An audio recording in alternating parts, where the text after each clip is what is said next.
Hello, welcome to Belmont Veterans Memorial Pier. I'm Ryan Sanders. We are live today for day number 2 of the 2026 Ficker Cup. Before we get started, let's take a look back at what happened yesterday. We finished our first whole flight of races, and it was a great day. We'll be right back.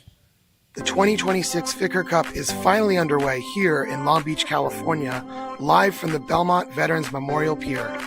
Teams completed their weigh-ins. The volunteers of Long Beach Yacht Club worked tirelessly to provide a great event for 8 boats to race with teams from 5 different countries. After a quick breakfast burrito, it was time for the teams to hit the practice day and get to work. Friday morning kicked off with a sailors meeting, and the teams hit to the water, ready to race and provide a show for everyone to see.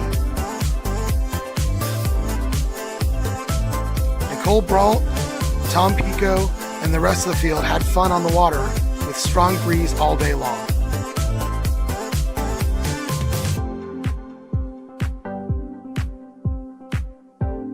As the umpires prepared for a day to come, they knew one thing was certain: we'd likely see some penalties.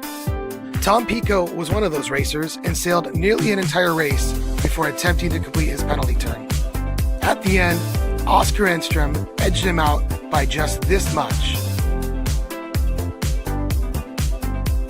Local favorite Scotty Dixon also saw himself in trouble, but completed the turn ahead of Christopher Weiss to take the win by less than a boat length. Colorful Spinnakers could be seen across the water all day, but Scotty Dixon was the leader of the day, recording 6 out of 7 race wins. Take a look at the day 1 results here, as the first round robin is already completed. Join us live the rest of the weekend for the Ficker Cup.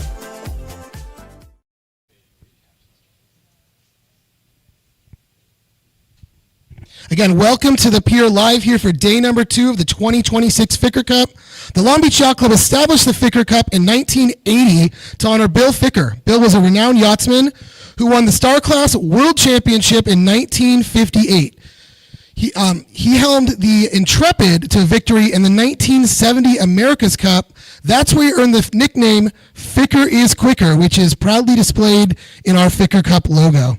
4 years after winning the America's Cup, Bill won the Congressional Cup. Unfortunately, Bill passed in 2017 at the age of 89, but his legacy will forever live on with Long Beach Yacht Club as we host this annual event, which is a qualifier for the top 2 teams to earn their way into the Congressional Cup. Yeah, we had such a fun day of racing yesterday. The race committee, the new Mark Set bots, Cameron with the drone. It was such a great show, and we're going to do it again today and again tomorrow. And then we get to do this all again next week with the Congressional Cup here in Long Beach. We're so grateful for all of the members of Long Beach Yacht Club who volunteer their time to help put this event on. Especially grateful for the sailors that have come from around the world, some of which traveled as many as 17 hours to get here this weekend. And we thank them all so much for helping us host such a world-class event. So I did hear the first warning signal has gone off. We're going to get you out to the water shortly. So hang tight here. We'll be right back with live action from day number 2 of the 2026 Ficker Cup here from the pier, Belmont Veterans Memorial Pier.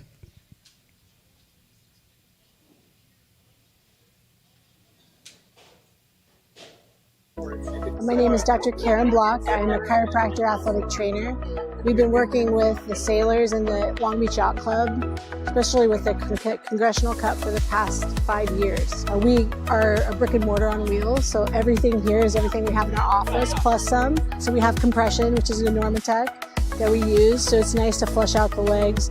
We also have our hyperbaric oxygen therapy. So this is 1.3 ATA. This is a soft-sided chamber, but when you go inside, you lay in, and then we have the oxygen concentrator that's 90%.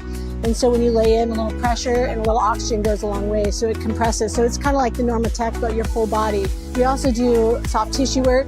We do full body. We are chiropractors, but that doesn't mean that we do chiropractic at an event, because we treat chiropractic very carefully and thorough. So normally we do nerve tracing technique, which is our own technique that we do. So we trace nerves on the body. So especially with posture, we work on the neck and the low back, and we trace nerves. And so it's a different technique, but we have what's called shock wave over here. So this is acoustic. And what this does is it breaks up adhesions with vibration. A lot of people know what an ultrasound unit is. Well, this is ultrasound. It's times 100, and so it actually goes in and breaks up adhesions. Wonderful for chronic conditions and anything that you want to, like, we trace the nerve. Can do cupping, we can do IVs, it can do cold plunge, a class 4 laser. This is called a cutting edge. It's not a hot laser, but it works at 2 different wavelengths, one for acute and one for chronic. Good luck racing this weekend. We wish you the best of luck, and anyone at the pier, please come see us. We'd love to treat you.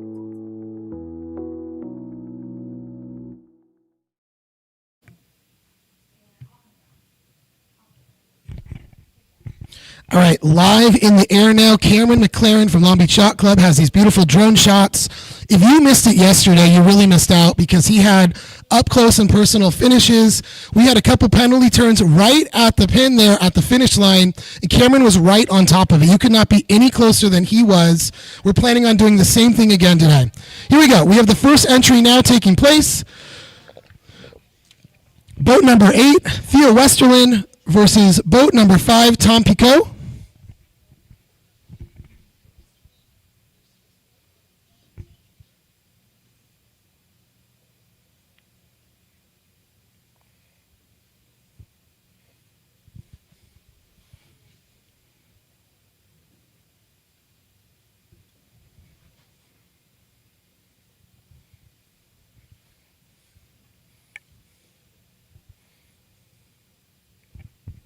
That orange marker you see in the background, those are our brand new Markset bots. We have them here at Long Beach Yacht Club, and we are so excited because they reduce the amount of labor required.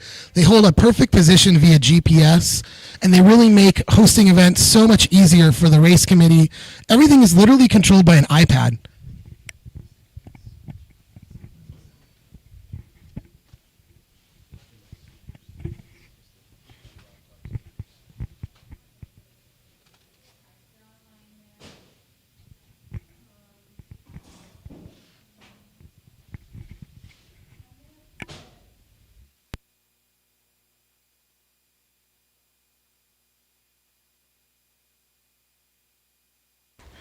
Completely different wind day today.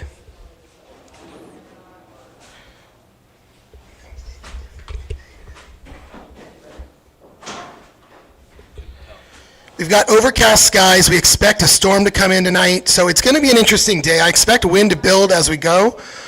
Wind coming more from the north than we saw yesterday. Any better? No?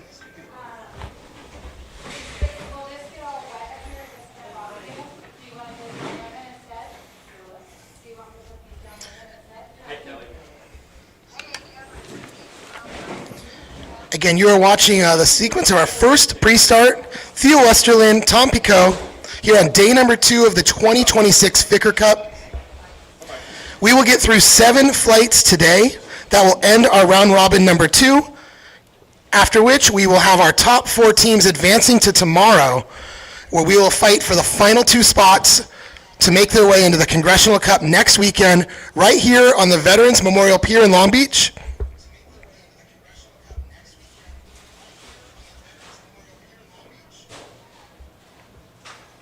Great shot there of the pier in the background. Looks like blue skies from here, but it's looking outward from the pier. It is getting overcast. The wind is really already picking up. We didn't expect it to be here this quick.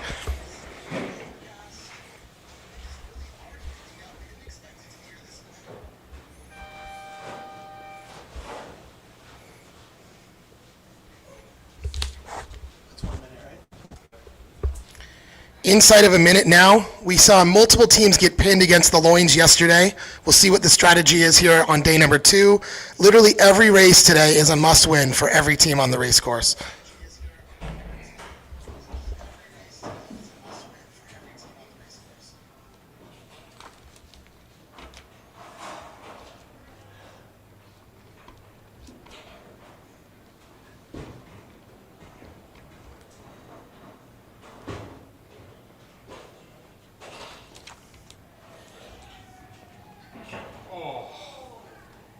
Impact? Collision? Massive collision. Big collision there. Definitely going to see some kind of penalty flag. It's a yellow flag. Penalty goes to Tom Picot. If you caught our intro yesterday, he raced an entire race opting to go for a penalty turn at the bottom mark and missed out by about a boat length. So we'll see what he does today, if he keeps the same strategy to hold out and try to build a lead, or if he tries to do something here in the middle of the race to offset that penalty. But definitely that's going to be a big burden for him to overcome as he starts his first race of the day here on day number 2.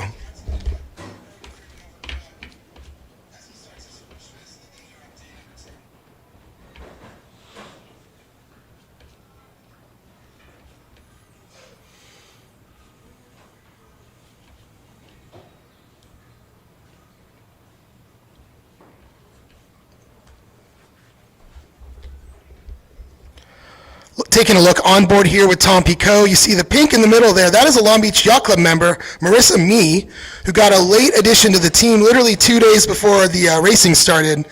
She is a match racer and a fleet racer here out of Long Beach, has plenty of experience on these 37s, was very excited to join the team, and she's going to take everything she learns this weekend right into the intermediate program, which starts in a couple weeks here at Long Beach Yacht Club, where we have our Wet Wednesday series, and she is leading a team of under 40-year-olds. The goal is to get over 45 people on the water this year, so good job to Marissa for everything she's doing. Great look there. She's hanging off the side of the boat.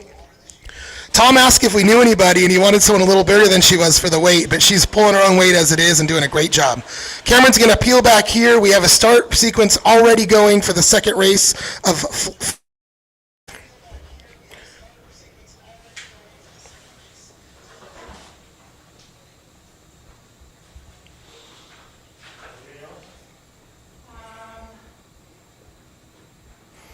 All right, coming into shot in the foreground here, this is boat number 7, Patrick Zabroya and Rory Finnegan. I'm going to get his name right before the day's over. Cameron's going to make his way back, and we got these two actually approaching the pier. First boats we've seen at the pier today. The pier is a big part of these starts here for the Ficker Cup and Congressional Cup. We keep the barriers a little bit farther for the Ficker Cup. We don't want to damage the boats going into the Congressional Cup. But really, it creates a nice little spot here where we can watch, but the racers can play with each other. Every so frequently, we'll see them come back behind the pier as they're doing here. Once in a while, we'll see a team get pinned all the way behind there. So I don't think that Rory's going to take the bait from Patrick here, and we'll see what happens. They make their way back to the front of the pier. But again, great job by Cameron flying the drone. Really makes footage so easy to follow. Thank you to all of you watching at home. We have a full day of racing. It took us about 5 hours to get through it yesterday. Expecting the same today. I heard a whistle. Looks like no penalty.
Inside of a minute now.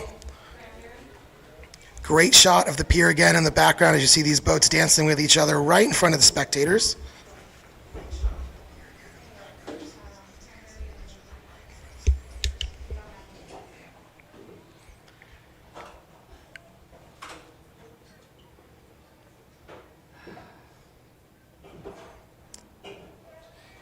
You got the view from overhead here, but if you're on the pier, this is the angle you're seeing from. And definitely you can tell by having the drone footage makes such a difference.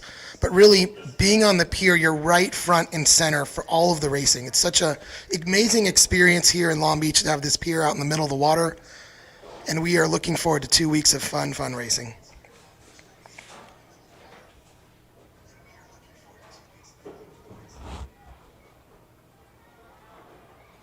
Ooh, just narrowly avoiding contact there as both boats fall off into the wind. I think Rory might have a chance to hold Patrick out and not let him get a start here. We'll see if he can build up enough momentum.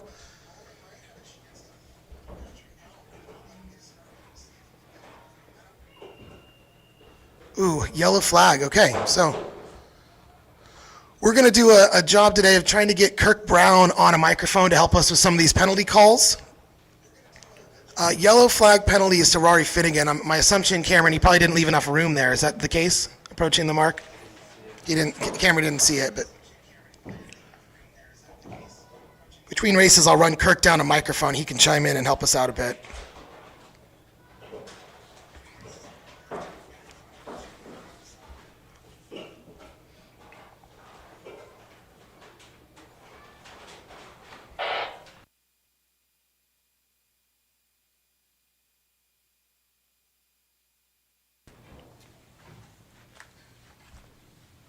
So, in this group of racing this time, I'll play your video. And I'll bring you on.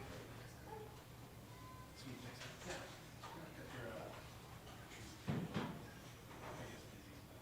It's all right. Did you bring your flyer, Jeans? It's all right. Why? There's a picture of it here. Poster. Thanks. Yeah, of course. Is there any way to put on like some background? They told me no yesterday. They just want silence. Yeah. Right, off camera now, if we can cut back in here, we can see the first race is approaching the start line. They'll be full clear of both matches, the match that started and the match that's just entered the pre-start. Focus the camera for you guys a bit. So rounding first is Tom Pico, but he does have that penalty flag, so we'll see what happens again. I guess his option here and his plan is to try to build as much of a gap as possible, which is what he did yesterday, unfortunately unsuccessfully. So penalty for the first start, penalty for the second start. Ironically, both are the yellow flag boat. And we are going to be right back here into our pre-start for the third race of the day. Nicole Brault versus Christopher Weiss.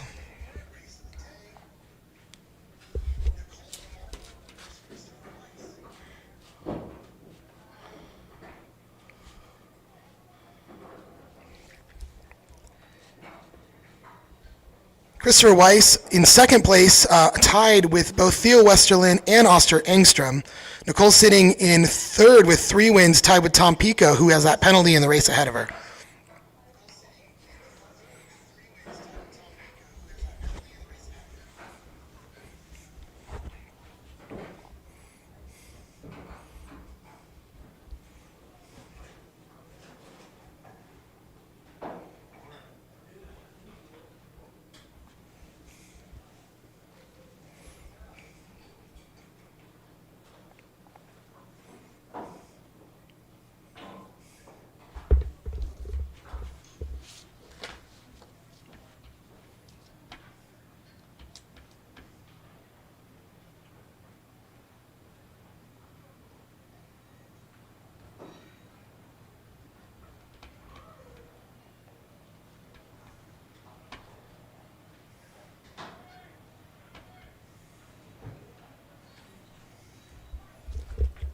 Chris and Nicole making their way down to the pier here. Great shot for the spectators. We can see this front and center.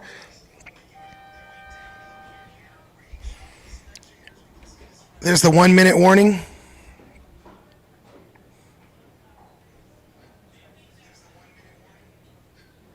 can't hear the horns on the video cam. I don't think so.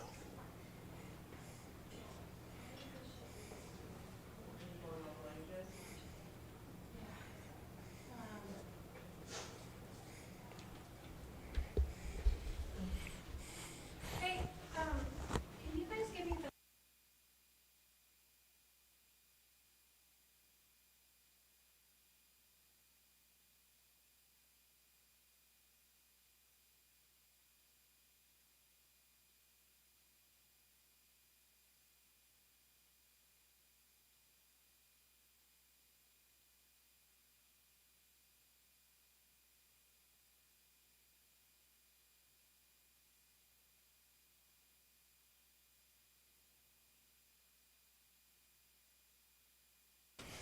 All right, so we do have a start here, and it's a clean start for boat number 2. That's Nicole Brault.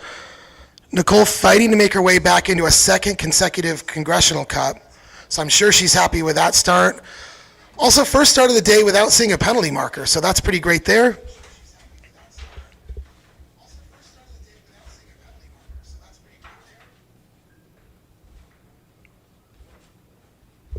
As they sail away, we'll take a look at the pier really quickly. There are some people starting to fill in. This is going to be a full day of racing, so we do expect it to be fuller as we go.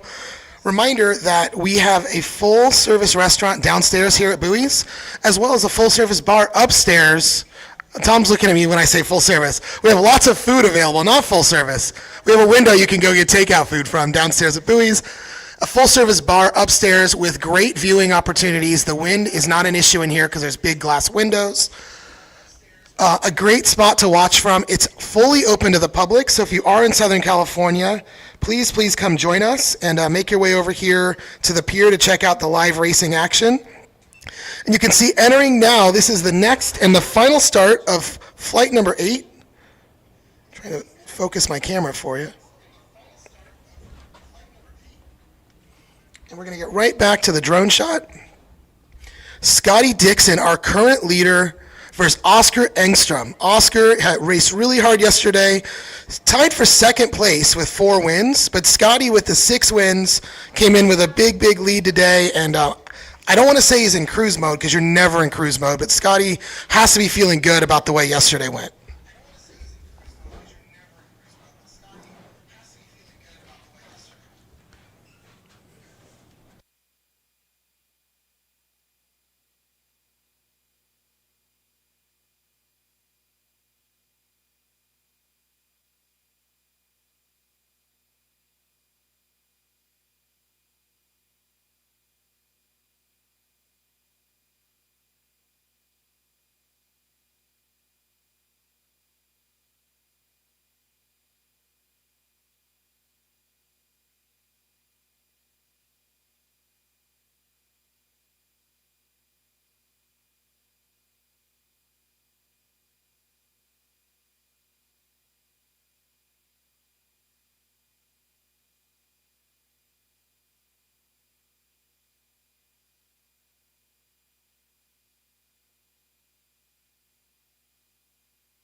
All right, so interesting here. There's already a yellow penalty flag up. That's a Scotty Dixon boat.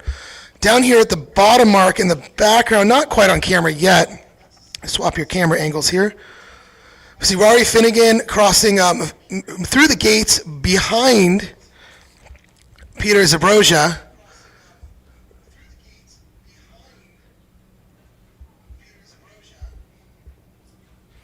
That was one of our matches that I thought had a penalty, and I do not see a penalty flag. So they must have cleared that one.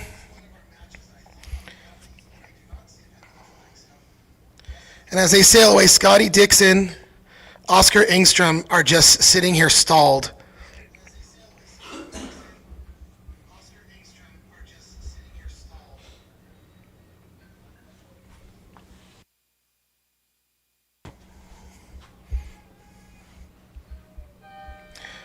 All right, this is something that I'm really excited to see. For me, as an amateur level sailor, it is just a feat in itself to hoist a Spinnaker. These guys are doing it in the pre-start sequence. Going to carry a lot of speed back towards the pier. In the background, you see the Farmers and Merchants Bank Spinnaker, the Plethora Businesses Spinnaker coming in with a yellow penalty flag for the Farmers and Merchants Bank. This is going to be the end of that race. He's going to have to try to pull some kind of a penalty turn here as they approach down. Will they be able to use these boats here on the start sequence as some kind of a block? It doesn't look like it, but they're going to turn upwind, collapsing the kite of Theo Westerlin. Tom Pico's doing a great job here to keep his control in this race. He only has a few boat legs left to complete a turn, though. Is he going to pull it off? This will be a fun thing to watch. Cameron, if you can stay on that race.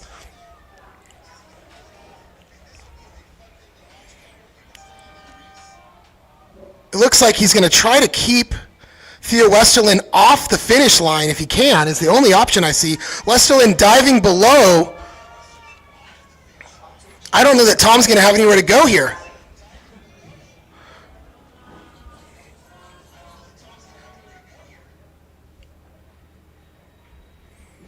Well, Tom Pico is getting to the finish line first, but with that penalty, there's nothing he can do as Westerlin is covering him, trying to do a turn here, trying to get inside of Westerlin with the committee boat in the way. This is such close action.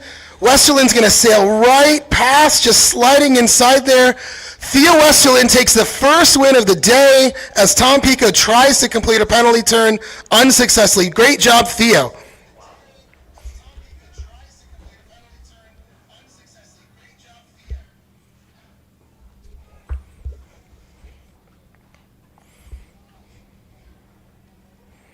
So that'll be a fifth win for Theo Westerlin, and he will be now holding on to second place as the rest of the fleet is still on the water here in this first flight of the day, flight number 8.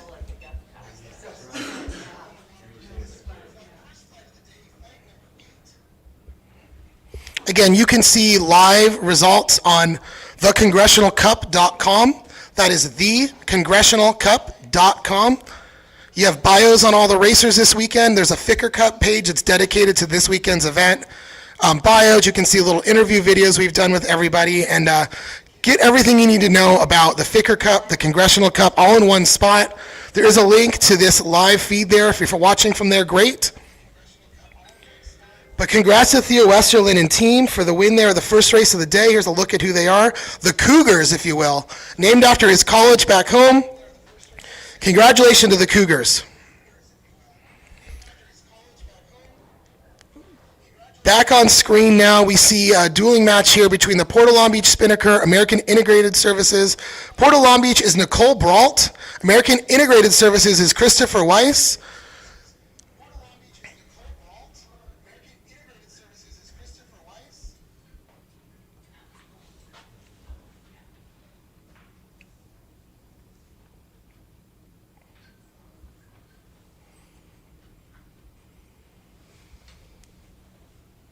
And in the background, we can see Visit Long Beach. That Spinnaker's being flown by Rory Finnegan.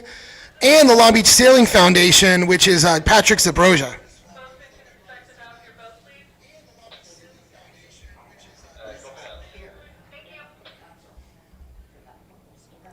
The Port of Long Beach, downtown Long Beach in the background. You see one of the oil islands that will come into play maybe later in the day if the wind shifts more to the north.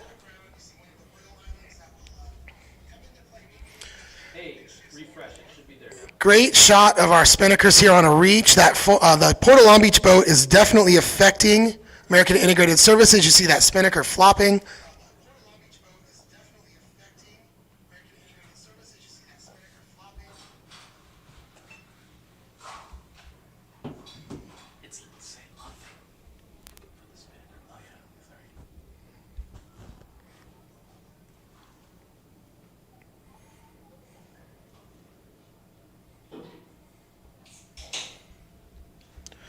Now these boats will still have 2 legs to go. They'll turn back upwind and then come on back down. Behind them we've got Rory Finnegan and Patrick Zabroja. Cameron will get them on camera as he pans around here for us.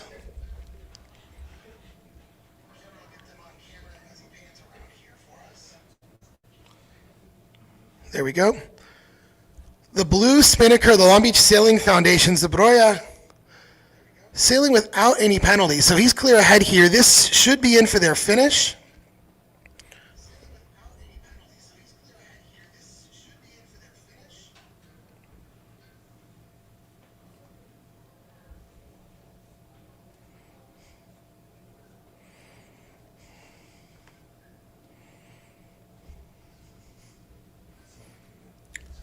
These two teams actually were tied at the bottom of the leaderboard yesterday with 2 wins apiece. It's a big match here. Any point you can pick up is important, but if you can pick it up against somebody that you're tied with, you know, odds are that's going to help you if we end up with a tie here at the end. Those head-to-head matches are important.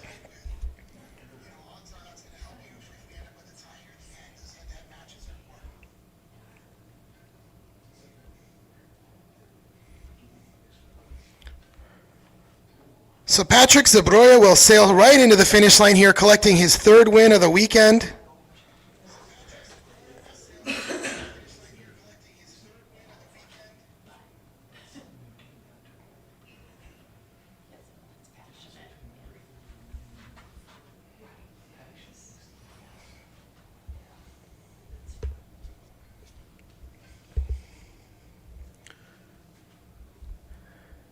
Great job, Patrick. If there's any polls on the pier, let them hear you guys. Congratulations, Patrick. Third win of the weekend. And Cameron's going to head upwind now.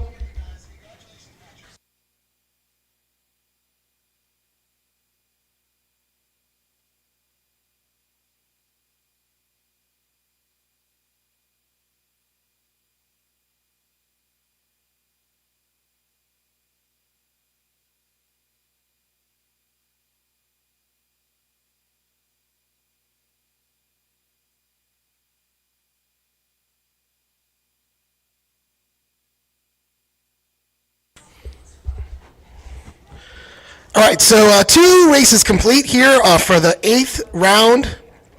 This is the first round of the day, though, for round robin number 2. Again, if you take a look at the congressionalcup.com, you can see results, scores, live as the race is complete, including this round robin 2 that just started. So as Cameron comes back, we are watching in the background the Durant Design and Construction Spinnaker of Oscar Engstrom, leading the Cabrillo Marina Spinnaker of Scotty Dixon. There is a yellow penalty flag up still. Scotty Dixon holding that penalty here. He's holding the lead in the regatta, but he's holding a penalty as well. All right, we're going to come back to my start line shot. That drone's coming in. You're good. Thank you.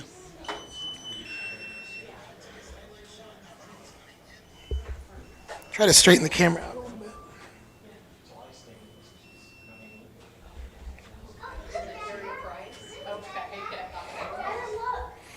All right, as these boats come down, they're going to make a turn to head back upwind.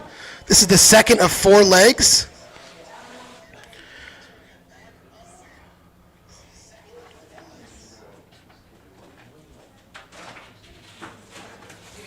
Confusing to watch on my end here on the pier. Both of these teams are wearing red this weekend. It is Oscar Engstrom's team out front with that Durant Design and Construction boat number 4.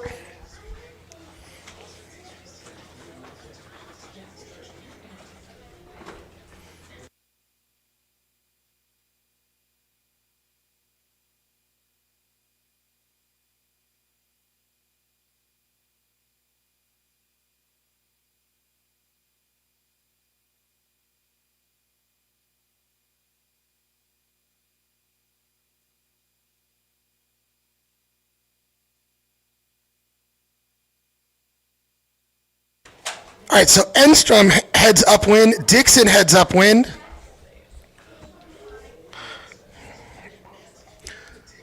We'll get you more coverage of the boats in a second here. I'm going to come back to myself.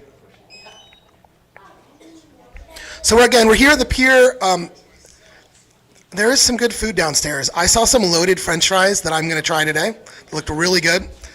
There's burgers, dogs. There's a bar up here today. We're going to have probably a whole room of people, hopefully, right? It makes it more fun. I feed off your energy. So come up here, join me, have fun with us. If you want to talk on the microphone, I can step away for a few minutes, whatever you guys want. But again, thanks for joining us here live on day number 2 of the 2026 Ficker Cup. This is a qualifier. This is a World Grade 2 match race event. It is part of the World Match Racing Tour. And it will qualify the top 2 teams into the Congressional Cup next weekend. So this is a big deal. These guys all want to make it. They want to stay here another week and keep racing. We have teams from Poland, Sweden, Australia, all over the United States. Am I missing somebody? I don't think I'm missing someone. Okay, so anyways, we're going to get this drone back in the air here shortly. It looks like he's up. And we'll show you the conclusion of the Nicole Brawl, Christopher Weiss race and the Scotty Dixon, Oscar Engstrom race. Dixon holding that penalty, so we'll see what happens there. Let me get you up in the air with Cameron again.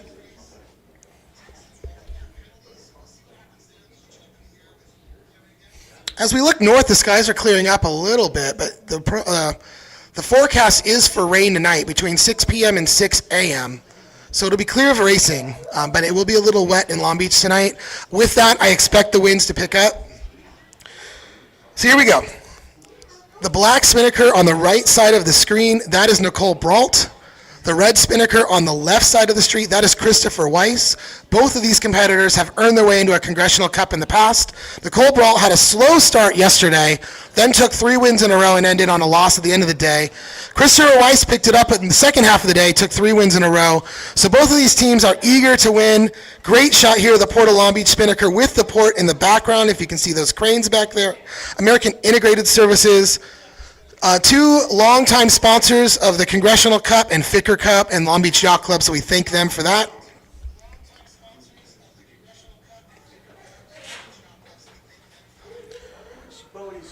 So it looks like Nicole Brault is heading straight into the finish here, the black Port of Long Beach Spinnaker. It looks like she'll lay the finish line on the course she's on.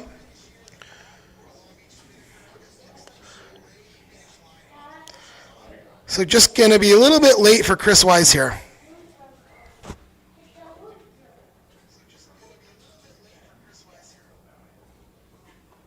They're crossing the gates at the bottom of the race course there. Those orange markers are our new mark set bots, brand new to Long Beach Yacht Club, and it looks like both boats are going to jibe here into the finish. Those mark set bots are controlled by an iPad on board the loins that you see in the middle of the screen there. The race committee can tell the wind direction, they can tell the bots where to go, how long they want the race course to be, how far apart they need to be separated for the wind direction, and it does all the work for you. It's pretty incredible. Changes match racing for us. All right, Nicole Brault takes the win there. You can see her on your screen now, crossing the finish line ahead of Christopher Wise. We're going to get right upwind to catch up with Scotty Dixon, who is rounding the top mark and ready. Well, no, Scotty's still in second. God, I can't see. They have the same color gear on. Here we go. Scotty is following Oscar Engstrom here, so he's got a penalty and he's behind. So as long as Oscar Engstrom can just sail into the finish here, I know Scotty's going to cover him. This will probably make this race extend a bit, maybe push them down. Scotty's going to slow him down, sit on the wind, use his big Spinnaker, the Cabrillo Marina Spinnaker, to block that of Durant Design and Construction.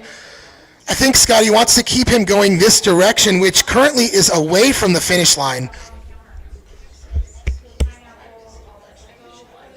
So this will be a fun one to watch. We have the drone for the rest of the way in the background, just about now on screen. You see that yellow penalty flag. That's on the umpire boat, signifying Scotty Dixon, the trailing boat, has a penalty turn that it's due before the finish.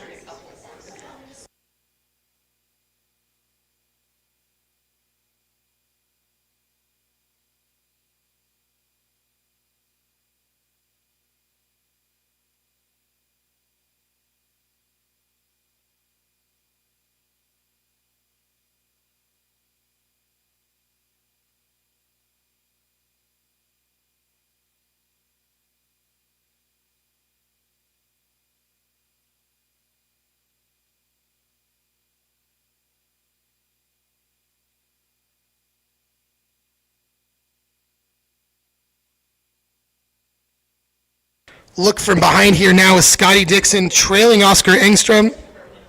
From this angle, you can see there's a lot of distance between the two boats, and we can now see the loins in the background ahead of the pier there.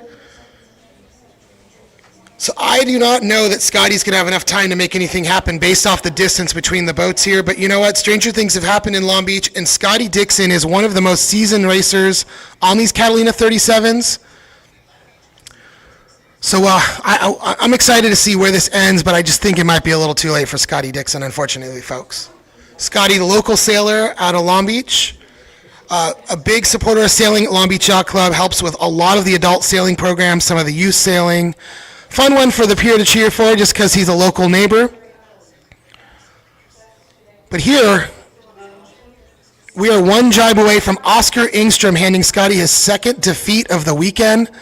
The Swedish team, Oscar Engstrom and team, staying with the Snow family, and I heard that it's generally a good party at their house, so I don't know if they were up late last night or they were in bed early, but they're here to do business now as they lead Scotty Dixon into the finish line. Couple boat lengths to go.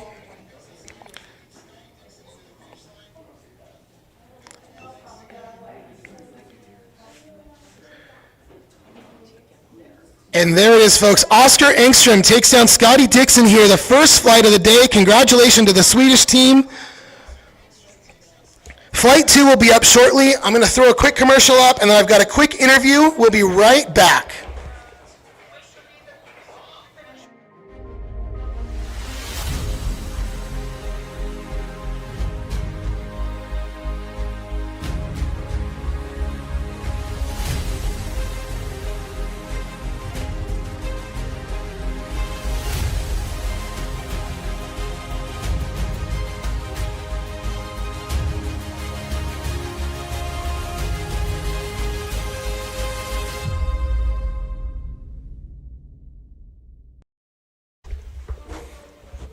Drone's off.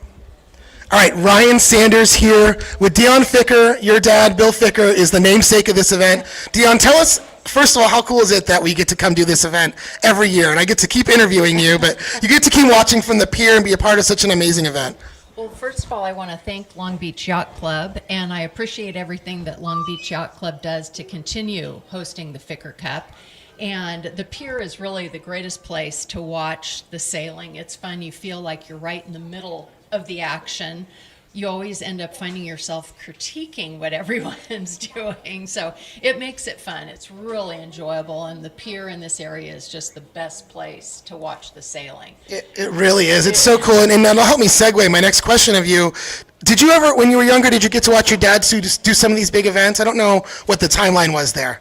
I was pretty young when he sailed. I remember it more from a kid's perspective. I knew he was going off and sailing, and I remember coming up to the Congressional Cup in '74. And I remember sailing and doing the first dinner, and George Dukmajian, who was our governor then, spoke and all of that. So that was fun. But I remember the excitement. I don't remember the sailing. I remember it from a child's aspect. So it was, my part was always fun. So, This was the fun part, yeah. Did he teach you any of his sailing skills? Do you have any time on the boats? I did not inherit that skill. I learned to sail as an adult, which I thoroughly enjoy now. I sail a Sabot and a Harbor 20 a little bit, and I enjoy that in our bay. But I did not inherit his competitive nature. Fair, I can understand that for sure. So are you local in Long Beach? Where are you living now? We live in Newport Beach. Okay, so very local, right? So We're very local. how many times a year do you come up to Long Beach Yacht Club? A few times a year. We always come up for the Ficker Cup. We will sometimes come up a day to watch the Congressional Cup and all of that. And it makes it fun. Long Beach always does such a great job of everything. It makes it nice. And these are such fun events. And it's fun to see the people year after year. It makes it fun to see Scotty Dixon and some friends that my son sails with, James Moody and Matt Whitfield and Allie Bleacher and Nicole, and also it's fun to see and follow him. And we have seen Theo Westerland sail the Gov Cup, so he's had good success there. So it's fun to see the names, and I see him in the Gov Cup and then here at the Ficker Cup and then on to the Congressional Cup. It makes it fun. It's a nice pathway for everything, and it makes it exciting. Very cool. I appreciate you for being here year in and year out. I know we'll probably see you tomorrow. We give away that big trophy with your dad's name on it. You will, absolutely. All right, Sure. before I cut you out, we're getting ready for the next start here. Who's your favorite this weekend? That's hard. I'll say I hope everyone sails well, fast, has good moves, but I don't really have a favorite. It would be hard to say. I guess we'd have to say Scotty might be the favorite just from his sailing skills and knowledge in the boat and area. He would probably be the favorite. But I think I'll root for everyone. Perfect. Well, there you have it. Dion Ficker here up on the pier, celebrating her dad, celebrating Long Beach Yacht Club, and all these great sailors this weekend. Thanks again, Dion, and I'm sure we'll catch up with you again tomorrow before the award ceremony. Thank you for all your efforts and great coverage. Thank you so much. Thank you. We'll be right back with the next start here at the 2026 Ficker Cup.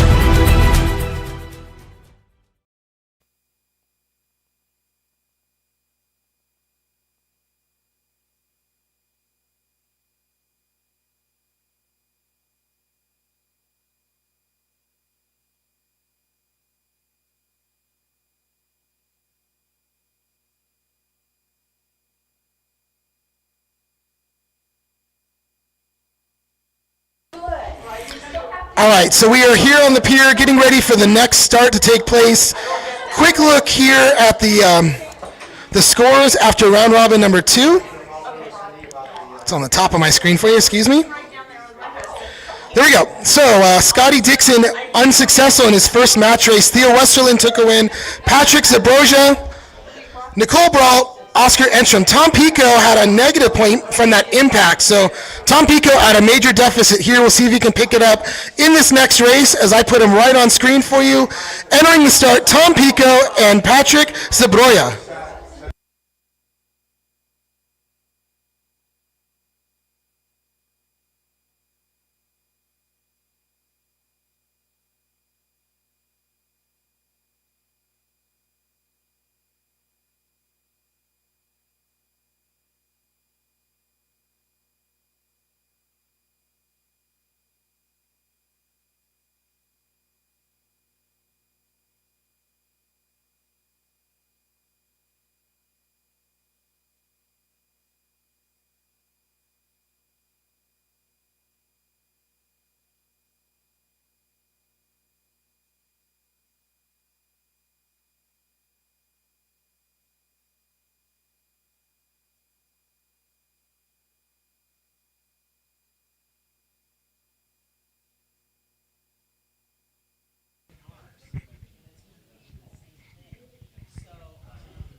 All right, down here on the pier with Kirk Brown, our umpire on the pier. Kirk, can you give us an update of what happened? We saw that Tom Pico lost a half point in that last race. Yeah, Ryan. There was B-level damage, which means it takes 3 hours to fix. So the umpires assessed him a half a point penalty. All right, thank you for that. I'm going to leave this mic with you.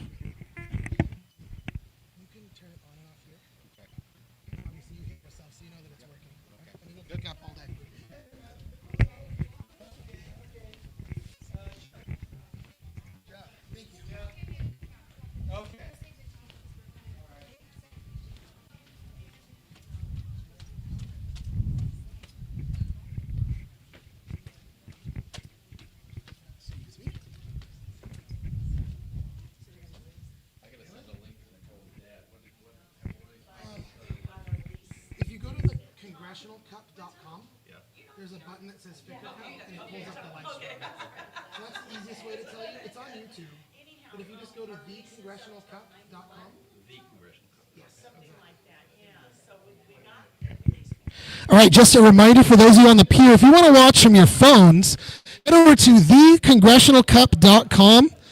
You can see everything happening live. You can mute it, so you just listen to me over the PA, but you can see the drone shots from your phone live while this is happening. So if you can't tell if there's an impact from here on the pier, you do that from your phone, and you'll see everything that's taking place. Cameron doing a great job to stay right in the middle of the racing action.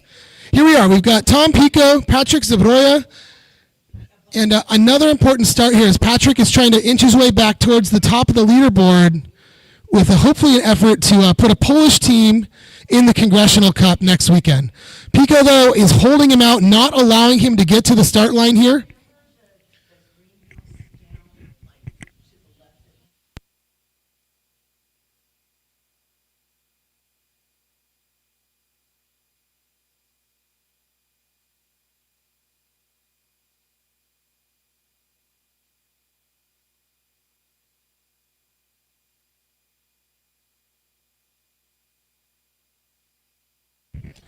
Both boats late to the start line here. As Pico gets in there first, Zabroja falls right behind.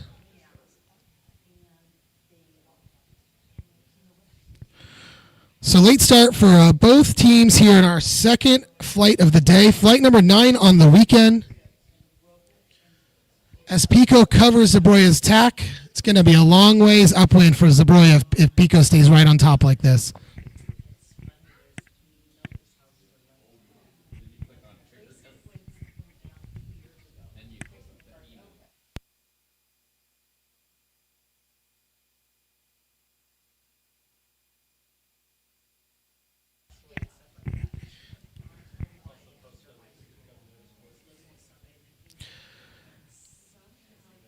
Thanks again, everybody watching at home. We're live on both Facebook and YouTube this weekend. As Cameron peels away from that first start, brings us back down in here to the dial-up for start number 2 of flight number 9, Oscar Ingstrom versus Christopher Weiss. Ingstrom just hot off a win, taking down Scotty Dixon. Christopher Weiss hot off a loss to Nicole Brault.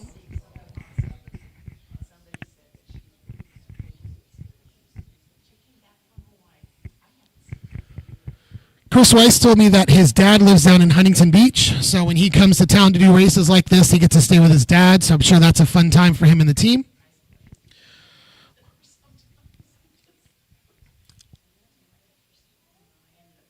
As these jibs luff here, it's really incredible to me to watch these boats just stay straight, dead, straight head to wind. You know, these professional sailors do such a great job of managing the big boats. And if you haven't heard me harp on it, all of the sailors say that these Catalina 37s are some of the heaviest boats they race on in match racing. So definitely a major skill set here for these teams that only have a day or two to practice.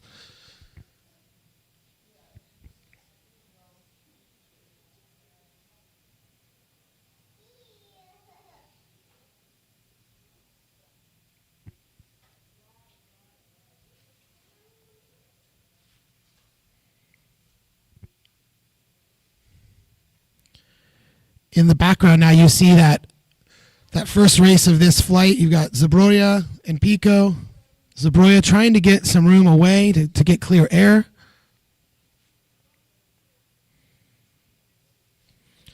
But back here on the start line, Oscar Ingstrom following Christopher Weiss right around the loins, heading towards the pier. So the spectators, if you guys can see them up close, please cheer for them. Let them know you're watching.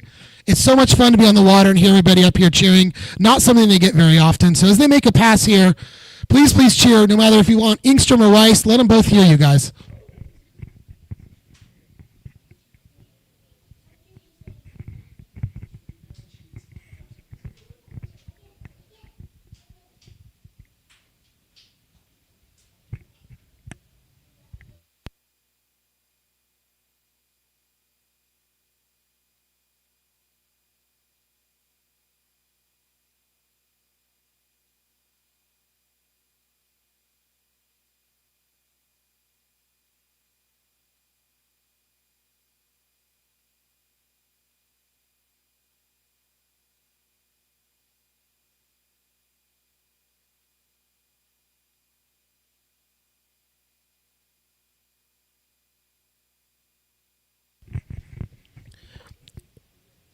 Inside of a minute now as both teams build speed towards the start line.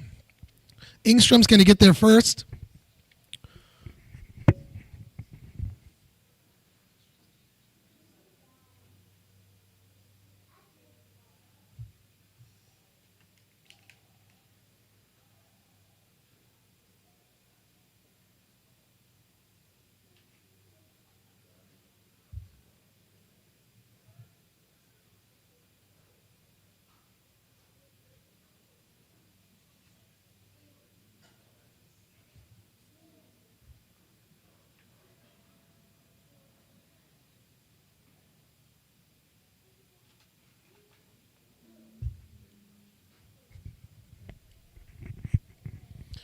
Opting for a split start here at the horn. Ingstrom to the right. Chris Weiss to the left. They'll head upwind here. Coming into shot now, you see the Farmers and Merchants Bank Spinnaker of Tom Pico ahead of Patrick Zabroya in that Long Beach Sailing Foundation Spinnaker.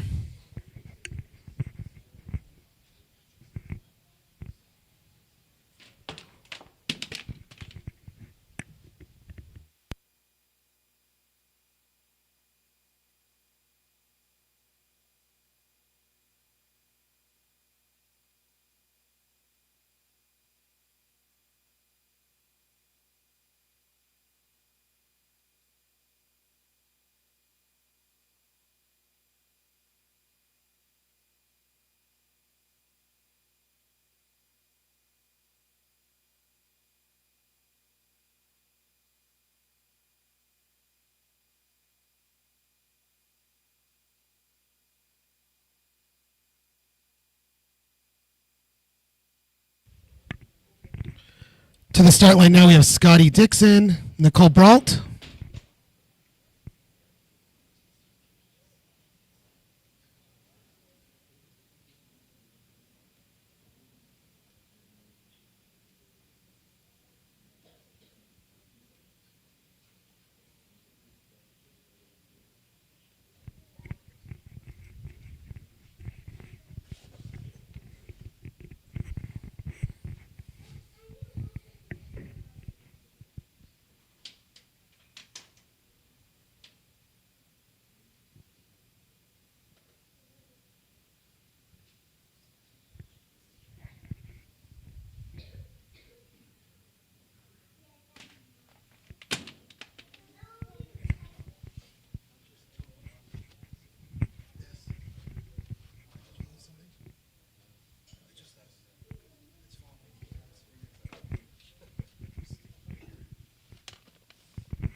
Nicole Brault, Scotty Dixon, two sailors with a lot of time on these Catalina 37s. Nicole coming down from San Francisco. Her husband's in the room with us tonight.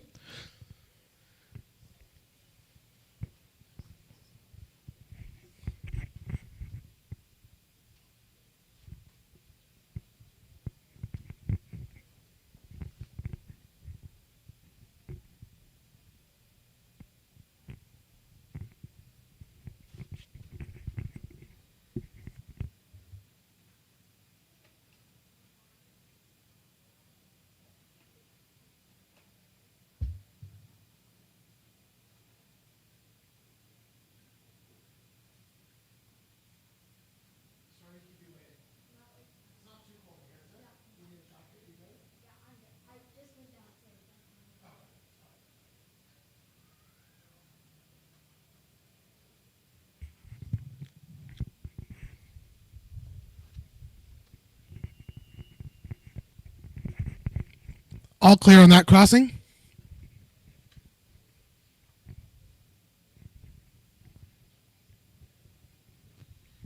So we're in the pre-start now, our third race of the ninth flight, third match of the ninth flight here. Round robin number 2, day number 2 of the 2026 Ficker Cup.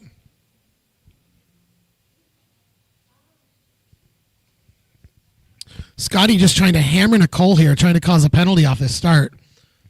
All clear again on that one.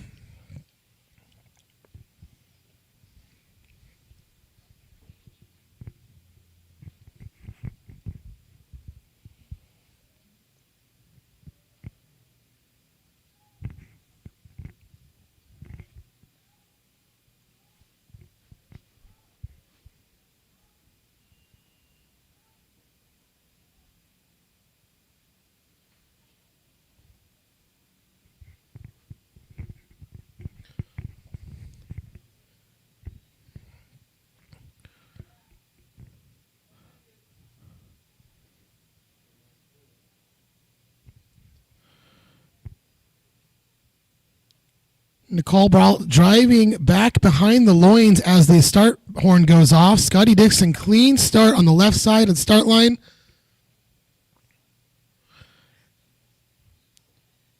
Immediate tack for Dixon. Will Nicole follow or will she sail behind?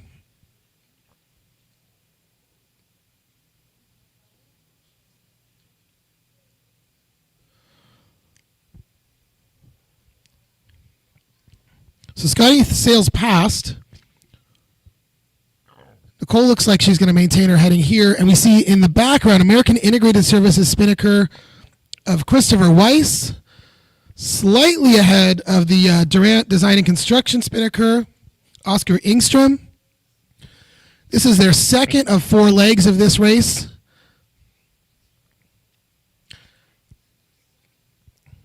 Looks like Engstrom, though, might have the inside here. Might be able to hold out Christopher Weiss and get to these gates first.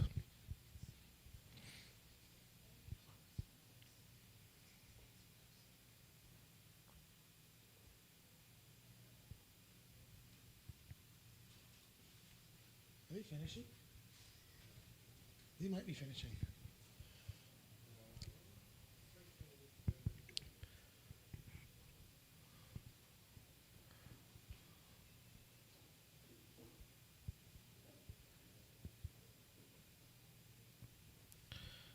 Oh, that Spinnaker all wrapped up in the jib there for the number 4 boat of Oscar Engstrom.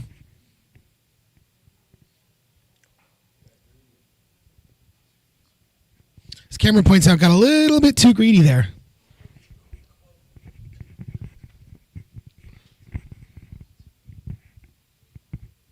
All right, looking from behind here, this is a great angle to see the team. Christopher Weiss will be first to the gates.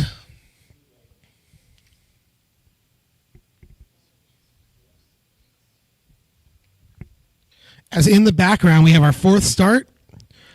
Rory Finnegan, Thea Westerlin are sailing towards the pier.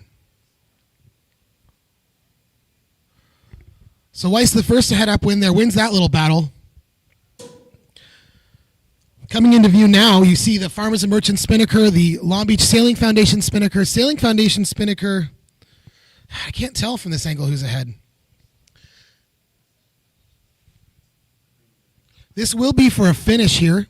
Farmers and Merchants Bank looks to be ahead inside here as they approach the finish line with the loins.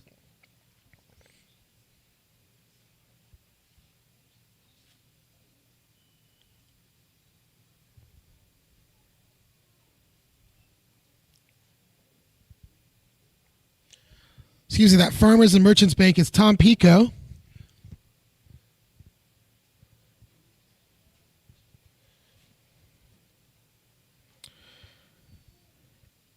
And he's going to do it. Tom Pico takes the win here over Patrick Zabroya. Valuable points after losing half a point on that first race there. So great job, Tom Pico and team. He's got our own Marissa Mee on board with the pink jacket. Looking back here at the pier, the pre-start here of our last race, last match of the 9th flight. Theo Westerlin, Rory Finnegan. Finnegan in boat number 6. Westerlin in the foreground here, boat number 8.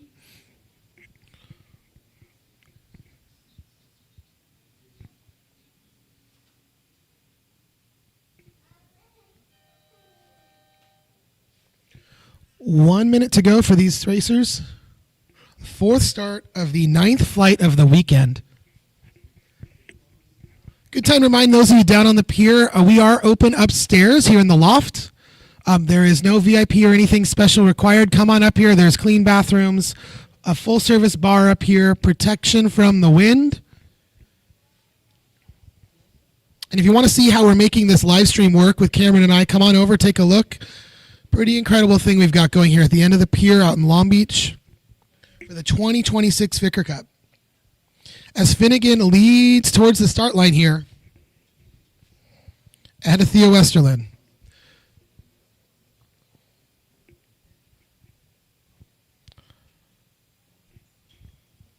A little bit early, it seems like, as I slow the boat down here.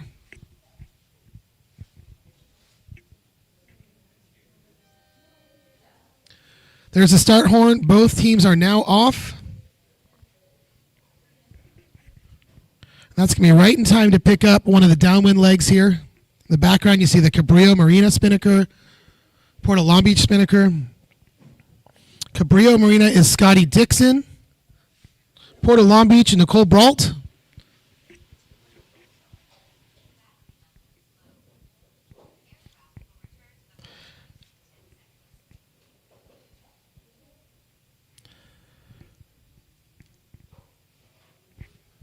Dixon and team hoisting their jib first. They're going to have a rounding head back upwind.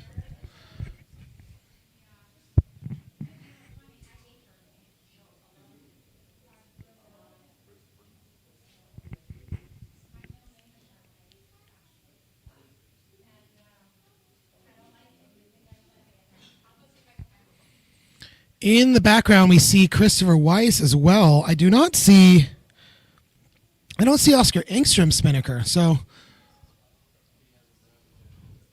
Weiss with a huge commanding lead here. Engstrom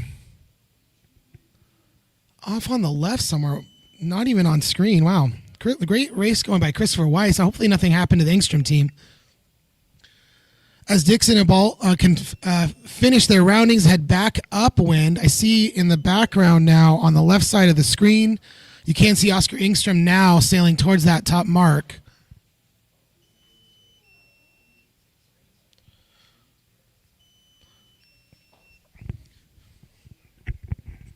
Committee boat coming into sight here. Special thank you to the race committee for all their help all weekend long. They do get a tray of sandwiches on board that thing, but they're on their own. There's about 10 of them up there this weekend. So thanks to the race committee. If you guys can hear us, thank you so much. Thanks to those of you with the race committee that are here on the pier. Drone is coming in. Let me get you guys a shot from the pier cam here. As we wait, a look downstairs, what it looks like on the pier right now. It is filling in. As I said, all weekend long this will fill in. And again, next weekend, viewing here from the pier for Long Beach Yacht Club members inside this special area. Club 100, we'll talk about Club 100 this weekend and what that means.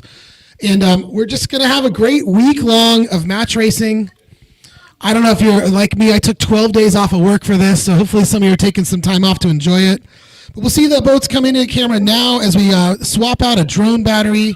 Christopher Weiss sailing into the finish solo. Oscar Engstrom nowhere in sight. Your drone looks like it's working hard out there. It is. Not too windy. When it gets windy, it's working hard.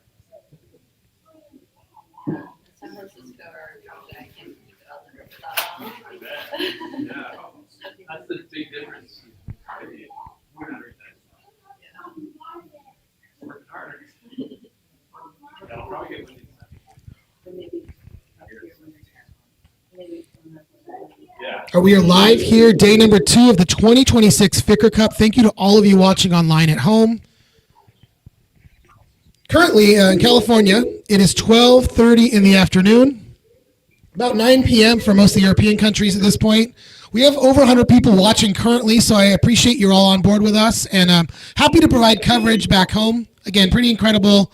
We can sit on the end of a pier and do this for you. Out there you see a couple of the tankers here in Long Beach. Keep it interesting. A couple of those tankers out there are not going to play into too much here. Be right back. Something, yeah, the second mic on or something? She's got an echo.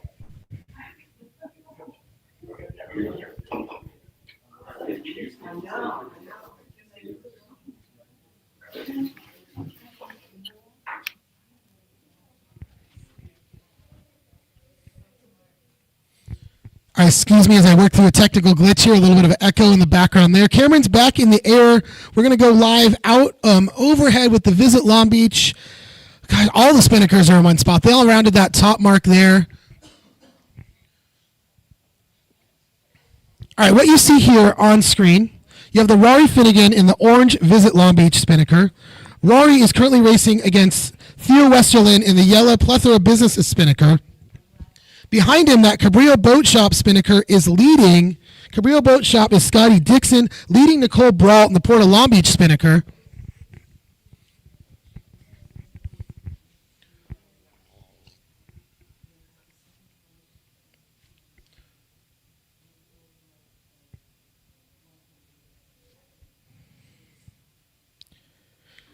Great shot here to see how the multiple races can overlap themselves at times out here on these big boats with the beautiful Spinnakers from the pier. Visit Long Beach is the Long Beach Visitors Bureau who really helped us the last couple of years to elevate the Congressional Cup within the city of Long Beach. They've done a lot of cross promotion to help Long Beach Yacht Club put this event into the eyes of the city, including if you are on 2nd Street, you will see that there is a giant banner at Legends. Next weekend, Friday, Saturday, and Sunday, the Congressional Cup will be shown on a 26-foot, that's not inches, foot-tall TV screen in the Legends Bar in the middle of 2nd Street. So thank you to Visit Long Beach Visitor Bureau for helping make these connections for the Yacht Club and for the Congressional Cup.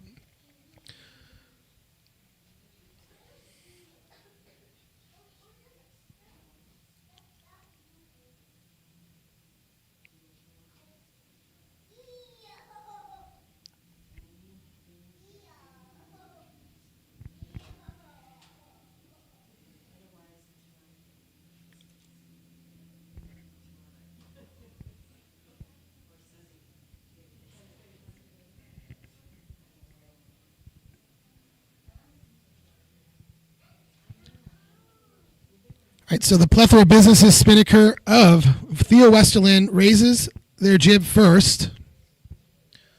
These boats still have 2 legs to go in this race, so they're going to turn back upwind. They've got a round, starboard side, round on the right around those marks. In the background, though, you see Scotty Dixon sailing ahead of Nicole Brawl, who's coming in with a lot of steam to the finish line. Scotty, though, straight shot in. It looks like he's going to take the win in that one. So we're going to have some boats rounding the marks here. We've got some boats finishing right in front of the loins.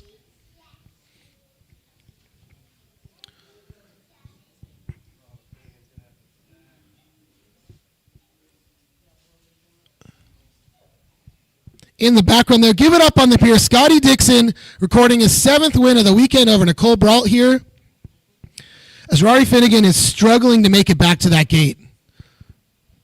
The jib is completely loose.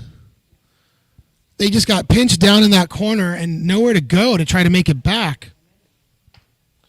Theo is sailing away. Finnegan has not even rounded through the gate yet.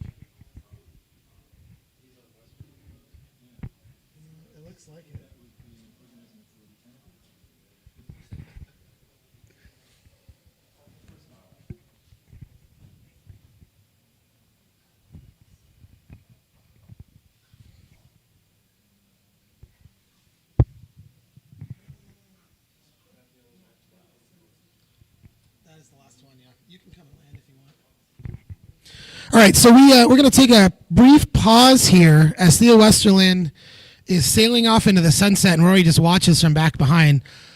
One race still going here in the 9th flight of the weekend, 2nd of the day. We will get through a total of 7 today. As Cameron comes back to the pier, I'll be right back with you shortly. When I get back, I'm going to do a quick interview with one of our Long Beach Yacht Club members, a young girl from a local Girl Scout troop named Colby, who's going to tell everybody about a great little project she's had going.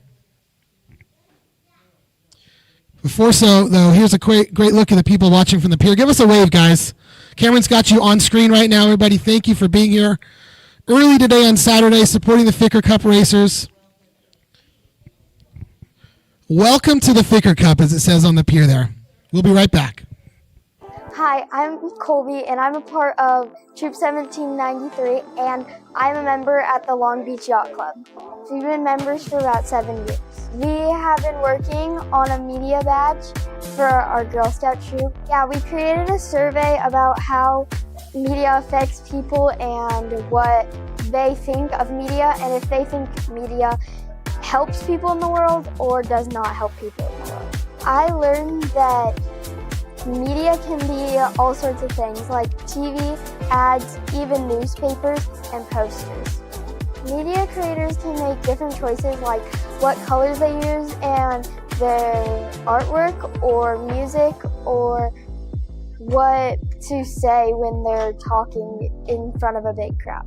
This experience has really just shown me if media is good or bad, and it has just shown that media is a huge tool for people in life and how it can help anybody on the way, and this is a great tool for me to learn at my age. And this is one of the posters I made, and I hope all the sailors have a fun time and stay safe out there. Who do you want to win? Scotty Dixon.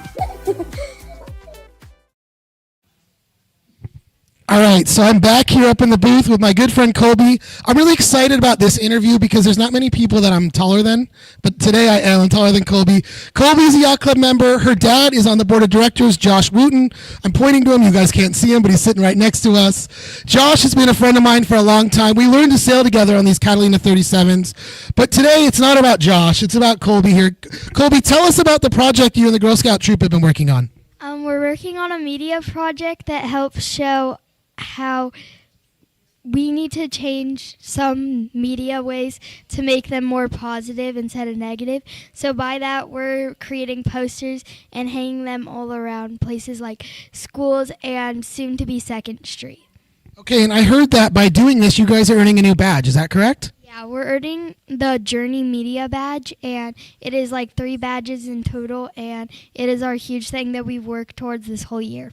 Okay, tell me, what are some fun things you girls have done together as a troop this year?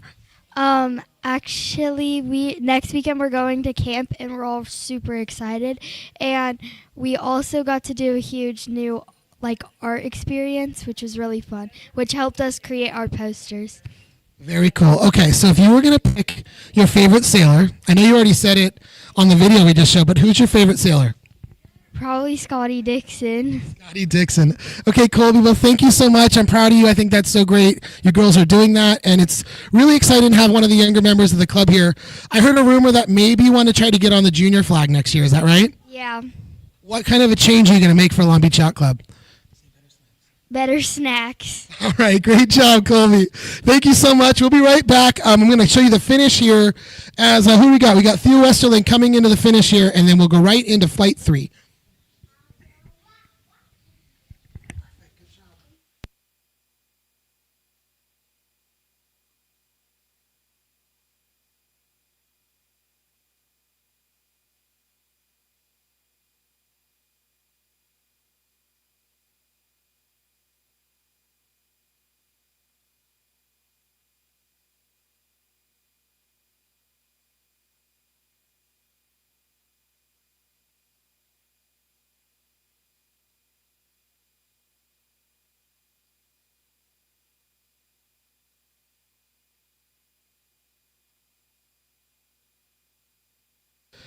All right, there it is. Theo Westerlin sailing alone through the finish line here, all because of the work he did down at the bottom mark.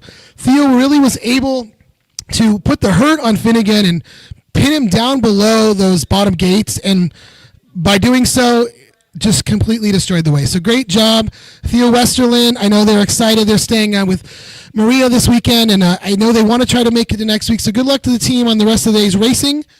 They're moving a mark out there. The wind has shifted just slightly, so we're working on moving a mark. I'm going to show you a quick little update of what 2nd Street looks like. You hear me talk about it. You heard her mention they're putting some banners up in 2nd Street. So I'll be right back. Racing is going on all day long. Take a look here at what we have here in Long Beach on 2nd Street. If you've been to Long Beach, odds are you've heard of 2nd Street.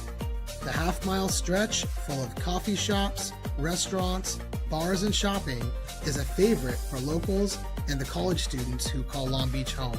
Only 3 blocks from the beach, 2nd Street is a foodie's paradise. Each year, when sailors come to town for the Congressional Cup, 2nd Street turns into a place of fun. Friday night, it's normal to see some of the best sailors in the world hanging out at the bars or grabbing a bite to eat with their host families here on 2nd Street. If you find yourself on 2nd Street this weekend, pop over to Legends, where they will show our 2025 Congressional Cup on their 24-foot TV.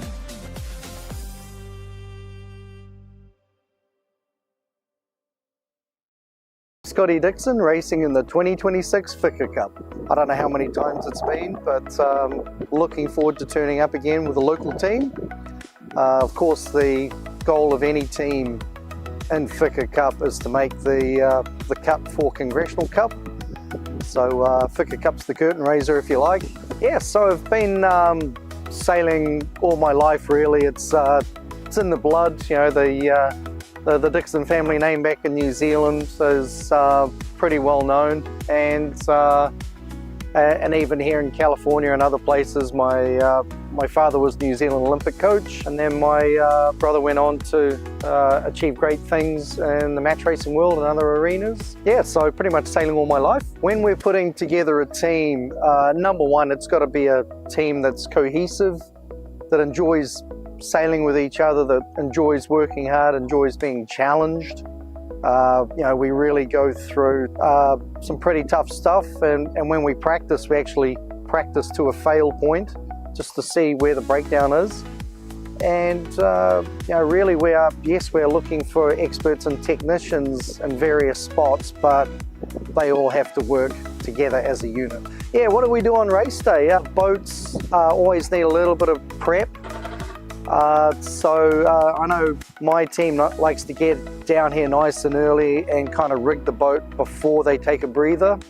My morning routine involves a lot of yoga, which might have to be early during Congressional Cup, or swimming in the bay, but just some alone time and breathing before we go into the heat of battle.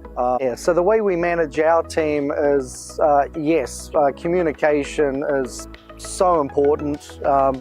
Probably you could say paramount. The idea is that they get so polished that they start sailing with their heads up, and then they can anticipate what I'm likely to do next. And my job as helming is one of those roles. I'm just part of the team, but I also have to be wearing that hat as team leader. So I have sailed around the world in a number of events, match racing, and actually just got back from the Sydney Hobart race, which we all know is a pretty tough ocean race. And what's different about Long Beach? Well, the breeze here is just so consistent that we can sail probably 330 days out of the year. Belmont Pier is such an important part of Congressional Cup, where the spectators are in the box, but that brings in an obstruction, an obstacle. So I think for me, Congressional Cup, sailing there with friends and family, and just people's supporters cheering us on, and to be able to hear that is very unique, very special. So the goal of Ficker Cup is number one, to go out, put our best foot forward, and those top two spots are very coveted because those are the invitations obviously for Congressional Cup. Do we treat Ficker Cup as a practice? No way. The level is too high to go in and not have all cylinders firing. Ficker Cup, you often get a few new teams that are new to the boats, new to the area. Congressional Cup, there are no easy races, and every single race is like a Ficker Cup final. What is your favorite color? This week it's red. Why not? I'm Scotty Dixon, racing in the 2026 Ficker Cup.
All right, we're back live here for the start of the 10th flight of the weekend, third flight of the day, 10th flight here at the 2026 Ficker Cup.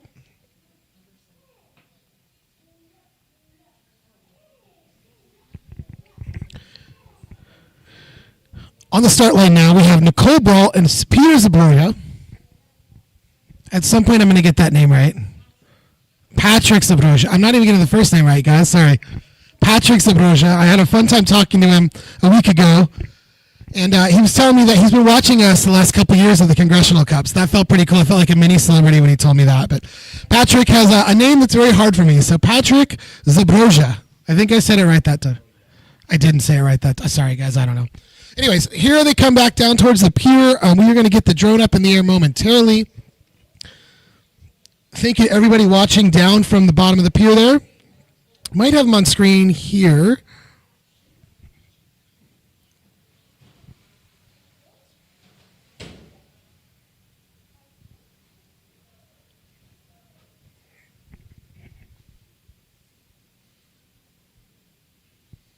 All right, as we get the drone up in there, let's take a look at the two teams here. Patrick's teammates from the YKP racing team.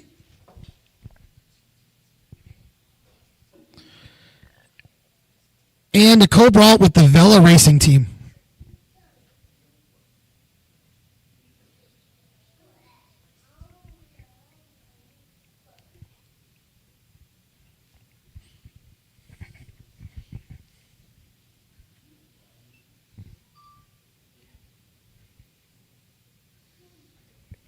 That is the shoreline in the background of Alamitos Beach.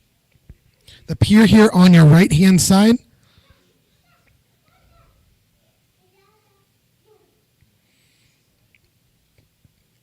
You see the orange buoy in the water? That is the safety zone to keep the boats off of the pier. Race committee places those every morning. That's a marker that they are not allowed to cross underneath.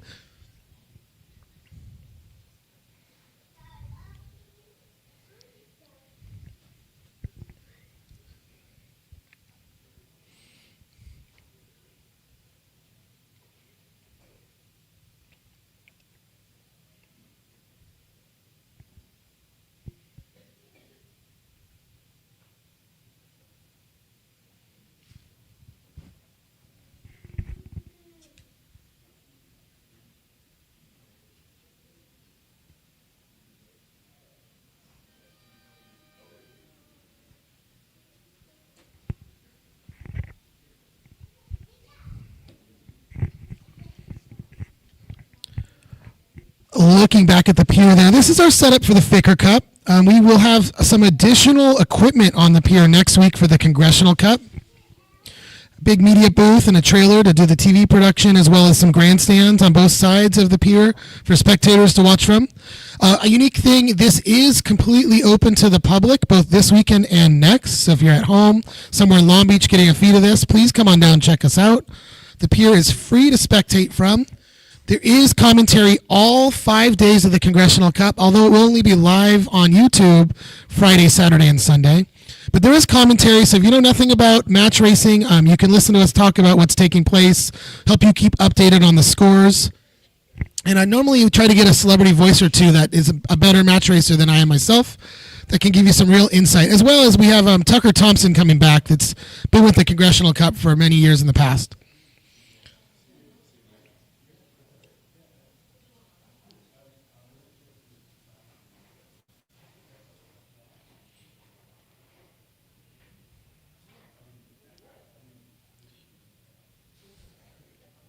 All right, clean start there for Nicole Brault as the Broya gets stuck behind the committee boat.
Taking a look now on the start line, Scotty Dixon, Tom Pico.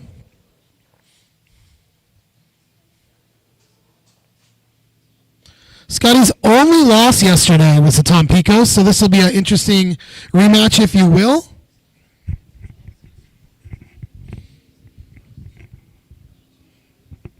Great shot of the race committee here on Loins. Thank you again to them. I know I've said that a few times today. Each of them serves a unique task on board to make sure that the racing is correctly timed, started, watched. The flags on the back of the boat each have different meanings to the competitors.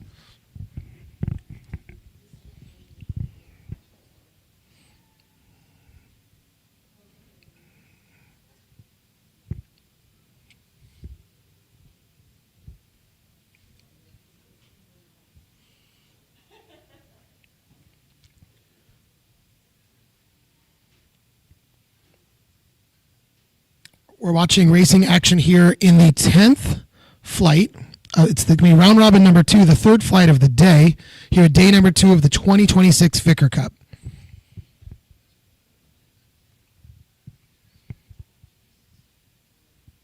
Scotty Dixon here racing out of Long Beach on boat number 9. Tom Pico, an Australian team, on boat number 5.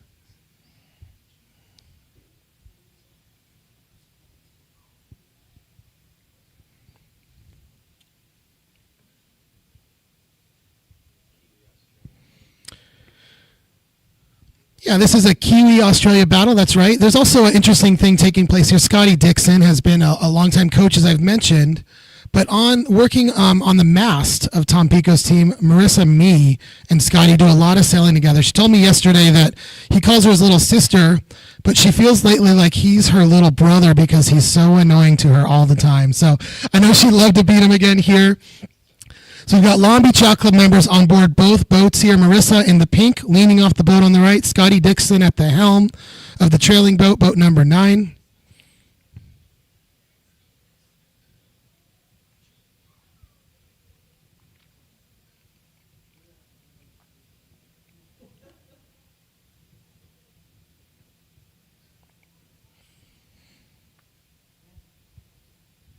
Start line in screen now between the loins and the yellow marker on the left. If you're new to racing, imagine an imaginary line there. You cannot cross it until that horn blows.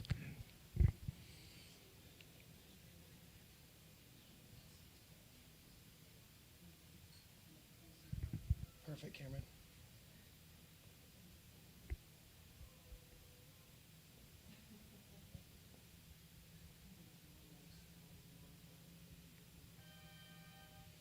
All right, split start for the Dixon and Pico match.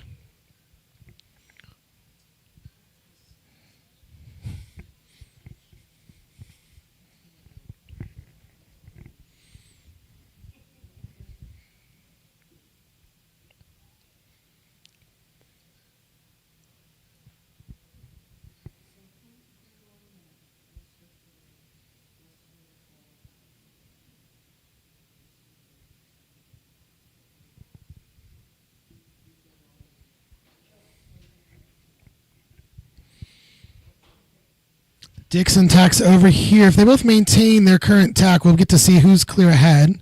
Looks to be Dixon from this angle. Scotty Dixon leading the regatta, first to 7 wins this weekend. Nearly perfect yesterday, taking his only loss to the boat he's racing against here, Tom Pico.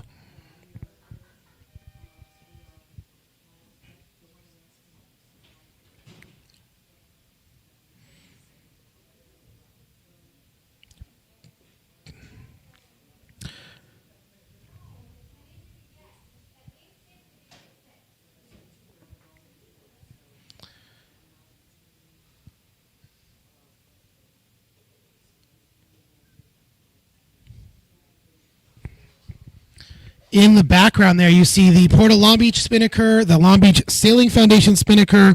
That is Nicole Brault leading Patrick Zabroya into the downwind mark here.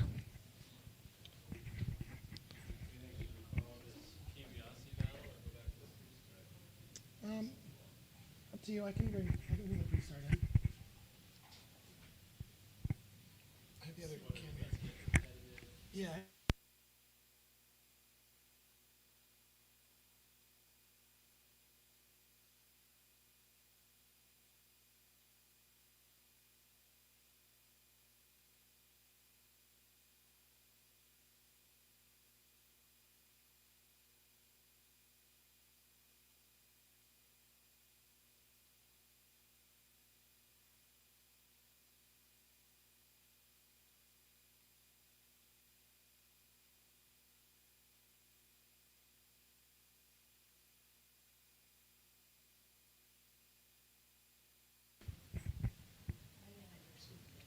All right, so as we watch Scotty Dixon and Tom Pico sail upwind here, I'm going to bring somebody in who can give us a little bit of insight of how the racers are using the coverage, mainly that Cameron's filming. I'm just being annoying and talking, but how the racers can use the live coverage in the overhead shops to kind of diagnose their racing habits and make a game plan going in tomorrow. So, Sammy, tell us about yourself and which team you're somewhat involved with.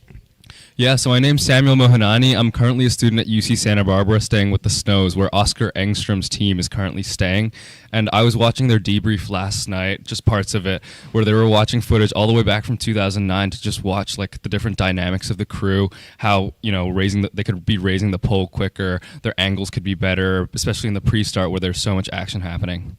And that's pretty cool because, I mean, a large part, and thanks to Lisa Meyer over here, but the Long Beach Yacht Club has provided such great coverage of these Congressional Cup events for as long as I've been involved. And so, like you're saying, they've been able to watch some of the best teams on these exact boats we're watching right now. And what were some of the pointers you heard them saying? Did you get any of the big details?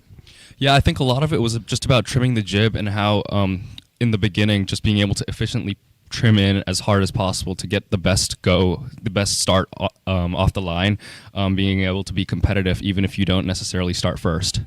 Very cool. Well, Sammy, tell me, how is it staying with the Snow family? I know they're some of my favorites personally, but what are some of the fun things that happen over there these next couple of weeks?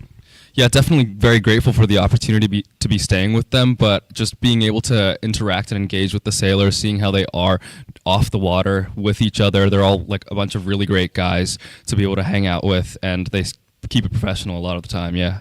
Very cool. Thank you, Sammy, and I'm sure I'll see you over there. I'm going to spend some time there over the next few nights for sure, hopefully at least. If I'm invited. I see Julie over there. I'm always invited, but thank you so much, Sammy. Pretty cool to get the insight here, how they're all watching this, even in the middle of the race last night. So thanks for that, and Theo's going to be, I think, the last match here in this flight, but thank you, and nice to meet you, and good luck with your studies up at Santa Barbara. Cheers. Thanks, man. All right, coming back down to the pier here, we have Christopher Weiss and Rory Finnegan here on the start line inside of a minute, I believe. That was the start. Both slightly late. You can tell that the wind has definitely kind of calmed down a little bit. The flags on the pier are still blowing pretty hard.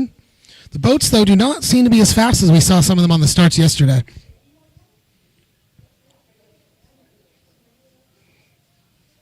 Chris Weiss in the number 3 boat on the left side of the screen here. Rory Finnegan in boat number 6, sailing to the right towards downtown Long Beach.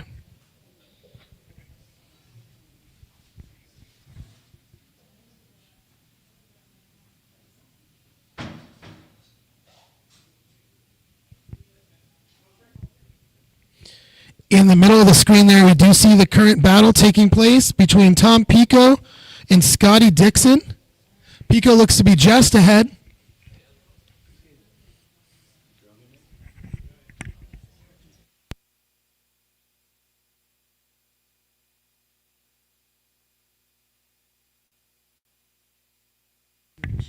Okay. Were you watching everything on here? Yeah, so this is what people at home see. Well, a second. All right, so as they douse these Spinnakers here, I can't hear myself. We are in a pre-start in the background here. The last match of flight number 10, Oscar Engstrom versus Christopher Weiss. And I've got a special guest here. Tell us about yourself, your name, sir, and where you're from when it comes to sailing. Hi, this is Dave Bassett Parkins. You may remember me from the Sabbath Nationals if anybody was listening to that. Maybe not. I'm a Long Beach Yacht Club member, have been for, I don't know, since COVID, I guess. But been in Long Beach for a really long time. We did the Olympic trials back in '84 and came in second. So I had a little bit of experience in racing. I own a 48-foot one design, so we get out on the water quite a bit. Haven't done any match racing, but my granddaughter's really into it, so it's kind of fun to be here today. She'll be in the Junior Congressional Cup on Friday, so Zoe Kringen, a little shout out to her. Very cool. And if you can give us a little bit of insight about how that Junior Congressional Cup works, how do they get selected for that, and what exactly happens? Well, they have a fleet race, 3 races in FJs. It's kind of fun. The kids get selected by a submission process, and then they go through it and choose the ones they think will do the best for the Congressional Cup. And then they choose, I think it's one member of each of the crews from the Congressional Cup team. So they get out there on the boats with the kids and work really hard on an FJ and hopefully do some tactics, maybe some trimming, but definitely some hiking.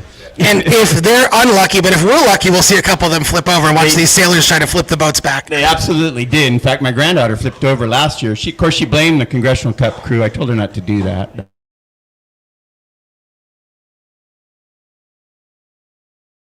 And we see Oscar Engstrom here approaching the pier. Yeah. Tell me, as a sailor, what is your insight as to getting this close to an obstruction like the pier? Well, you definitely want to stay outside the buoys there and stay away from everything. What they're trying to do is get the inside before they get up to the pier. And you see them circling here, trying to get in the best position before they head out to the start line. So they'll circle looking for an opportunity. And then usually it's the follower, if they're close enough, who could get the better start and maybe push the other one over. But they're turning in here. I don't know how much time's left for the start, but they're definitely getting ready. There they go. Now they're lining up, getting ready to head out towards the start boat. You'll see the bow guy up there swinging his arm back and forth. That's telling the skipper that there's room to cross. If he says that there's no room, then you'll know that they're getting close to a collision. So the guy on the bow in the back is the guy you got to watch. He's really watching everything happen. All right, in the back of the camera here, we can see Nicole Brault taking the win in her race here over Patrick Zabroya. So congrats again to Nicole. She's on a tear already today, so great job, Nicole. And just so much action happening in one spot. Tell me what you think about these match races happening so close together and sharing start lines and finish lines and seeing all the Spinnakers. It's really such a spectator sport, isn't it? It's a great spectator sport when they're all coming in at the same time. If you're a fleet racer, of course, this is nothing new to you. You're in a boat on a line with 80 boats, having a couple extras not a big deal. But if you're watching it as a fan, it is a lot happening at one time. You can see the boat in the back trailing. They're getting close to the line. We'll see if the one in the front holds up or just drives through the start. They're tacking. Number 4 is tacking to port, trying to avoid the line a little bit early. And there goes the gun. It looks like they both have clear starts, and it's a split. 4 is going to go right, and I can't tell the number on the other boat, headed out to the left-hand side. It's number 8. So there's a split. It's been a little bit favored to the right today, so I'm a little surprised if the left side goes too far before they come back. But we'll see. So it's a split out. They're completely split. We'll see when they come back together, what we call the moment of truth, when you'll figure out who's really in the lead. But right now, good start up from either end of the line. It looked like it was a little bit boat in favor, but we'll see when they come back together. All right, great. As this start sails out towards the weather mark, Cameron, if you can get us back on screen here with the Spinnakers coming downwind. We've got Visit Long Beach, American Integrated Services. That's the match between Christopher Weiss and Rory Finnegan. In the background, Farmers and Merchants Bake, Cabria Boat Shop. That's the match between Tom Pico and Scotty Dixon. And, I know that Scotty and Tom had a good race yesterday. Tom bested Scotty, the only one to do so yesterday. I've got to think that Scotty in that Cabrillo Boat Shop does not want to let that happen again. So I don't know if you can see the Spinnakers out in the background on camera and on the pier here. Give us some insight of what you see with these boats coming downwind and what the strategy is if you're the trailing boat downwind. Well, as a trailing boat, what you're trying to do is get inside and push the other boat away so they can't jibe. And you're really in what they call match race heck as you're the red boat. If there's an overlap by the orange boat, they're going to keep you from finishing, which is kind of what you have right now. So the red boat trying to break the overlap, and the orange boat there in control at this point. So as they come towards the finish, or if it's, I guess this is the finish. This is not a finish. See, the jibs are coming up. We've seen this happen so many times today. They're going to have to basically tack or jibe all the way back upwind to get around these marks. And it's what we've seen is the boat in the back, the red boat here, they've really struggled to get back. Yeah, they are. They're in heck. The orange boat is in complete control here as they push them past the mark. And here they come. They're both going to be in a really tight reach into the bottom mark. Great job by the orange boat to hold the red boat out. And the red boat's having a little bit of problem moving. So orange boat made a great move there. as they come into the bottom mark. He'll have a nice big lead. And that's at least the third time today I've seen that happen down on that end of the race When you course. end up where the orange boat was, they had control of the course going into the bottom mark. That's why they were able to push the other boat past. The other race we were watching, they're coming together out there, starboard and port, coming to the moment of truth. We're going to see who's in the lead. It looks to be the boat coming from the right. So I see a blue penalty flag up. I see Scotty Dixon in this match is the yellow. So it looks like Dixon is sailing into a finish. Tom Pico, with a penalty flag up, has dropped his Spinnaker. So I don't... he had to do a penalty earlier, so he had double penalties in this match. So Scotty Dixon, guys, give it up on the pier. Your Scotty Dixon is going to take another win here. First to 8 wins this weekend at the Ficker Cup. What an amazing race. Holy mackerel. Here comes Scotty, looking great right into the finish line.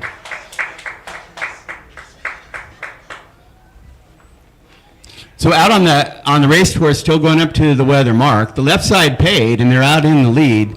I can't tell if they're on ley line, but if they are going to have a tremendous lead on the first set. Can you get us upwind, Cameron? Yeah. Sorry. That's all right.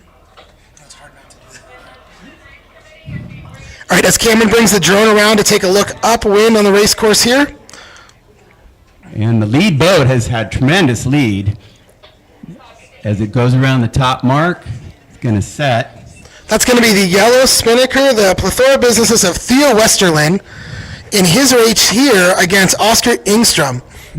Amazing lead, 4 or 5 boat lengths at least. A little slow on the set, but there it goes. Wind's a little lighter than I imagined it would be. And looks like a nice big lead there coming around the top mark. Second boat getting ready to set, and there goes the kite. And it's pulling, so... There they go. It's, as you can see, about a 4 or 5 boat length lead for the yellow boat at the top mark. See that in the background there, you see the Durant Construction and Design Spinnaker trailing plethora businesses, both Yacht Club member sponsors. Thank you to both Bill Durant and the plethora businesses team. George and Dora. Here on screen, though, boat 6 and whoever 6 is racing here. We got Rory Finnegan in this match here against Chris Weiss. So Finnegan and Weiss here. We got boat number 6 is Finnegan, closest to us on screen. Yeah, Finnegan's in a bit of a bind here. If he tacks and goes over to port, the other boat, no doubt, is going to tack right in front of him. And can you see? Is that looks like a blue penalty flag, doesn't it? Yep, there's a blue flag up. Here he goes. We'll see if he gets across, and it's going to be close. We'll see how it happens here. He may have to tack back if he can't cross, and it's close. And there he goes, tacking back, just like we said. It's going to get right in the way of number 3, right in the bow. That's a great spot, but number 3's got a lot of speed. However, number 3 has this blue penalty flag, so Chris Weiss is in a good spot right now, heading upwind, but Chris Weiss has to complete a full 360-degree turn. So they're sailing a long ways away from the mark. Look across the horizon here. The mark is all the way over here, all the way on the right-hand side. These guys have such a long sail to do, and I have to think this is Chris just screwing with him here, trying to cause another penalty or trying to give himself enough room to complete a turn. And really, this is great strategy by Chris Weiss. So there we go. They're tacked over. Number 3 in the lead. Real slow tack on purpose. They've overstood the mark. So it's going to be a reach into the mark. 3's in a great spot, kind of pulling away and in control of this race by three or more boat lengths as they head across to the top mark. And as he said, they really overstood by almost a reach all the way down into the mark. Maybe it's going to be an early set. We'll see, because they really have overstood the mark. From the umpires, the blue boat, Weiss was penalized for coming into the bottom close. mark. 9 is first around, and then 4. Hearing an echo. Oh, sorry. That's okay. So weird, I was hearing an echo. All right, whatever. Go ahead. You can talk. So as you can see, nothing's changed here as they reach across to the top mark. Nice big lead, getting a little wider as they're. Yeah. A little bit of bad air and a little bit of weight coming off the lead boat, number 3. But with that lead, they should have a really nice set coming into the top mark. Nine's just trying to keep up, just trying to stay slightly above number 3. Going to sail a little bit extra distance, and of course that'll put them a little bit further behind as they get into the top mark. Definitely the lead boat has all the advantage at this point. And you can see the mark come into the picture here. Is they're going to have plenty of time for a nice long set coming into this top mark. They're giving it plenty of room. So 3's at the mark. There they go. Kite's going up, and it's up, and it's pulling. Nice set, about 1 boat length from the mark. They got a full kite. Very nicely done. Here comes 6 around, and their kite's going up, and about a boat length and a half, and the kite up a little bit of an hourglass, and now full. A little bit slower set, but right on the stern of the red boat, number 3. All right, so Finnegan's going to have to try to give him a little bit of gas or something to catch up, but they're pretty far back. We'll see what they can do to catch up to number 3. And number 3 is getting ready for a jibe, and kites around, and they're really soaking down deep. See if they can get a jibe in. Wow, they're really soaking deep. Just kind of sailing by the lee here, trying to get in front of number 6. Still hasn't jibed. Number 6 is trying to jibe, and they've got something wrong with the Spinnaker here. They seem to have lost the other clue. 3 is still sailing by the lee with just the kite, and now the boom comes over. All right, so that's Rory Finnegan out there struggling to keep his Visit Long Beach Spinnaker flying.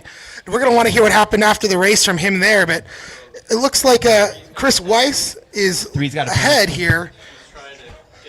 But Chris Weiss does have a penalty, so trying to get that overlap. Overlap on number 6. Go ahead. We're going to lose our drone here in a minute, so hopefully I'm going to try to keep the drone on as long as I can so you guys see what's happening. Chris Weiss trying to kill that penalty here. Yeah. He's getting down here, keeps it moving, staying down deep.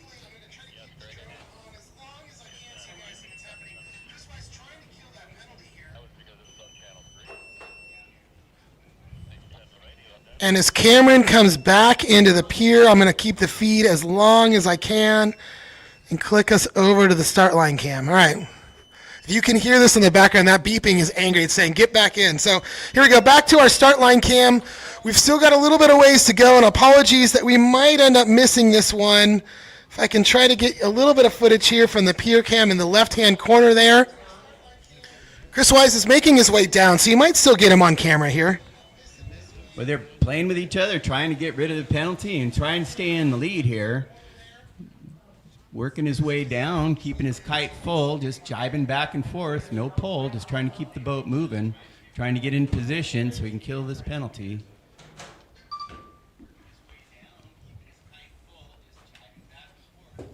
He's in position, but the other boat gained quite a bit, and here they come into the bottom mark.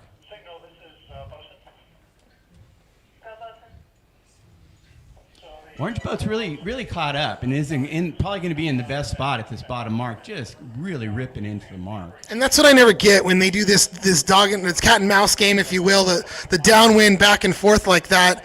The trailing boat at some point just going to catch the wind and sail right past, and that's appears to kind of be what's happened here. I know that Chris Weiss is going to have a little bit of the inside here, but not enough room to make a turn and keep Finnegan out. I think this is going to be Finnegan's race here. It looks like it. It definitely looks like Finnegan's going to take this race. And there he goes. He's sprinting to the finish line. And there you go. Rory Finnegan crosses the finish line ahead of Christopher Weiss. Yeah, I've got it on. Thanks to Cameron for getting the drone up just in time to catch that finish. Beautiful finish. Great comeback by Finnegan. Just riding all over the red boat all the way downwind, not giving up. And at the last second was in the best position to drive over the top and take the finish. If you can get on the Dixon race out here on the right-hand side of the race course, you want to call this one in, and I'm going to... Which one? This one here? Yeah, it's Scotty Dixon in the gray. Okay. And Theo Westerlin in the yellow. Okay. So coming downwind, we've got Dixon in the green-gray and Westerlin in yellow. It looks like Westerlin's got a bit of a lead here as they come down towards the bottom end of the course. Oh, there's a beautiful shot. Thanks for that, Cameron. That's absolutely gorgeous. That's a great picture. You can see a little bit of a lead, a little bit lower, and moving quickly. Scotty trying to get over him to take some of his breeze, but it doesn't look like it's going to happen. It looks like the yellow boat's is in a great spot here, coming into the bottom. Let's see how this works out. They're closing together here, but too much, I think. Too much room here between them, and it looks like Westmoreland's gonna take this one pretty easy. Here they come. Number 8 and number 4.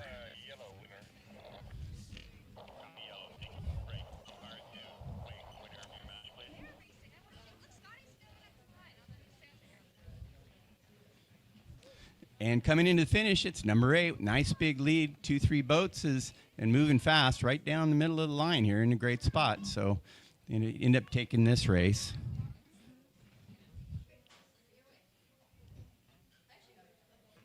And they're through the line.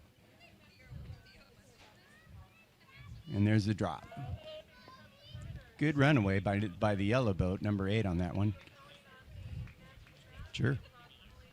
All right, thank you so much for that assist in the call there. If you saw that on board, there's some orange gear on board that Theo Westerlin boat. Let's take a look at what Theo had to say about wearing the color orange on board his boat. One of the guys that I somehow managed to get is another Swedish sailor, Johnny Bernsen. Are you going to let Yanni wear the orange gear? Or are you going to make him change his colors for this race?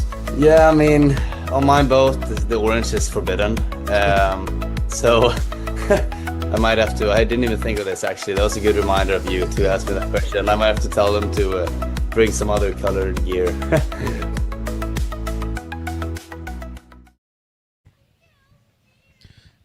All right, back here on the pier. Thanks to Dave for that assist on the call there. I've got Kirk coming up here. He doesn't want to be on camera. I'm going to hang tight one more minute. We'll be right back with more racing action.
As we've got some time to kill here, I'm going to bring Bruce in on screen. Come on in here, Bruce. This is Nicole Brault's husband. I actually got to talk to her about a week ago now. We did a Zoom interview together in preparation for Ficker Cup. I'll show the footage later today. But one of the big points she made was that you are the one that really has brought her into match racing. Once you two got together, she said it like reignited her flame to get into racing. And she's so grateful to have your support. But Bruce, tell me, how is it to have a partner or a spouse that gets to travel the world and sail like this, and you're along for the ride the entire way? How does that feel?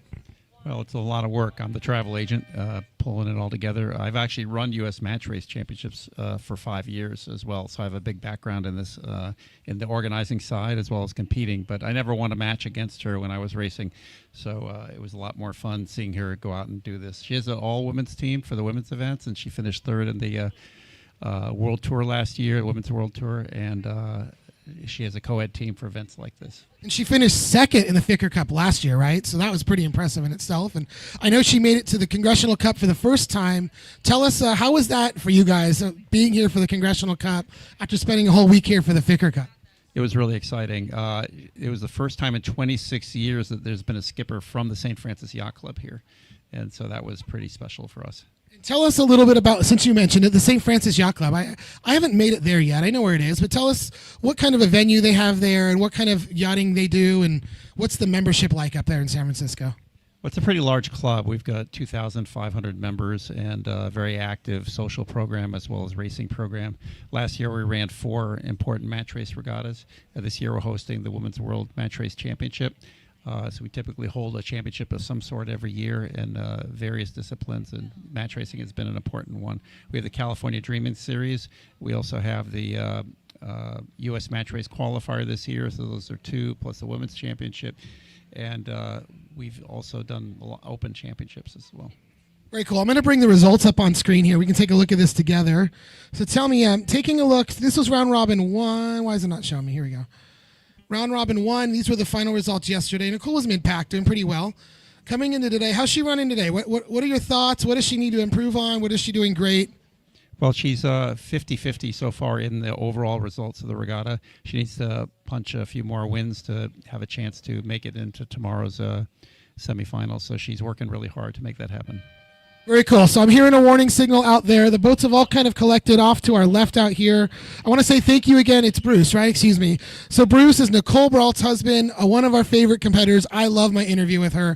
I'm going to flip it up here in a couple minutes. And thanks again, Bruce. Good luck to Nicole and everybody watching from St. Francis. Thank you guys for supporting us, and such a fun weekend. We're lucky to have Nicole down here. So we'll be right back after this. We're going to have more racing action taking place as we get into the 11th flight. Only 4 flights left to go to the 11th flight before we decide our top 4 for tomorrow's semifinal and finals of the 2026 Ficker Cup.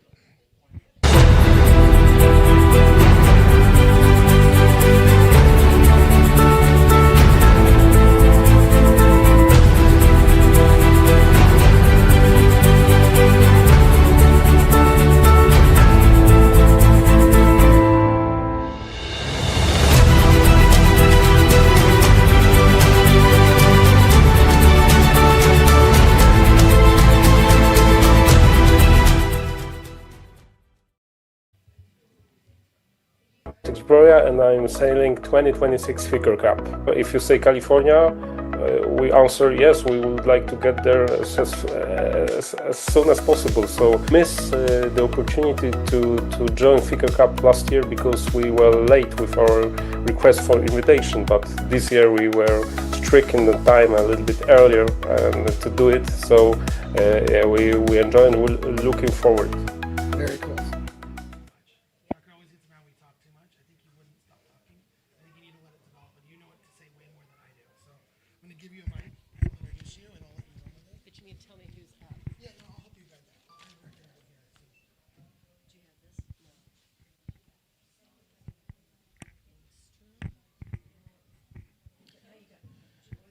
All right, back here on the pier, I have a duo of female Commodores. There's been 3 of them.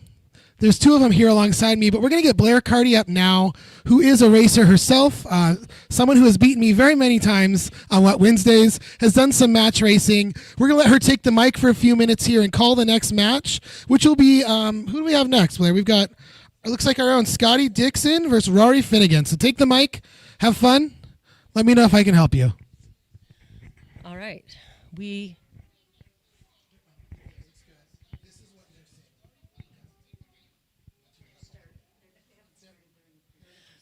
They're in the pre-start right now.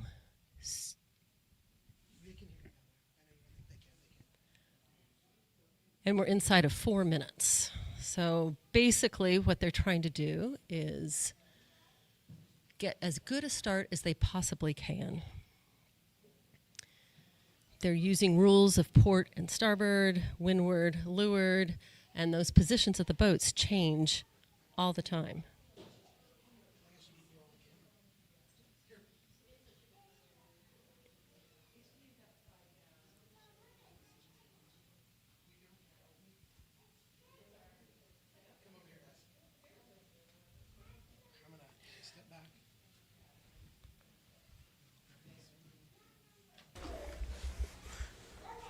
Okay, everyone get in the screen a little closer. Okay, so I want to hijack the camera for a minute. We have all 3, the only 3 ever female Commodores with the Long Beach Yacht Club in one spot here at the Ficker Cup.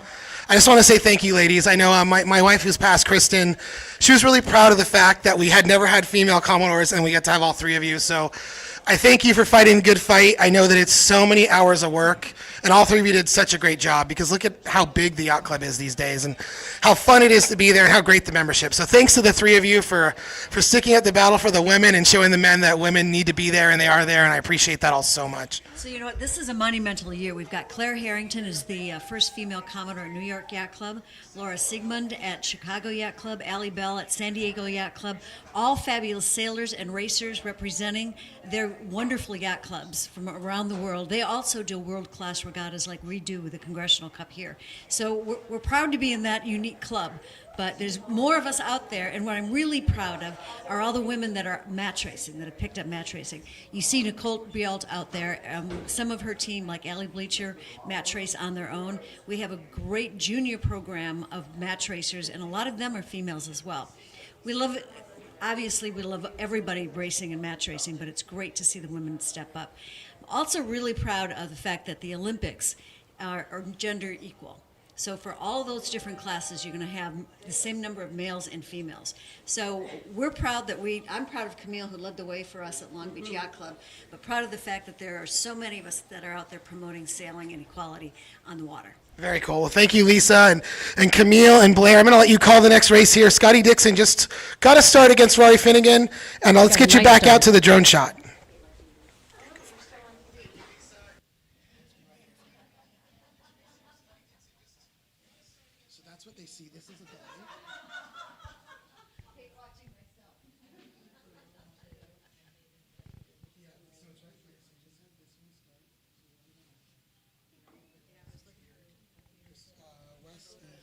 Okay, starting this next race, we've got Nicole coming in on starboard and Chris Weiss coming in on port.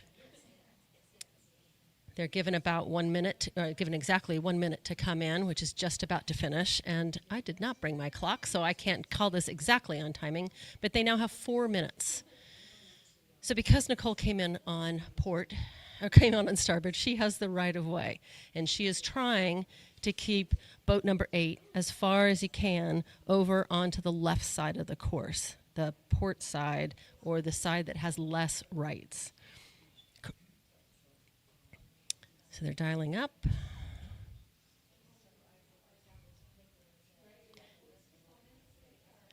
So it's tricky. When boat number 2 came in, she was on starboard, she had the rights. When they dial up like that, all of a sudden they've gone head to wind.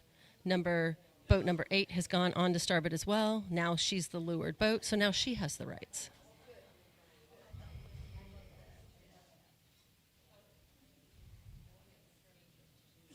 It's incredible to me how these Con Cup skippers can hold these, or these even Ficker Cup skippers, any skipper can hold these boats for a long time, pretty much doing nothing, and sometimes even sailing backwards.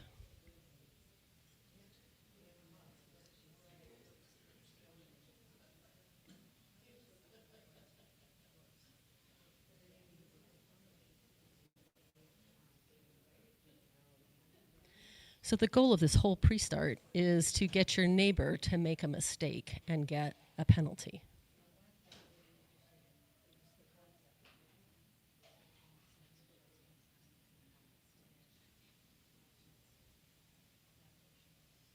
Nicole's done a nice job of being able to spin and get out of there before Chris can turn around and get out of there.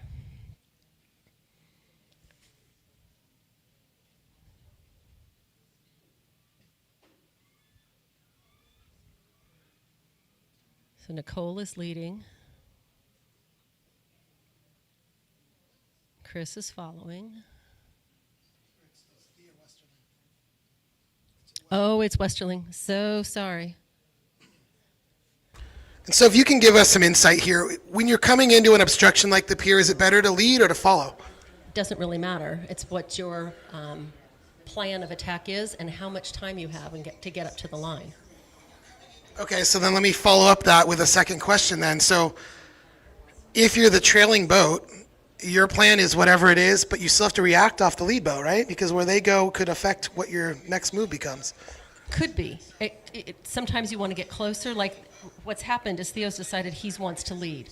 So he followed her down by the pier and then has turned, and now he's coming back towards the line.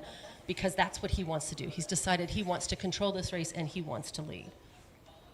And I guess the reason might be because he knows how long it's going to take him to get back to the start, and he knows how he wants to be powered up when that happens. And we're now inside of 1 minute. The following boat has to keep clear, and so he feels like he can control her more by being the leading boat. Sometimes you don't feel that.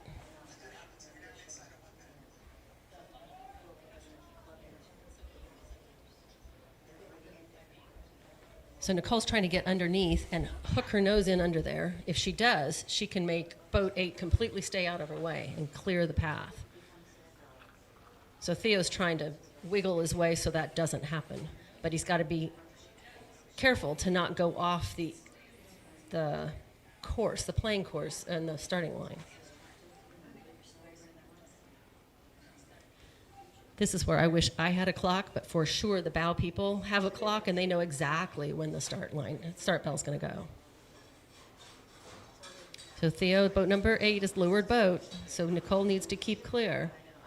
He did a nice job of squeezing her off, making her tack. That slows her down for the start. Now Theo can just bow down and take off. Split start.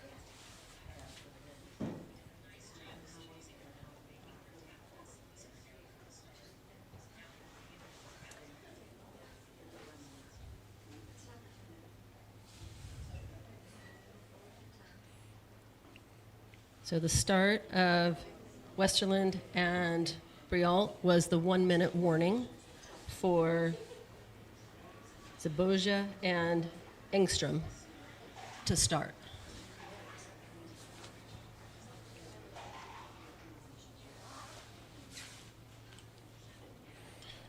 And in the background on the camera there, you do see the Cabrillo Boat Shop and Visit Long Beach Spinnakers. Again, Cabrillo Boat Shop, our own Scotty Dixon here out of Long Beach. Visit Long Beach tonight, or today, is Rory Finnegan out of Ireland.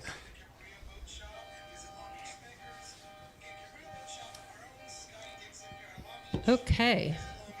If you can hear those horns going off on the course, the race committee is signaling a change of mark.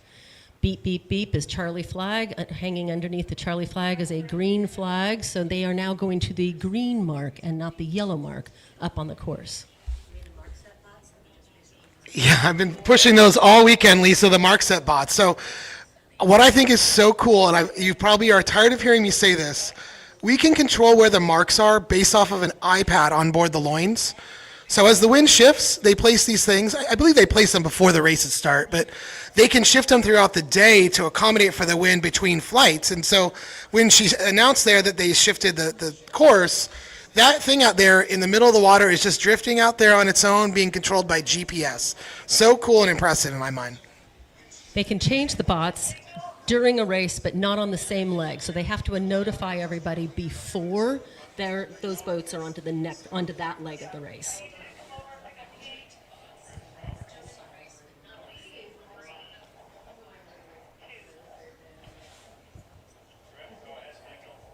So what's interesting is I did not see a race committee boat going out and signaling Finnegan and Dixon, who just came around.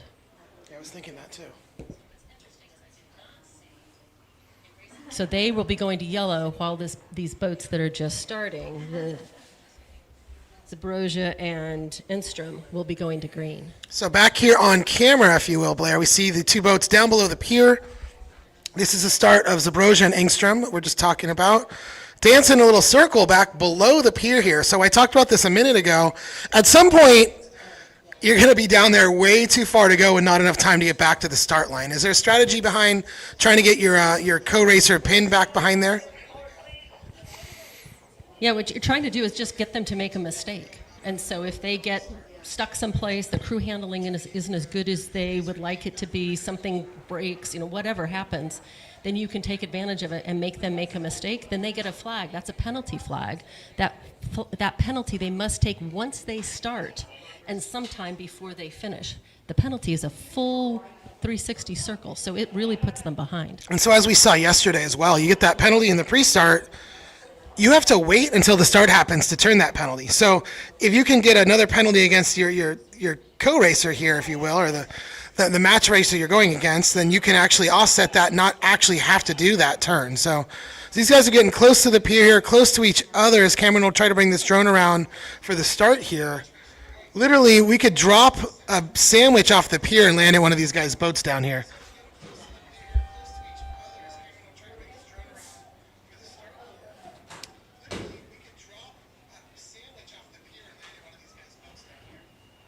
Woo, and you watch those umpires right there in the middle, seeing what's going on.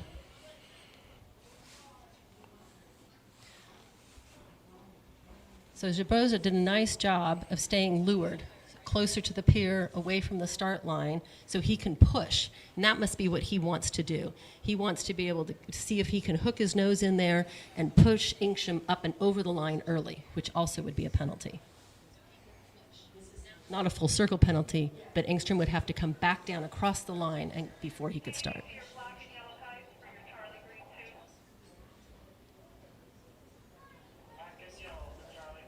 Engstrom is now the lured boat, and he's pushing Zeboja up and out, so he can't start.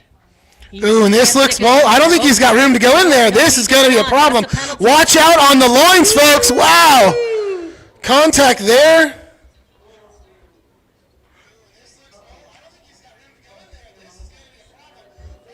Okay, so interesting. Not only did Zeboja get a penalty, he got 2 penalties, which means that the umpires felt he got unfair advantage by what he did. So he has to do 1 turn immediately, which he just completed, and then he'll have to do another one before he finishes the race if he wants to finish ahead. So great move by Engstrom there to pin him in that corner. Zeboja said, I don't care, I'm going in there, and he's paying the price. And that's why the race committee can do 2 flags, because it would have taken Zeboja longer to go around loins and do a circle and come back. And so they said, no, you got a benefit from what you did wrong, so that's why you get a double penalty. Interesting take. Okay.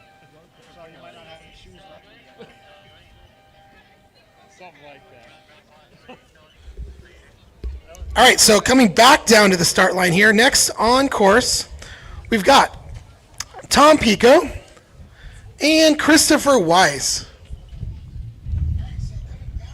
Pico, one of only 2 teams to hand Scotty Dixon a loss today.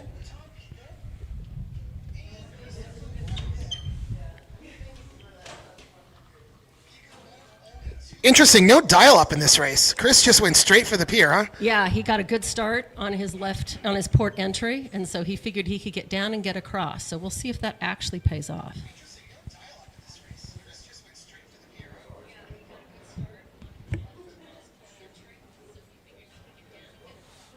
Whoa, that's tricky. Did a circle down there. He got on starboard. He got lured. That pushed Picot to get out of the way. Now they've turned again. They're both on port, but Weiss is still lured. So see, he still is controlling.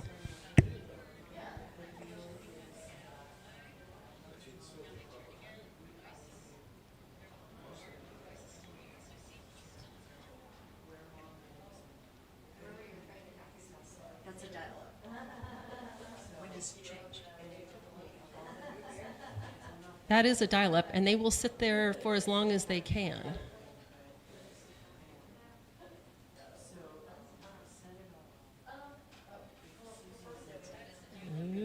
We'll see.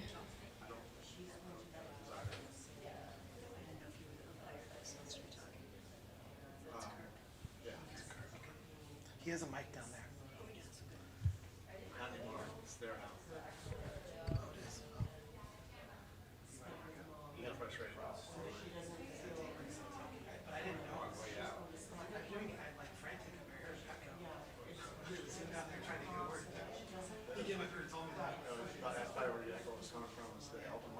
Well, it wasn't an echo, it was another voice here. Oh, yeah, who's on my channel? It was plugged in.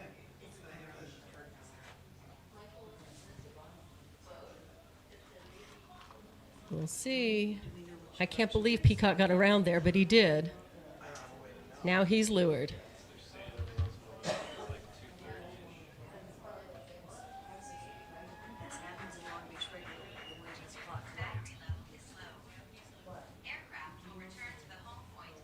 All right, folks, Scotty Dixon recording another win here, this time over Rory Finnegan.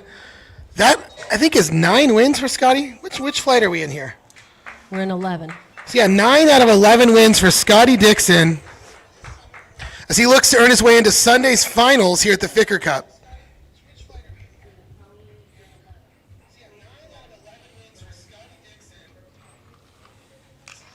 Peacock is just giving Weiss a heck of a time trying to get across that line. They've got time to kill. They're inside 1 minute. I can get him on my shot if you want to bring it in. He's run out of battery. So we will put them with this camera. I'm off now, yeah, so go for it. Oh, let's see. That it may have been a really nice timing thing for Weiss.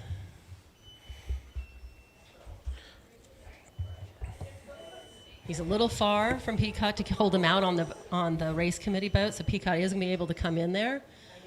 But he's very slow, so we'll see what the timing is. I will get a clock. And they're off. So as Cameron swaps out the drone battery, we'll stick with this shot here on the start-finish line. Thanks again to Blair Carty here for helping talk us through a couple races. Thanks to Lisa and everyone for letting me talk on the pier all day. Blair, you don't have to leave, Blair, unless you want to. She's going downstairs. She wants to get some fresh air.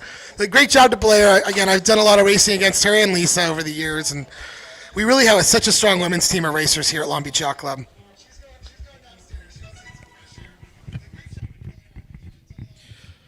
So we're going to watch these guys here. This is the last start of the 11th flight. Blair, you left your phone up here. When you come back this way, Lisa's going to have it. Last start of the 11th flight, Tom Picot and Christopher Weiss.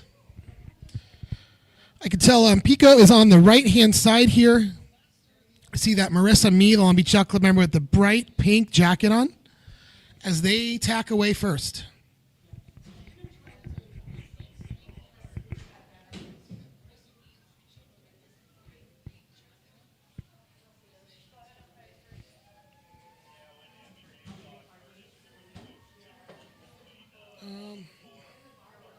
Still no. Okay.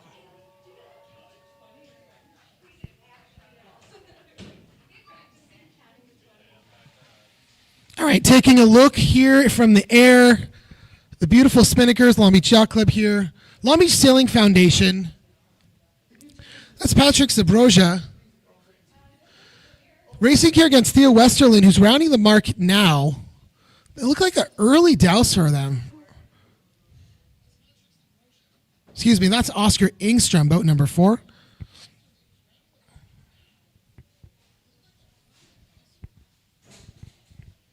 In the background now, you see the Nicole Brault boat, that Port of Long Beach Black Spinnaker, leading Theo Westerlin, that yellow Plethora Businesses Spinnaker. Again, I saw George and Dora Lanza yesterday. Plethora Businesses they're members of the Long Beach Yacht Club. They are a business acquisition firm. So they help people estimate the value and then sell their businesses, small, large, all different sizes. They're all over the nation. If you're interested in selling your business, check out Plethora Businesses. Thank you to them for being big supporters of the club time and time again, and here with the Congressional Cup and Ficker Cup. Back here, we see Zabroja, boat number 7. Oscar Engstrom in the background there, both racing upwind.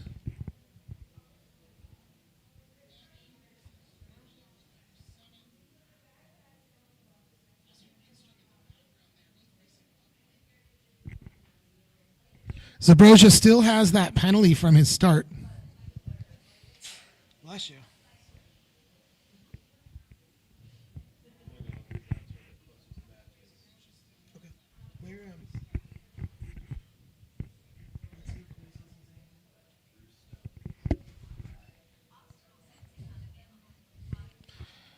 All right, as Cameron takes the drone upwind, if you take a look at the camera here, Bruce Stone's going to be really excited because Nicole Brault has pulled off another win here. Give it up for the St. Francis Yacht Club member, California native, Nicole Brault. With her win, over Theo Westerlin and Yanni Burnson.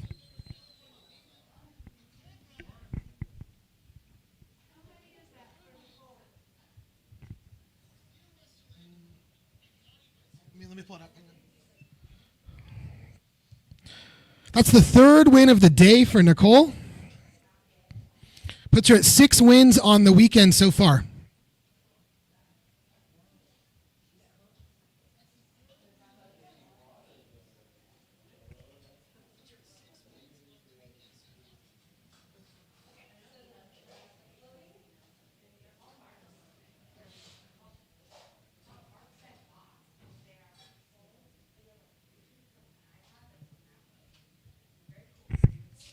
All right, you see the rounding here, that Farmers and Merchants Bank Spinnaker. Tom Pico trailing Chris Weiss.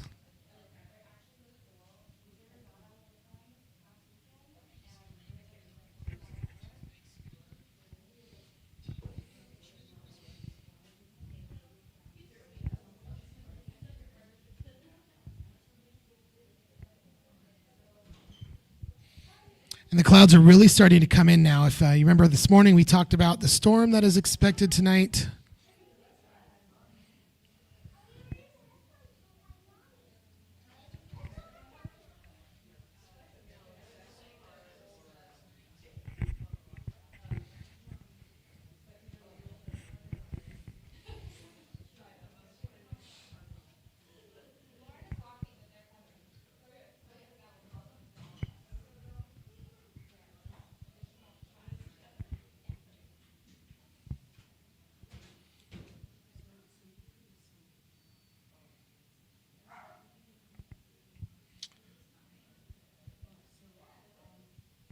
And a reminder, if you are looking for somewhere to get out of the wind, you want a cold, frosty beverage, we have a full-service bar upstairs in the loft.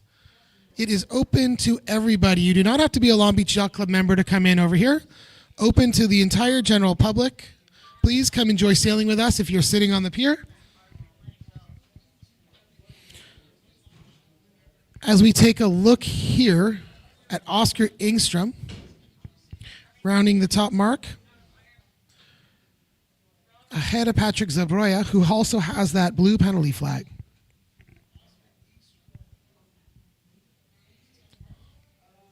So Engstrom will look to sail it home here to take the win over Zabroya.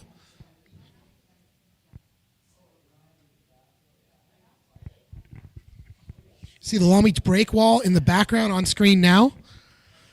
That is one of the reasons that we have such great sailing conditions in here. Really helps cut down the waves, make for such a great area. This will be the future home of the 2028 Olympic Games. Although sailing will take place to our north in San Pedro, we will be the home for kite surfing and a few different sailing events. We are really looking forward to it here on the pier. The pier is about to undergo renovation next year. And this is just one of the premier sailing locations, all thanks to that break wall out there.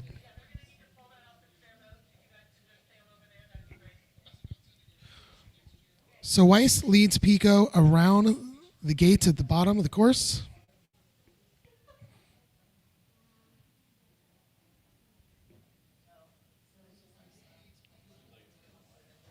It does, yeah. Maybe I'll get more battery life.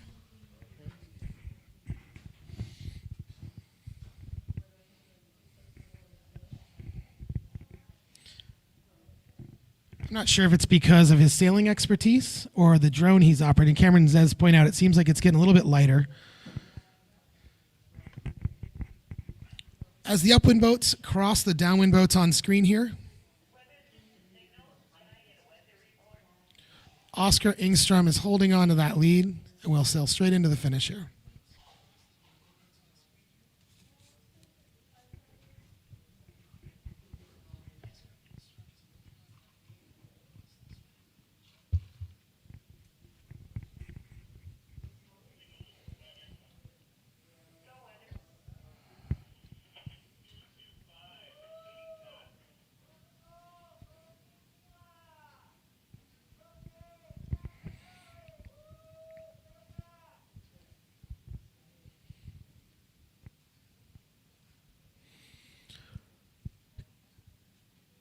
Congratulations to the Oscar Engstrom team. I know the Snow family down there is very excited to see their housemates take another win here.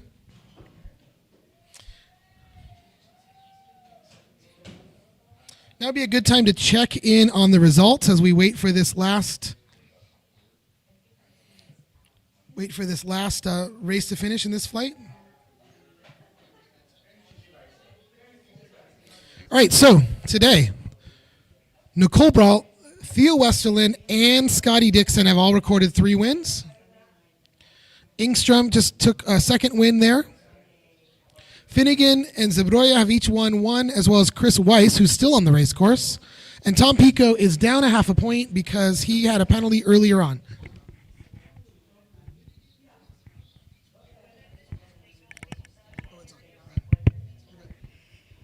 Ryan, thanks for that update. It's great. We're watching everybody who is watching us on live streaming. And in case you didn't see it, Rory, you've got people that are watching from Ireland and sending you and saying, "Go, Rory."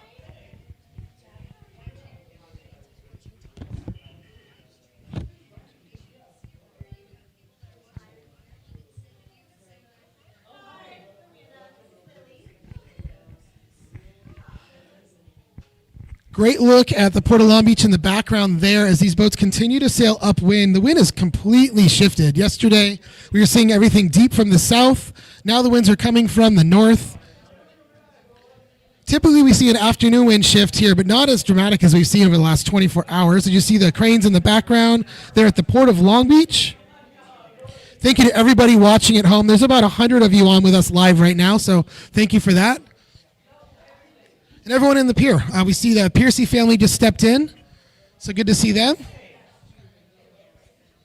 So if you're the child of a Commodore, what does that make you, Lisa? Privileged. Okay, there you go.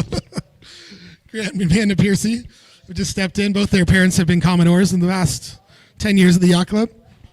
But here we go. Back to the racing. We see American Integrated Services, Chris Weiss, clear ahead here in his match against Tom Pico. Chris looking to record his 3rd win of the day. And what's going to be interesting here is so many of these teams are all tied near the top. As Scotty's got a clear lead. There's 3 or 4 teams that have each won 3 matches today. So I'm glad that I don't have to decide who makes it through to tomorrow. There's, I guess, a computer model that does that, but the race committee is in charge of that part. I just get to talk. But it'll be interesting. Come the last, I believe that in the last flight of the day, we're going to have some make or break heartbreaks. I really think that.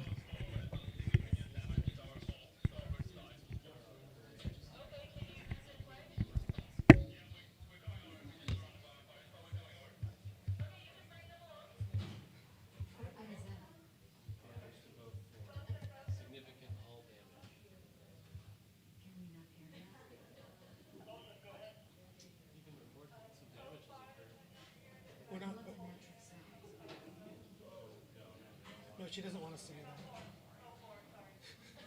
If you can override her, then yes. But I was given explicit instruction not to have that.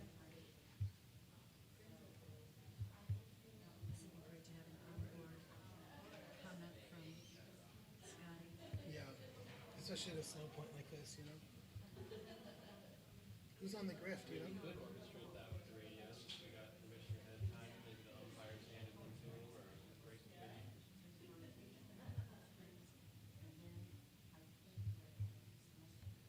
You're watching live coverage from the Belmont Veterans Memorial Pier here. Currently, Chris Wise is leading Tom Pico. This is the last match of flight number 11. We'll have 3 more flights to go today.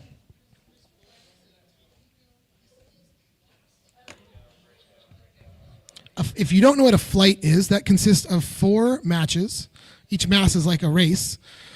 4 matches, which gets all 8 teams on the race course in each flight. There are a total of 7 flights in a single round robin. That means that every racer races against each other 1 time. To determine which boats will make it into the top 4 on Sunday, we do 2 round robins, 1 on Friday, 1 on Saturday, wherein the top 4 teams in points will make it to the semifinals tomorrow, and then ultimately the finals to determine who will be going on to the Congressional Cup. So Chris Wise records another win there. Chris Wise currently running 2nd place in points over the 2 days of racing.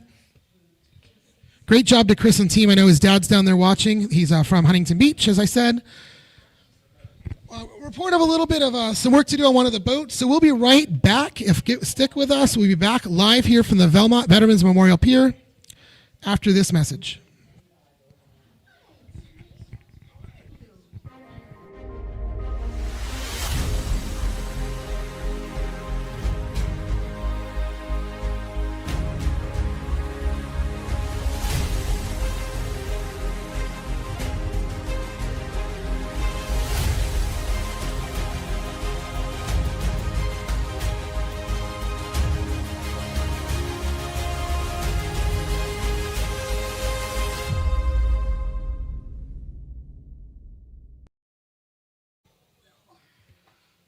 Finnegan. I'm here to race the 2026 Ficker Cup. Yeah, I'm from Ireland. I've been sailing since I was 4 years old, from a town in Waterford called Dunmore East. Yeah, sailing in Ireland is definitely a bit chillier, but more breeze on, I'd say, than a couple of the venues here in the States. But yeah, it's just because it's so cold, everyone's so committed to it. You know, you kind of have to love it to do it. So yeah, it's a great, one of the best places to sail, I think. Yeah, getting the team together, definitely, you know, have to buy a couple beers to get them to fly over to LA, but at the same time, you know, they love doing it as well. So it's, we sail together a good bit in Ireland, against each other sometimes as well. Got Tom here this week, who I sail against quite a lot, and he's done Gulf Cup here in LA as well. Yeah, I've been here 2-3 years ago, did the Ficker Cup in these boats. So I actually really like these boats, you know, the big heavy boats. It kind of, you have to be on point because you don't get out of jail as easy as the smaller boats. But yeah, we've been doing more in Copenhagen. We've been on the DS37s, which are similar size, similar kind of heftiness. So yeah, we've gotten a bit of practice in it now, and we feel pretty good in them. Yeah, we're staying between 3 different families. We're absolutely delighted to be hosted here in Long Beach. You know, makes it so much better to come out and be hosted by families, all such lovely people. Great atmosphere at the club. The area is fantastic. You know, the breeze is nice, so really looking forward to it. I personally love the pier because we have in Dublin where we sail, we've got a big harbour wall that we use in obstruction. So yeah, it just adds that extra element, and it's really fun to kind of see the different racing around it because you have so many more scenarios just from that pier being there. So I enjoy it a lot. Yeah, well, we've got you know, it would be huge for us. It's the grandfather of match racing, as they say. So that would be amazing if we were to qualify. Definitely have the time off work if I need it already, and I've got my flight booked for the week after, you know, because you got to plan for success. So yeah, we're really hoping that's our goal this week. We're going to push for it pretty hard. So yeah, hopefully we can make it. Food-wise, I think, and I'm a huge burrito fan. So yeah, down here in California, love to get burritos. Yeah, there's a lot of burritos in Dublin these days too, as well, actually. But you know, Californian burritos can't really beat. Food you got to try in Ireland, I would say. I don't know, we kind of have a mix of a lot of different cuisines, but they're all very good. So most pubs you go into or most restaurants will be really top quality. So anything in Dublin really you go to is pretty good. Oh, Guinness, I'd say, yeah. Yeah, no, thank Waterford Harbour Sailing Club, where I grew up sailing. They've supported me since I started. The Royal St. George Yacht Club as well helped us with training, providing boats, you know, just supporting us in general there as well. And then Congressional Yacht Club here in the States that I'm a member of, they support us quite a lot as well and help us get to these matches. So yeah, all those clubs, and then personally, like family, obviously, growing up, helping me get into sailing, bringing me to different events. My girlfriend for letting me go to all these events, spending all of my time off to go to sailing. So yeah, no, just thanks to everyone.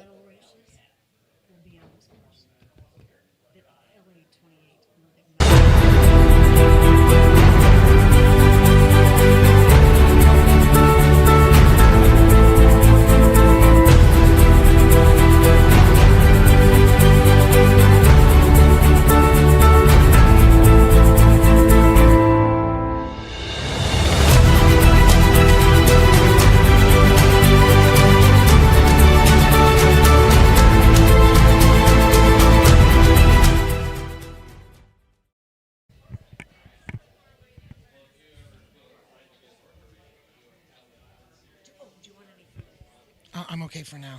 Thank you.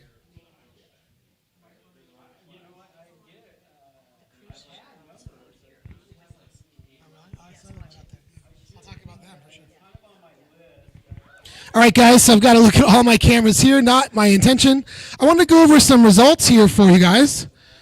If you go to the congressionalcup.com website, you can click on the results tab on the top, and you can take a look. If I scroll down here, you'll see that round robin number 1 is at the bottom. Conveniently above that, they show the overall positions after yesterday. And then above that, we could take a look at the round robin that's taken place today. So currently, if I add the times or the scores from yesterday's round robin to today's, we find that Scotty Dixon is currently leading the regatta with a score of 9 wins. Theo Westerlin currently second in the regatta with 7 wins. And this is where things get interesting because we now have a 3-way tie for third and or fourth. Oscar Engstrom, Christopher Weiss, and Nicole Brault. So it'll come down to tiebreakers on head-to-head for that. As it stands today, at this moment in time, only 4 teams will make it through. Dixon, Engstrom, Weiss, West, Brault, all with a minimum of 6 wins each. There's only 3 matches left, so we will see what happens here in the next few minutes. We'll be right back live with more coverage. Thanks for watching with me, and we'll be right back in a couple moments. My name is Dr. Karen Block. I'm a chiropractor athletic trainer. We've been working with the sailors in the Long Beach Yacht Club, especially with the Congressional Cup for the past 5 years. We are a brick and mortar on wheels, so everything here is everything we have in our office, plus some. So we have compression, which is a Normatec that we use, so it's nice to flush out the legs. We also have our hyperbaric oxygen therapy. So this is 1.3 ATA. This is a soft-sided chamber, but when you go inside, you lay in, and then we have the oxygen concentrator that's 90%. And so when you lay in, a little pressure and a little oxygen goes a long way, so it compresses. So it's kind of like the Normatec, but your full body. We also do soft tissue work. We do full body. We are chiropractors, but that doesn't mean that we do chiropractic at an event because we treat chiropractic very carefully and thorough. So normally we do nerve tracing technique, which is our own technique that we do. So we trace nerves on the body. So especially with posture, we work on the neck and the low back and we trace nerves. And so it's a different technique, but we have what's called shockwave over here. So this is acoustic. And what this does is it breaks up adhesions with vibration. A lot of people know what an ultrasound unit is.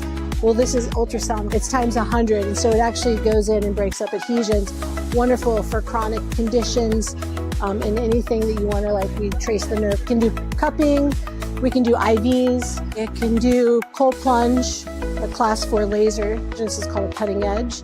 It's not a hot laser, but it works at 2 different wavelengths, one for acute and one for chronic. Good luck racing this weekend. We wish you the best of luck, and anyone at the pier, please come see us. We'd love to treat you.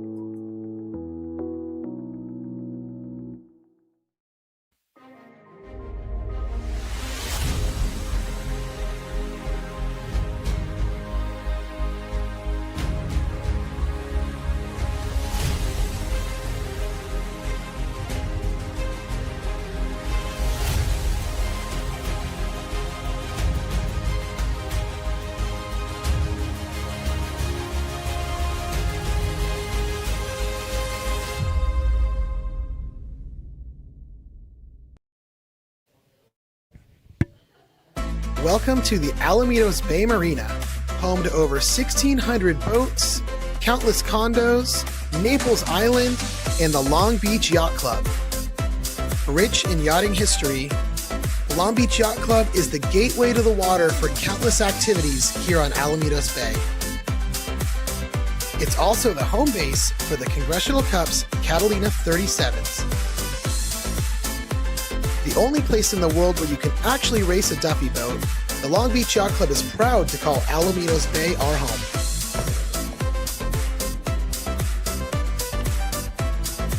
Just like we do for the Congressional Cup, we are happy to host yachtsmen from around the world and give them a small taste of what life is like here in Southern California, in Long Beach, on Alamitos Bay.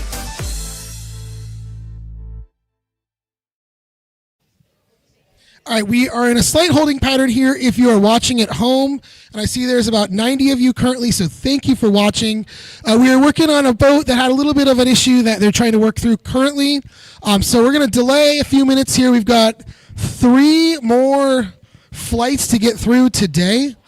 It's only 2:15 California time. We most likely will get through them, but 3 more flights to get through today, and we will be back on the water shortly. Thank you for sticking with us. We'll be right back. The 2026 Ficker Cup is finally underway here in Long Beach, California, live from the Belmont Veterans Memorial Pier. Teams completed their weigh-ins. The volunteers of Long Beach Yacht Club worked tirelessly to provide a great event for 8 boats to race with teams from 5 different countries. After a quick breakfast burrito, it was time for the teams to hit the practice day and get to work. Friday morning kicked off with a sailors meeting, and the teams hit to the water, ready to race and provide a show for everyone to see. Nicole Brault, Tom Pico, and the rest of the field had fun on the water with strong breeze all day long.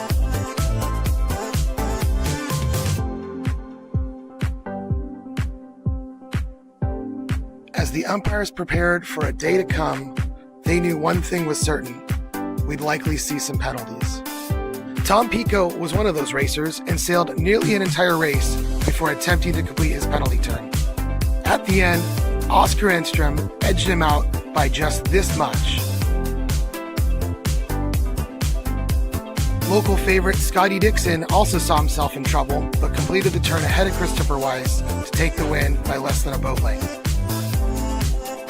Colorful Spinnakers could be seen across the water all day, but Scotty Dixon was the leader of the day, recording 6 out of 7 race wins. Take a look at the day 1 results here, as the first round robin is already completed. Join us live the rest of the weekend for the Ficker Cup. All right, so if you have not yet visited the congressionalcup.com website, there is all of the details you need to know about this week's Ficker Cup, next week's Congressional Cup, and everything that has to do with racing these Catalina 37. So head on over there, check out the congressionalcup.com. You'll see information and interviews with all 8 of this week's skippers. You're also going to see some details about the 10 skippers, well, I guess 8 as of now, plus 2 that we expect to have next weekend for the Congressional Cup. There's some history about the Congressional Cup, some great videos from historical events. As I pan down to the pier, you guys can take a look at how many people are here right now. We got Rory Finnegan sailing past the front. Guys, give it up for our Australian friends. Rory Finnegan and team down there, boat number 6. Irish, sorry, I'm talking too fast. Irish friends. I was thinking about that Guinness I'm going to drink in a little bit already. So Rory and team making the trip out from Ireland. He's been here a couple years ago, and he's back again now. Straight out of Dublin, as Lisa says. We just listening in currently on the race committee.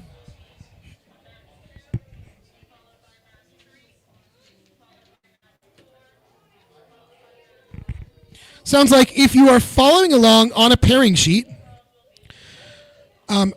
the flight number 12 will have a slightly modified starting order. So, looking at the pairing sheet for flight number 12, we will start with match number 2. That is Christopher Weiss versus Theo Westerlin. Second to start will be match number 3, which is Tom Picott and Nicole Brault. Third to start, Scotty Dixon and Patrick Zabroja, which is number 4 on your list. And then the last one to start will be match number 1, Rory Finnegan, Oscar Engstrom. So please make note, we will have a slightly modified starting order for flight number 12. We'll be right back. We're going to check in with sponsors one more time as we prepare to get this next flight started here on day number 2 of the 2026 Ficker Cup, here presented by Long Beach Yacht Club at Veterans Memorial Pier.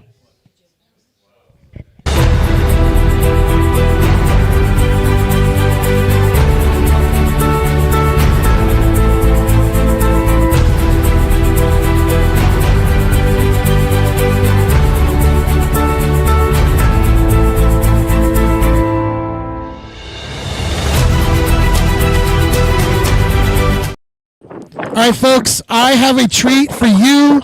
Scotty Dixon, can you hear us out there? I can hear you just fine. All right, so I've got Scotty Dixon. I need to get a headset on because I can't hear you, Scotty. That's my problem right now. I actually, hang on, right here. We're gonna turn Scotty up. Can you hear us now, Scotty? I can hear you fine, Ryan. All right, let us know what's it like down on the race course right now. You know, it's a pretty interesting day, not your typical Long Beach. We are amazed at how the breeze is pulsing in and pulsing out. So normally it would be nice and sunny and a slow, gentle build, and you know, the puffs are coming in with a fair bit of force at times, but then it breathes out and goes light, so it's keeping us on our toes. So those of you on the pier, I want you to look down right now. Scotty Dixon is taking a nap on the back of his boat, talking to us through his phone, but he's actually live on the live stream. Apologies for the wind. It's a little windy. Scotty, tell us what's the strategy with 3 races left? Win. Win, he says. The team's sailing great. And, All right, thank you, Scotty. We're all rooting for you up here. We appreciate it. Great shot of you on board the boat, looking up at the pier currently. Thank you so much. Thanks for joining us. That was cool. All right, looking back here at the pier, we are full up in the loft. It is so loud in here. It's really great.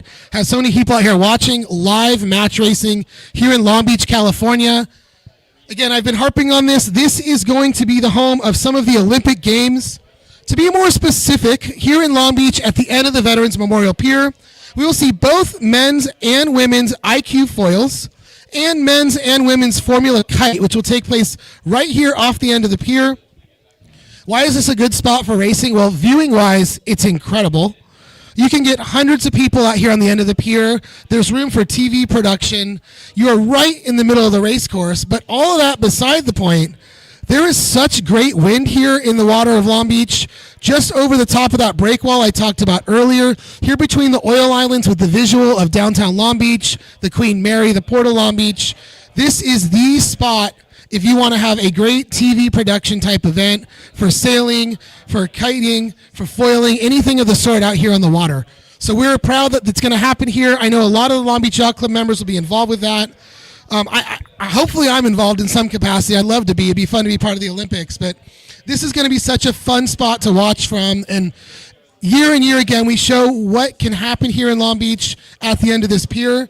So fortunate to have the team, Joe and his team from Buoys, that graciously host us and make it so easy to be here with food and drink and clean, nice, fresh bathrooms. It's just so easy to watch here. So if you've never been out here to watch a sailing event, I really encourage you to do so. Please, if you're in Long Beach or Southern California, come up here, check it out, hang out with me tomorrow if you can for the finals. Free viewing for everybody that comes out to the pier. Plenty of room. There's grandstands. There's covered areas up here in the loft. I don't know if you can hear the people in the background, but we're absolutely packed up here. So I appreciate everyone for being here. Appreciate you guys for sticking with us. A few more minutes on this delay. I believe the race committee still plans to get through the last 3 flights. So we believe racing's going to take us probably till about 4:30 today. So stay tight with us. I'm going to throw up one of my interviews from earlier in the week here. Let's take a look at Nicole Brault herself and see what she had to say. And I'll be right back with you live here from the end of the Veterans Memorial Pier in Long Beach.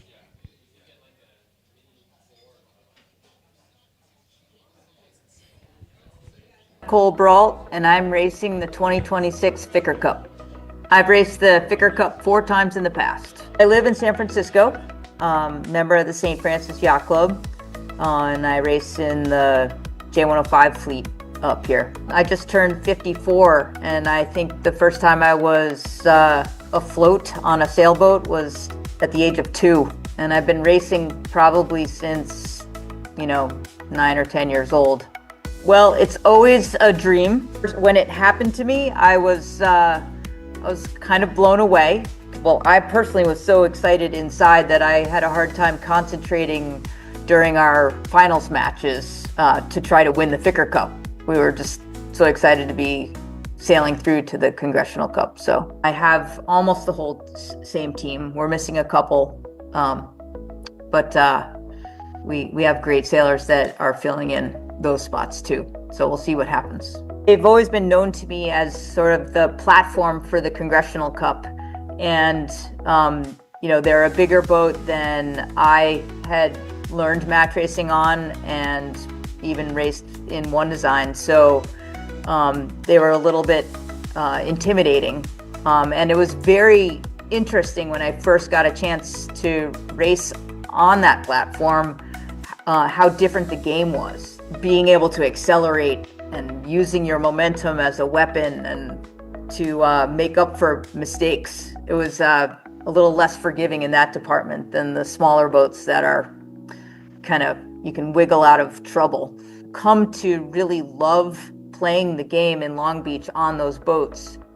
It's a very special opportunity, and the muscle memory, I get to sail them maybe once or twice a year, and having acquired the time over those years on the boat, I've come to really enjoy the familiarity when it starts to come back to me.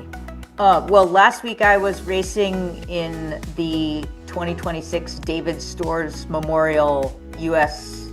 Match Racing Championship Qualifier. It's a long name, but it's hosted by the Oak Cliff Sailing Center on Oyster Bay in New York, and they race on Swedish Match 40s, and it's also a very unique place. I love sailing there too. It's shifty and challenging. The breeze can be up and down, and the boats they're bigger boats. One of the reasons I wanted to do that event was to get into a larger boat and play the game. There's no doubt that it's going to be a completely different regatta.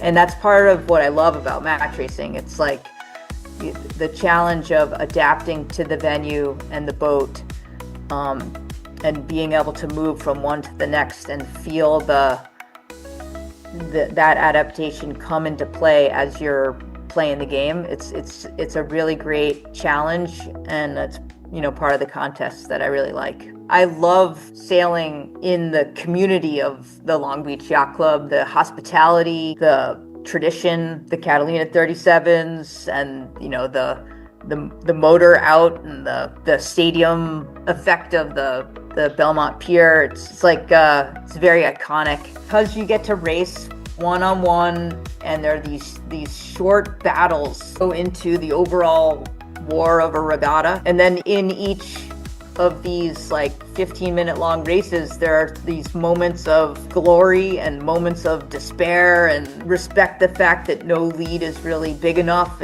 Just make us keep coming back for more match racing. Did they get off the dock first? Did they get off the dock last? And you're helping to put on the show. You're one of the players in a great event that's about to happen, and the Long Beach Yacht Club community is paying attention. And then you've got this time as you're motoring through Alamedas Bay. You put up the main before you go past Alamedas Bay Yacht Club, and then you get out towards the end of the jetty, and you turn towards the arena off of the Belmont Pier, and you start to think about the building blocks of a good day. There's so many people that have gone into my match racing. The first and foremost would be my husband, Bruce. Bruce sort of reawakened my racing career when we met. There are so many sailors that have been part of my growth as a match racer. My Vela racing team includes both women and men who have,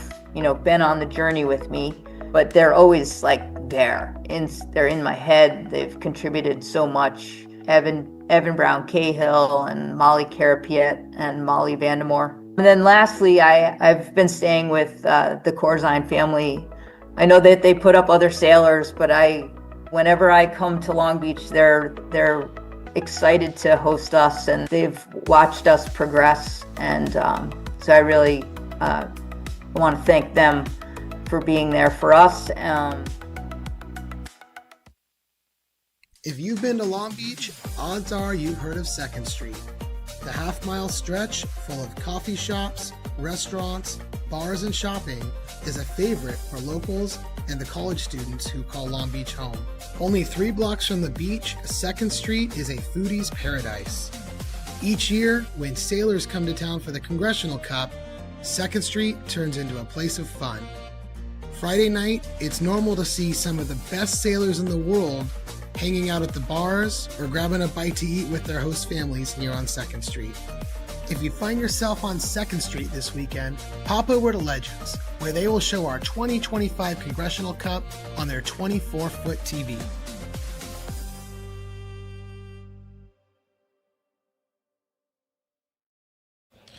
All right, so we have talked a little bit about the different homes that house sailors and where people stay when they come to town. Take a look here. Wendy Corzine is actually the PRO out on the loins. We're about 5 minutes away from getting back to racing, so while we wait for that, take a look at her house, a little bit of MTV Cribs, or House Styles the Rich and Famous, if you will. Take a look at how the Corzine family houses sailors. This week, they've got Nicole Brault. Welcome, we're the Corzines. Come on in. Okay, so this is our living room. We're set up to, right now, for 3 people, but we can house as many as 8. We've had as many as 8 people here before. So to get ready, we just put out bedding and towels for each person, and then let them set up their own little space. This is the dining room. Lots of team dinners and game nights here. And then in here's the family room for everyone to sit and hang out, watch a movie or whatever, and then also can sleep 2 more on the couch if we want. Okay, and this is the kitchen and some more of my family. It's my husband Mike, my daughter Sophia. Both of them are sailors, and they have traveled around and stay at people's houses as well. So it's always cool when we have people come here and stay with us. We always kind of try to have some snacks out. I usually ask the sailors before they get here. I'll ask the skipper what kind of stuff he wants us to have in the kitchen for them to eat or for breakfast or have for snacks. Over there behind you is the bar area. Super important part of housing. Have it well stocked with beer from whatever country they're from. And shots in case we don't do well in the regatta, I guess. Usually I'm doing race committee, or Mike and I are doing race committee, so we don't usually cook dinners for everybody. We'll do a lot of bringing in dinners for the crews, like pig packs from Naples Rib Company, our personal favorite way to feed a crew. Or we'll get a bunch of stuff, and then when the guys get home, we'll just barbecue outside, grill out back. Okay, and so then this is where the backyard. So fire pit for everyone to hang out around at night, table for appetizers, and then a grill spot where they can sit and talk about what their day was like, and you can hear the stories is the funnest part about housing. Yeah, that's so everyone remembers what's important. So 1 guest room, 1 or 2 people can stay in here. If someone brings a significant other, then they usually grab the room. And then everyone else will stay downstairs. 2 cats, they go with everything. We always try to make sure they know where the extra towels are, because they go through a remarkable number of towels sometimes. Pearson Potts was He's a fan favorite. also a highly entertaining group. My dad and I have a friend named Warren down in San Diego, and we always travel down there for Veterans Cup. And we have set bedrooms down there where whenever we go down, we don't need to stay there. We don't need to worry about housing or hotels. We always have a bed, warm dinner, hot breakfast, ready to go. Sometimes it's hard to find, like we tried to have a country flag hanging out in front of the house, and sometimes it was hard to find a country flag, but I'm not sure. We're not going to pick a winner. We're not rooting for any one team, but we're so excited to be out there and be a part of it. Thank you for stopping by our house. We hope you all decide to house sailors.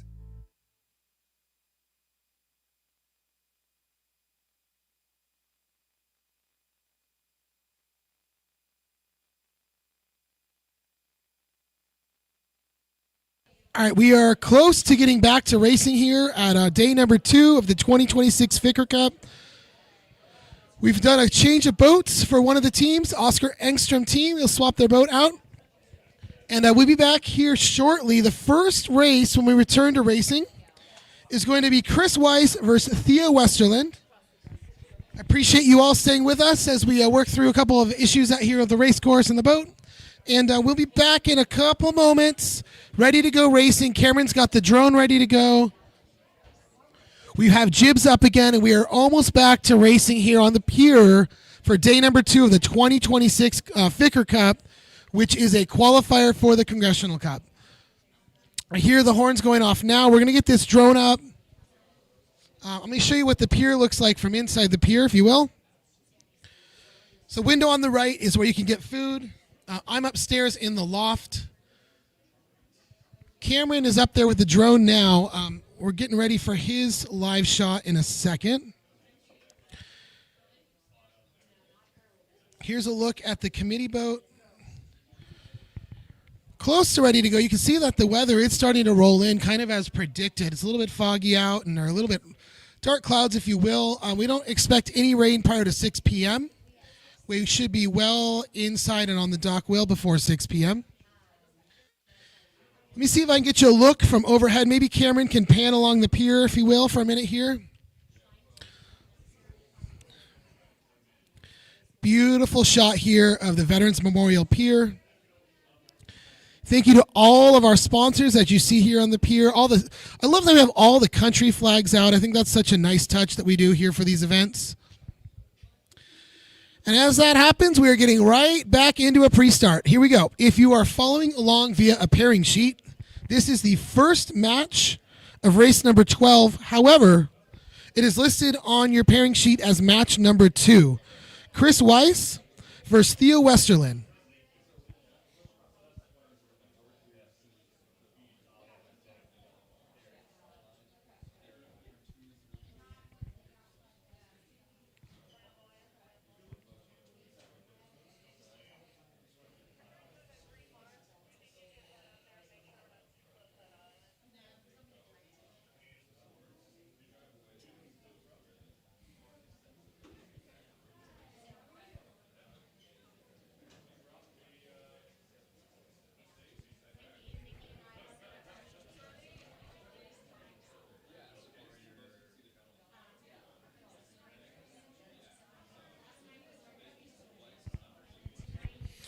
Thank you to those of you watching from home. We see comments coming from Ireland, LBYC.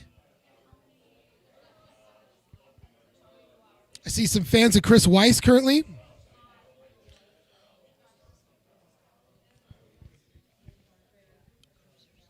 We have the cruisers out on board Windlass, which is off to the right-hand side of the pier. Thank you to them for joining us for the viewing today.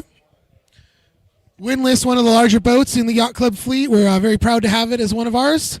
And thank you to the family for bringing the boat out. The Lorbeers, thank you to them for bringing Windlass out.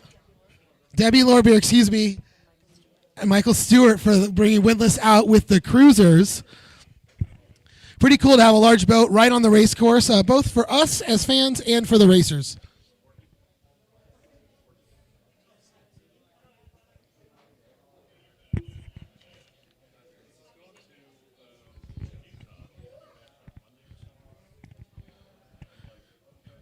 Boat number 8 on the left side of the screen now, Theo Westerlin, is currently sitting second place in this regatta with 7 wins. Chris Weiss is in a 3-way tie for third with 6 wins. In order to make it through to tomorrow, you must be one of the top 4 teams. So this is a very crucial match here for both teams.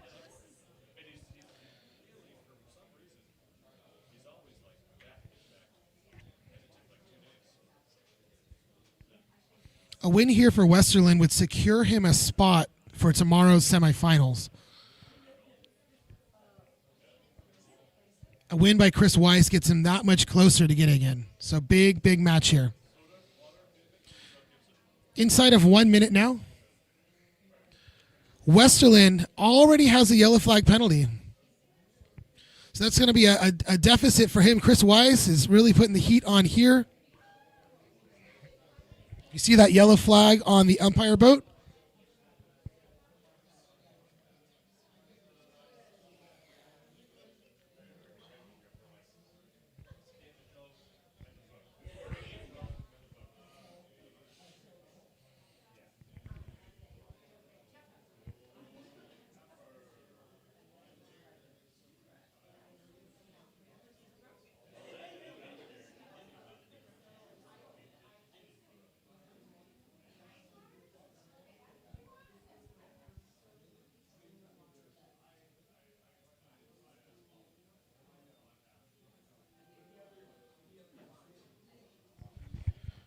All right, we have a start.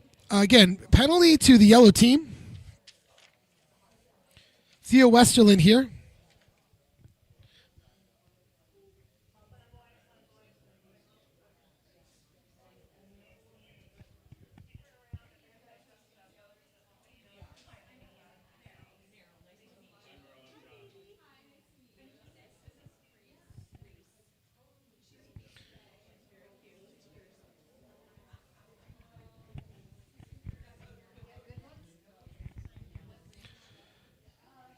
So as Theo Westerland, Chris Weiss head upwind in the background there. You can see entering the pre-start is our second match of this flight. Tom Pico versus Nicole Brault.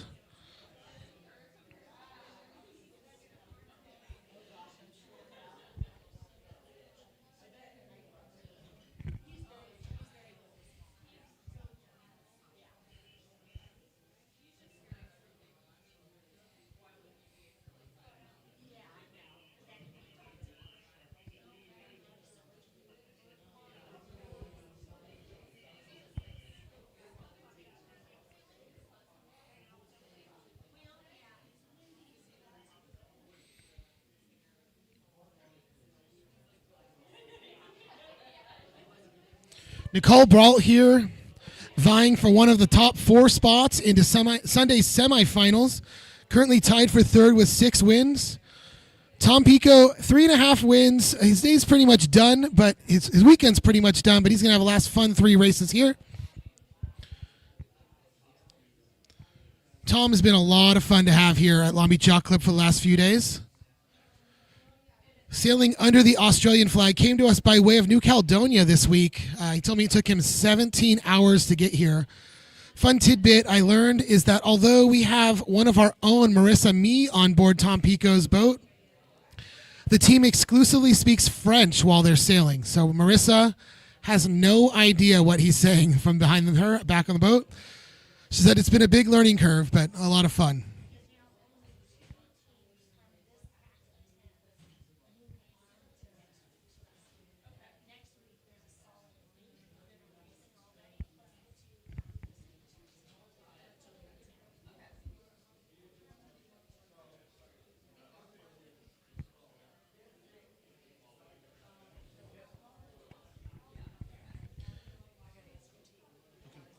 I might do a burger, if you don't mind. Sure.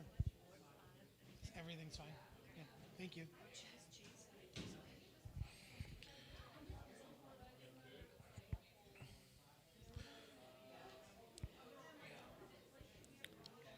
So Nicole Brault leads Tom Pico back down towards the pier.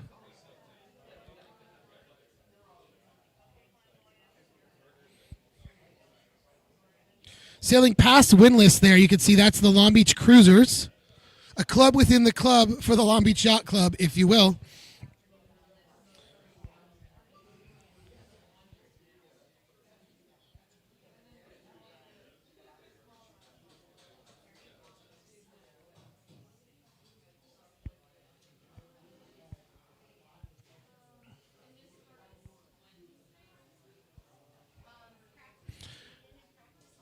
And again, special thanks to all of you watching at home. We've had a great time the last 2 days bringing live coverage around the world of the 2026 Ficker Cup.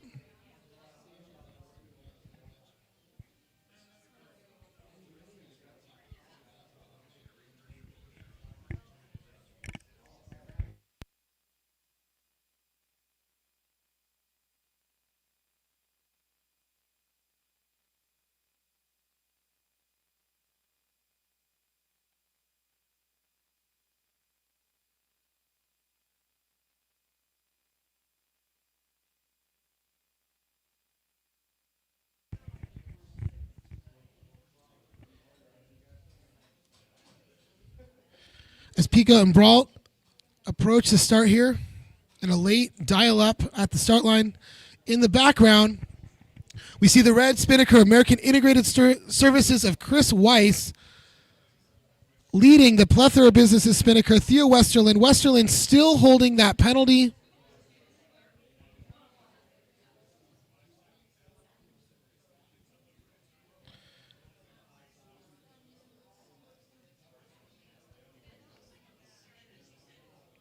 like Tom Pico pulled that start off, folks. I thought he might have been over early, but... So Pico laying the hurt on Nicole Brault here right off the start.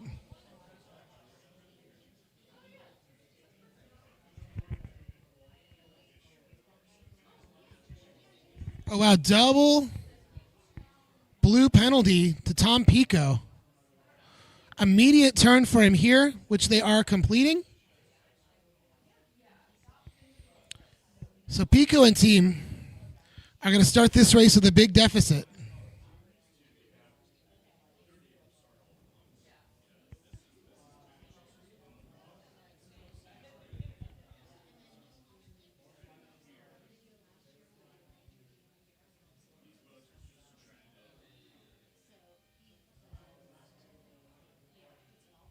Coming back down to the start line, the third start of this flight, our own Scotty Dixon.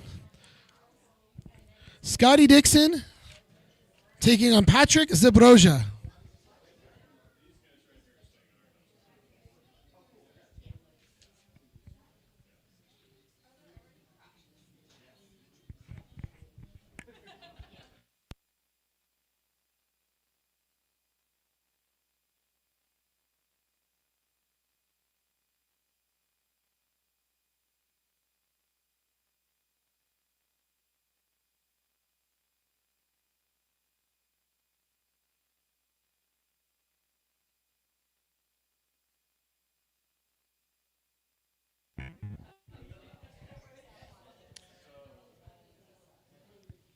So Scotty Dixon, Patrick Zabroja. These two have done a few match races against each other. Scotty currently leading the regatta, 9 race wins.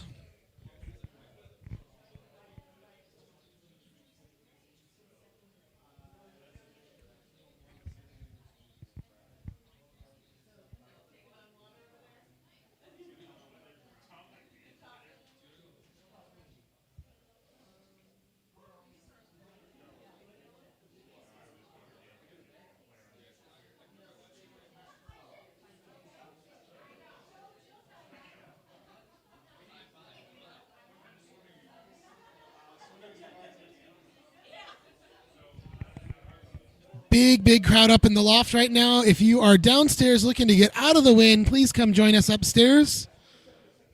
Nice and comfortable up here. We are currently watching Scotty Dixon, Patrick Zabroja on their start here in flight number 12. Here there is a total of 14 flights we're trying to finish as of this afternoon. 3 more flights to go. Dixon holding the lead. Top 4 teams at the end of racing today will make it through to tomorrow's semifinals. This double round robin format ensures that each team races each other twice.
So Dixon follows Zabroja in towards the loins here at the start line. Both a little early.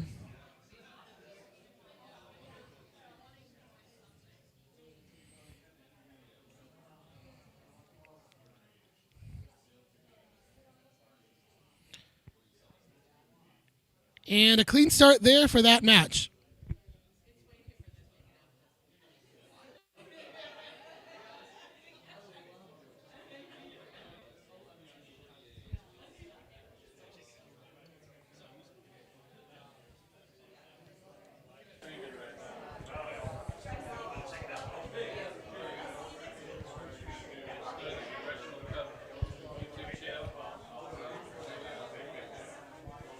You could hear at home just how loud it is up in the loft. It's pretty amazing to have so many people here watching racing.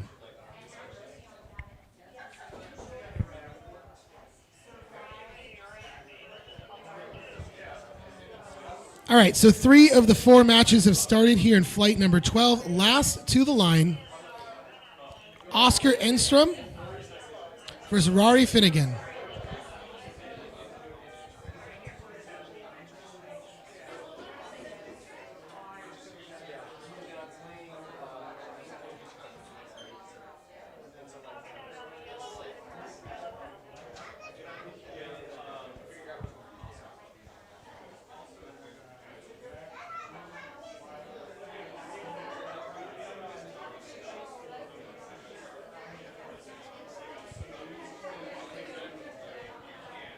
Engstrom currently part of our 3-way tie for 3rd place with 6 wins. Yet only the top 4 will advance on.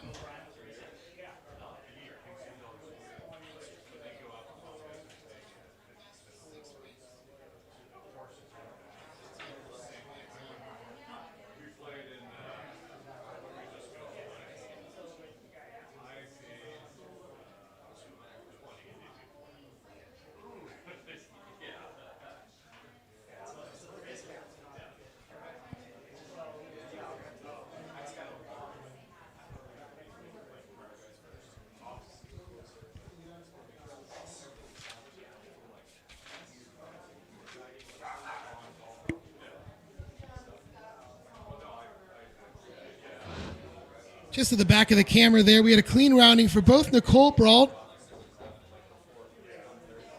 Yeah, both Nicole Brault and Tom Pico as they both went upwind. Coming downwind, though, we see the American Integrated Services boat, Christopher Weiss, clear ahead of Theo Westerlin, who also is sailing with a penalty. So Chris Weiss will record another win here.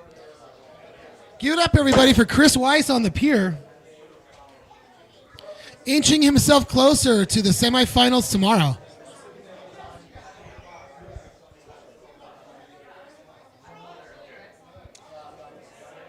Back in the pre-start, though, Oscar Enstrom playing chase to Rory Finnegan.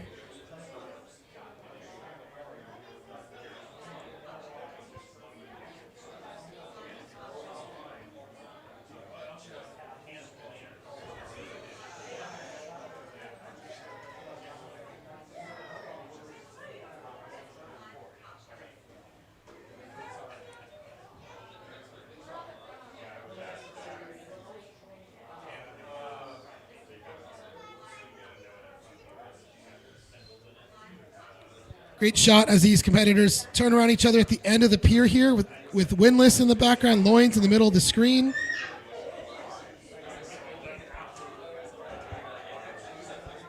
This is the Veterans Memorial Pier here live from Long Beach for the 2026 Ficker Cup.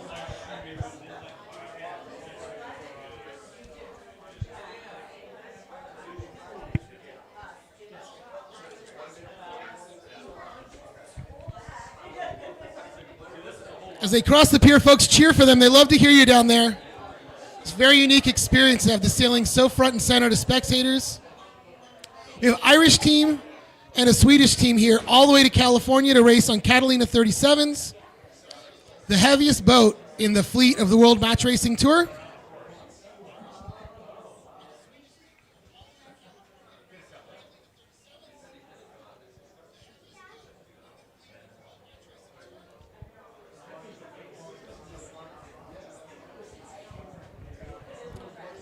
Rory just shut the door there on Engstrom, and he's not going to let him into that starting line.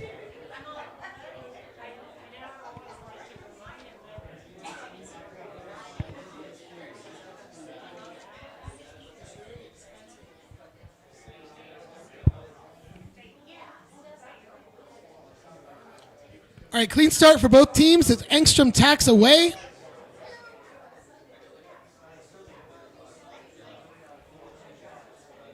We see that Cabrillo boat shop, Spinnaker coming downwind now.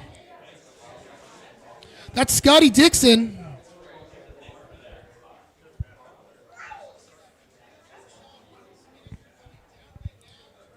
A win here, folks, will mean Scotty Dixon secures a spot to the semifinals.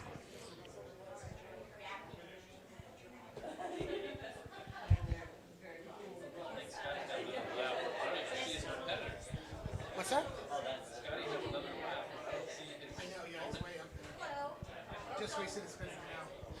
All right, so Scotty racing against that blue Spinnaker in the background, Peter Zabroya. Patrick Zabroya, excuse me.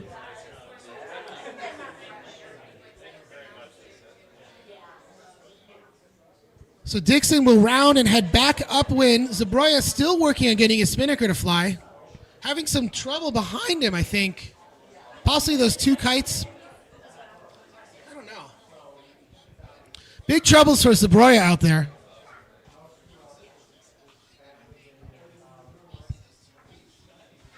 Seems like can't get the kite across the bow or something.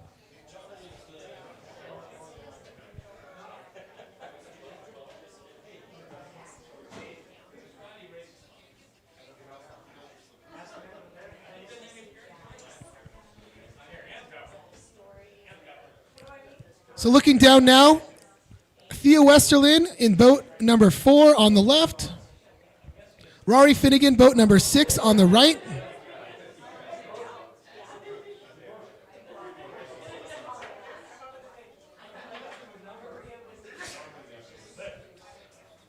In the background there, you see the Port of Long Beach Spinnaker of Nicole Brault trailing Tom Pico.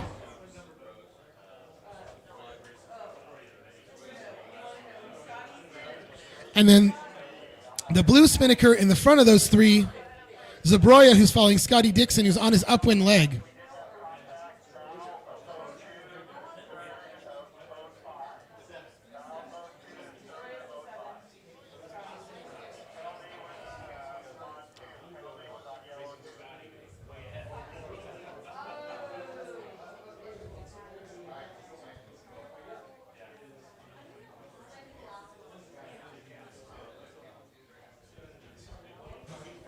What was that, Karen? Did you hear that? There's contact between boats 2 and 5, penalty on boat 2. Okay. The ones coming in. No, to which one's are which? We go, there's some napkins. Got it. Thanks, Joe. Appreciate it.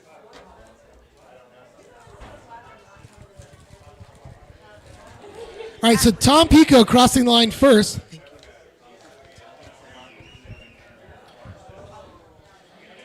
Sounds like Tom Pico, who I believe had a penalty on the upwind leg, was hit by boat number 2 in the back, so that cleared the penalty. So Pico records the win over Brault here.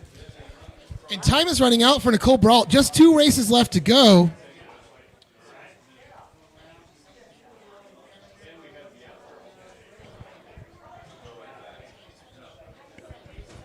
How much delay do we have? 15 seconds or so. I'll try to cut one, sure. Oh, that's enough. Just a taste.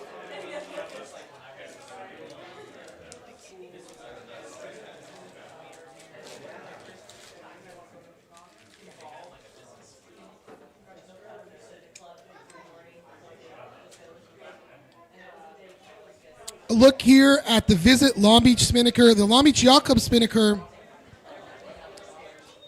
You see, Theo Westerlin got into the actual boat number 11, flying the sail number 4. So that's a spare Spinnaker from boat 11.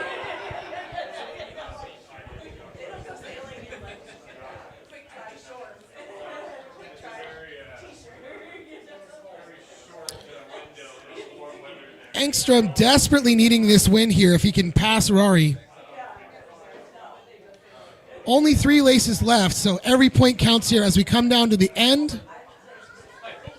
Only the top 4 teams will advance it tomorrow. So Finnegan jives early. Engstrom extends, trying to get to the inside.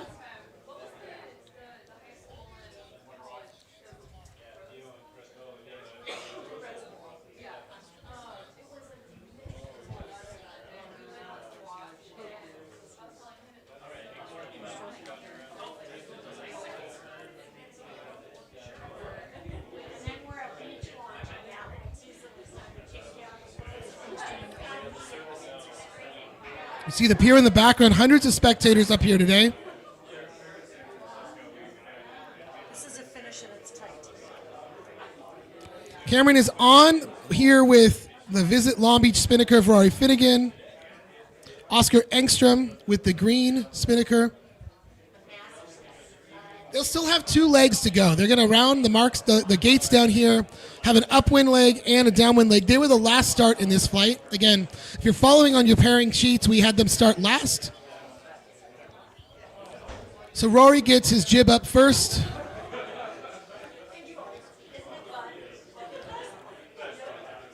Engstrom follows. We'll see if they split the gates or follow each other upwind. Finnegan forcing Engstrom to stay up. Wow, look at that move. That was a great move there. Luffing the kite for Oscar Engstrom.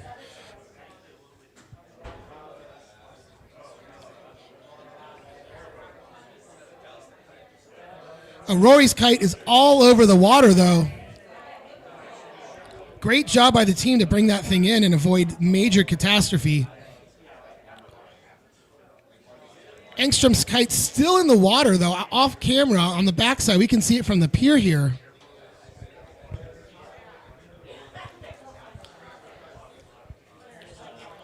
So Scotty Dixon, I'll mention the Spinnaker, although you don't see it in the background there. Folks, on the pier, we're about to see Scotty Dixon come in and secure a spot with this win into the quarterfinals tomorrow. Semifinals, excuse me. Folks, Long Beach Yacht Club, give it up for Scotty Dixon, the first to 10 wins, guaranteeing a spot into the semifinals tomorrow, inching himself closer to another Congressional Cup appearance. Great job, Scotty Dixon and team.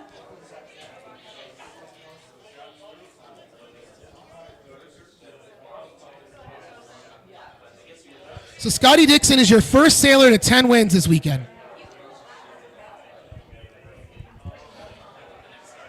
Back on camera now, a look at Rory Finnegan's team.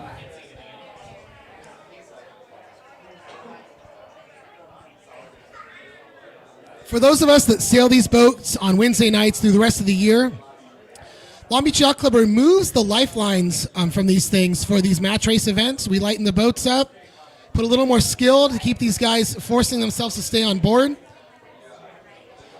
I personally like to use those things a lot, so it is definitely an interesting sailing experience to have no lifelines on board.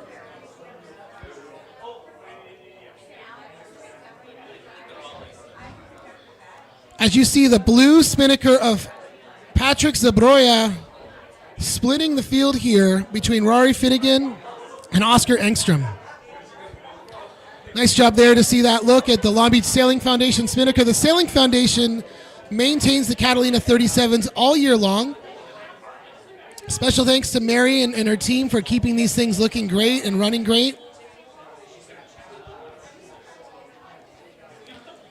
Zabroya will have 2 races left today.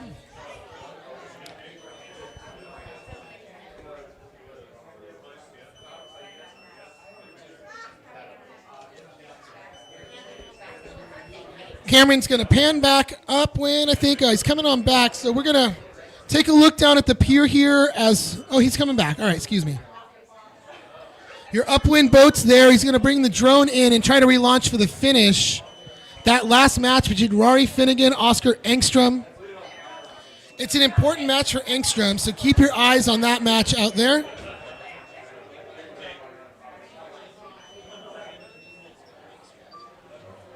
Look here at the start line as Patrick Zabroya crosses the finish line. Down on the pier, we have lots of spectators. You can see people rode bikes out here to the end of the pier to watch. We've got a few dogs down there. I love our 4-legged friends. Very friendly, easy atmosphere here at the Veterans Memorial Pier. What you're seeing on camera now is just the center section of the pier. We have 2 wings that extend out in both directions that you see from the wide shots. So plenty of room for spectators. Again, if you're in Southern California and you want to make your way up here from Orange County, San Diego, north from Ventura, Long Beach is a very easy city to reach. In the background there, reason I've got this camera up, you can see that Visit Long Beach Spinnaker of Rory Finnegan the first to fly here as they round the top weather mark into the finish here now.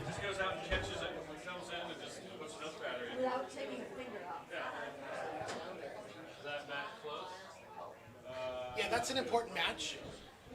I think it's close enough. All right, you see the Visit Long Beach Spinnaker ahead of the green Long Beach Yacht Club Spinnaker.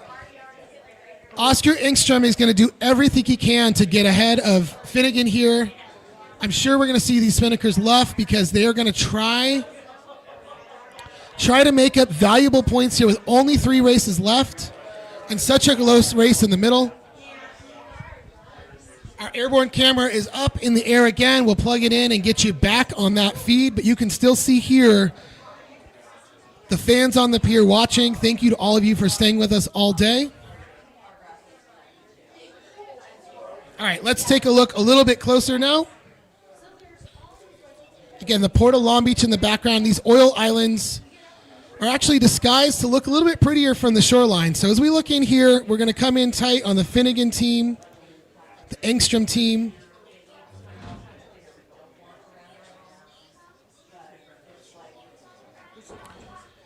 All of the sailors have described these boats as being very big and heavy.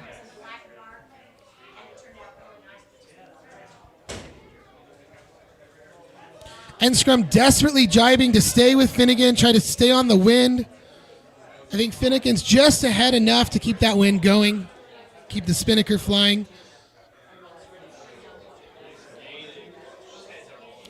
Engstrom on a hotter line here, though. Now, look at that. Now you see the sail luffing for Finnegan's team. He's going to have to maybe jibe out of there. I see the main coming over. The finish line is in sight, though. Engstrom with some speed here. Does he have enough? Finnegan fighting with the kite, but they've kept it flying. Finnegan has a closer line to the finish line here. It's going to be very close, folks. Very, very close. You watch this on the camera. It looks like Rory Finnegan is going to edge out Oscar Engstrom by about 1 boat length. Great job to Rory.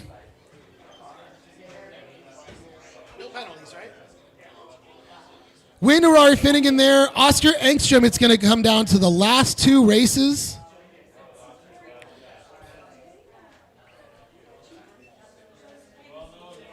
Give you guys a look at the results here again as Rory records that yellow mark. Another win there for him. So Scotty Dixon is the only sailor thus far that has secured a spot into tomorrow's semifinals.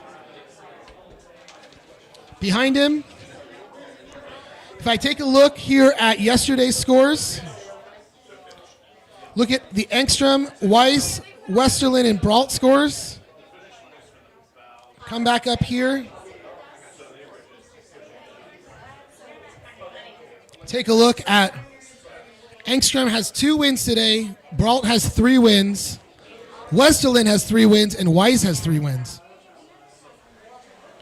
So if Engstrom cannot pull off 2 wins at the end here, his weekend will be over.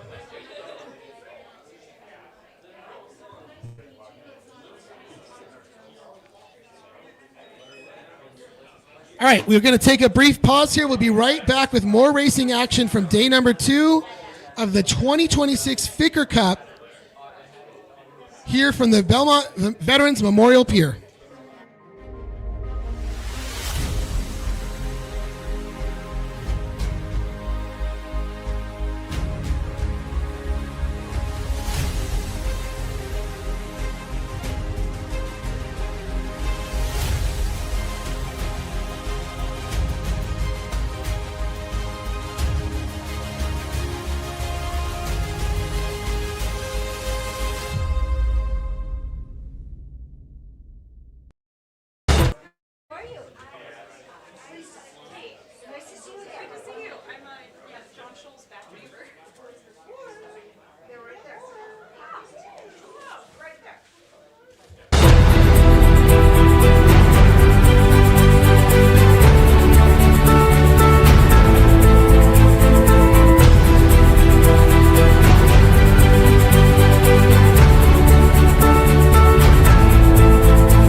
What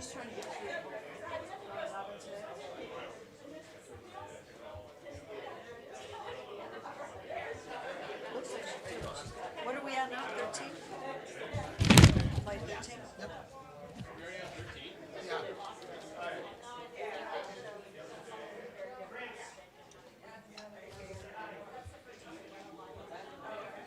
Welcome to the Alamitos Bay Marina, home to over 1,600 boats, countless condos, Naples Island, and the Long Beach Yacht Club. Rich in yachting history, the Long Beach Yacht Club is the gateway to the water for countless activities here on Alamitos Bay. It's also the home base for the Congressional Cup's Catalina 37s. The only place in the world where you can actually race a Duffy boat, the Long Beach Yacht Club is proud to call Alamitos Bay our home.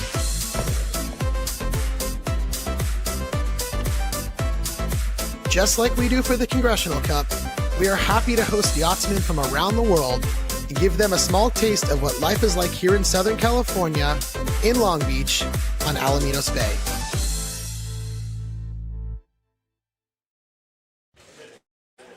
In championship sailing, there are no second chances. Every move matters. Every decision counts. Selling your business is no different. It demands precision, judgment, and the right partner to navigate critical inflection points when it matters most. Since 1998, Plethora Businesses has successfully guided hundreds of business owners through complex transactions with strategic results. Precision wins. PlethoraBusinesses.com.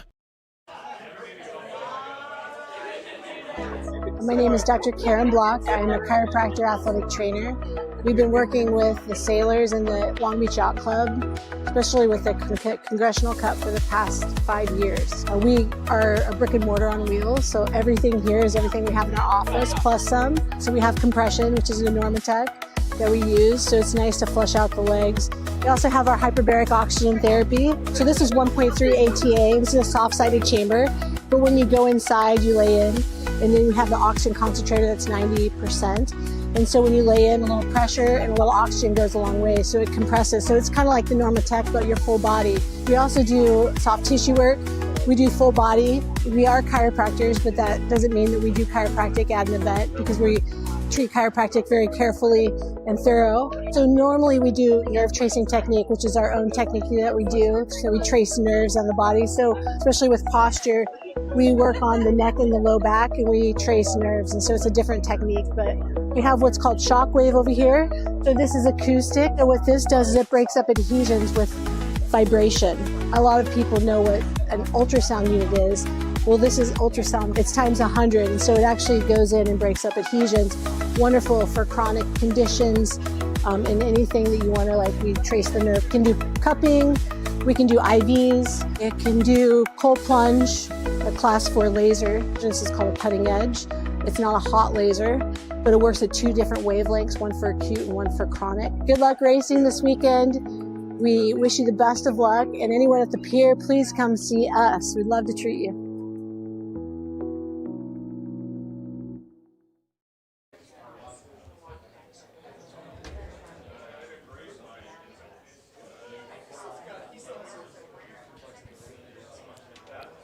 All right, we're back live here from the pier, getting ready. We have 2 flights left of racing.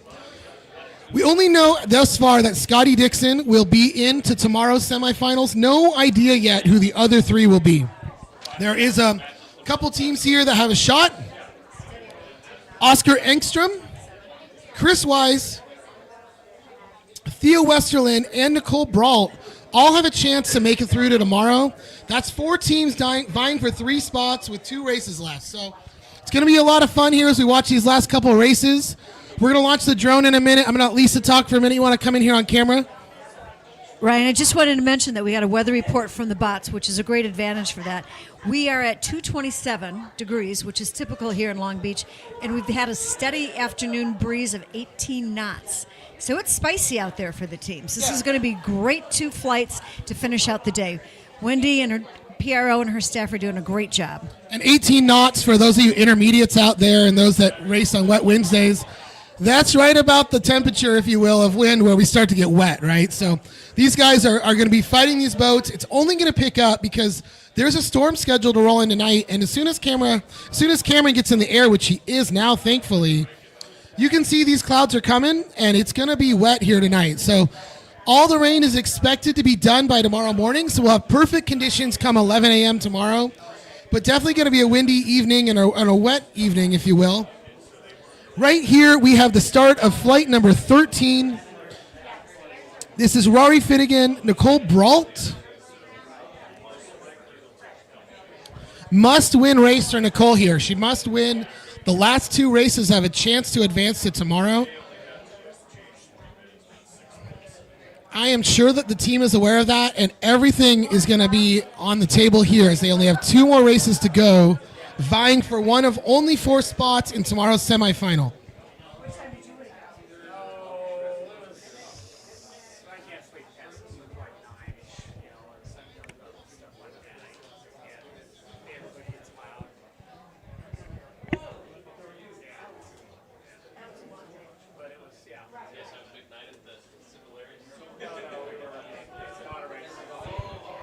You can hear the crowd in the background up here in the loft as Cameron flies the drone flawlessly all weekend. Here we take a look at Nicole leading into the pier.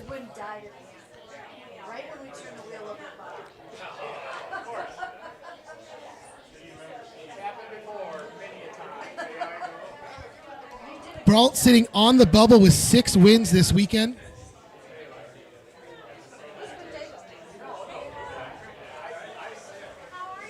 Rory is unfortunately out of the picture for tomorrow, but he's going to want to try to end his regatta here with a couple wins, so he will not make it easy on Nicole Brault. That's for certain.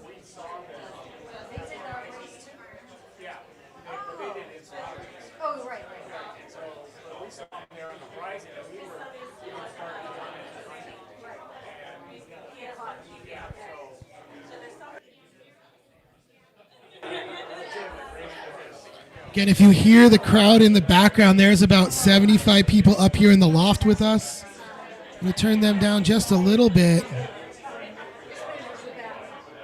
Down on the pier, there's probably a couple hundred. It's a great spot to watch from here in Long Beach as these racers come right across the front of the pier for us. 8 boats on the water, 5 countries represented this weekend.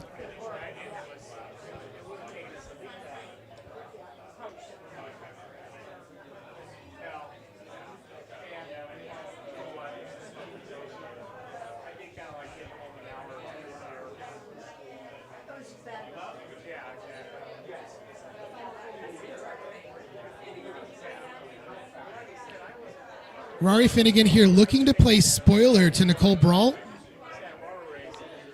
2 must-win matches for Nicole here as we finish out day 2 of the 2026 Ficker Cup. This event is part of the World Match Racing Tour. This is a Grade 2 match race. First and second place will win their way into the Congressional Cup, or earn their way into the Congressional Cup, excuse me.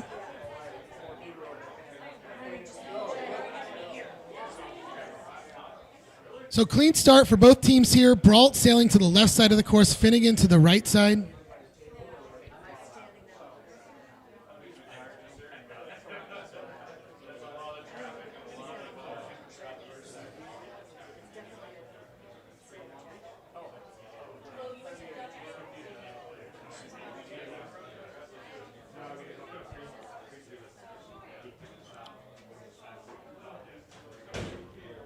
As we stay with Nicole Brault for a minute or two here, this is a must-win race. The next race onto the start line, entering in the background there, Scotty Dixon, boat number 9, and Oscar Engstrom, sails number 4. Excuse me, not Engstrom. This is Westerlin. Theo Westerlin, sail number 8.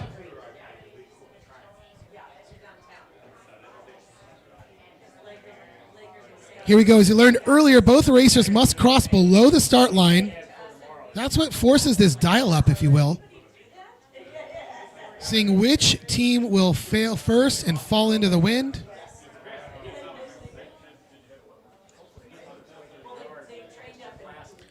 Scotty Dixon on the right side of the screen, the left side boat if you're watching from the pier. Theo Westerlin on the right side from the pier, left side of the camera here.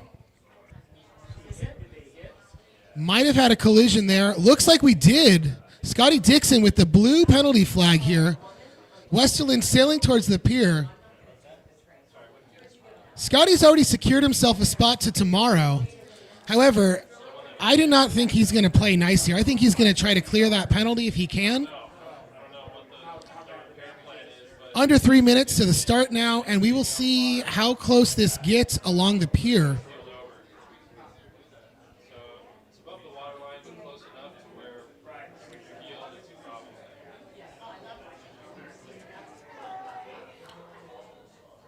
Good time to mention special thank you to the city of Long Beach for allowing us to host this event year in and year out here on the Veterans Memorial Pier.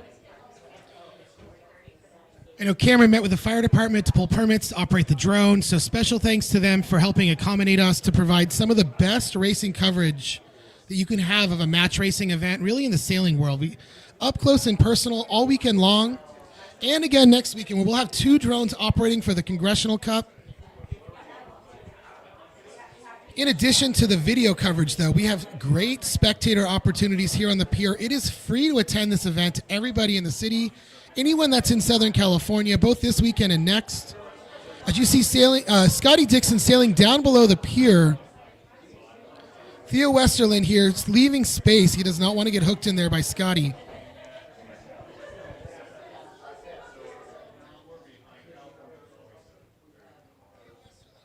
Yesterday, we saw Scotty wait until the very end and complete a penalty turn to take a win over Nicole, I think it was Nicole Brault. But Theo Westerlin, it's his race to control now as he has his opponent, Scotty Dixon, down with a penalty here. A turn is going to be required at some point after they start.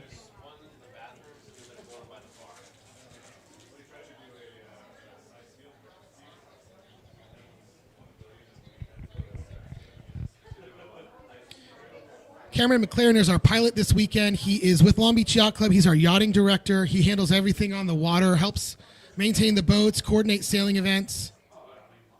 I see Carrie Tanny made a comment thanking for the wind report from the bots. Yeah, these Markset bots are pretty incredible. They are controlled by GPS. We use an iPad on board the loins, and they will give you everything: wind direction, wind speed. They will hold the bots in place. Pretty impressive, if you ask me. This is the future of racing, is to have this kind of equipment out on the water. Saves us the labor in having multiple boats on the water to move marks around. They hold their position flawlessly. We don't worry about anchors dragging anymore. It's just a great setup to have. We're proud to have it here at Long Beach Yacht Club.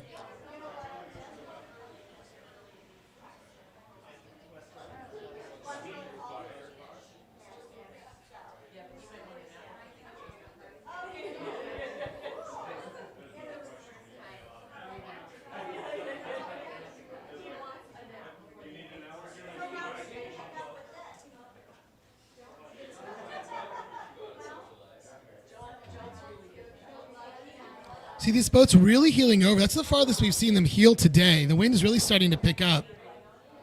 As I said, this storm is expected to come in this evening, blow out by the morning.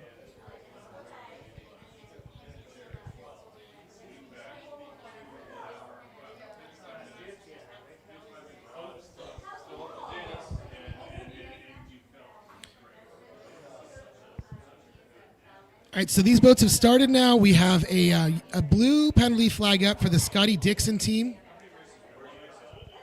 Dixon had a great start there to get ahead as they sail right past one of our Markset bots. The orange bots this weekend are the bottom gates. That is Loins, our committee boat, in the background, and on the left-hand side, Windlass, which is the cruisers. As I said, that's a club within our club here, Long Beach Yacht Club.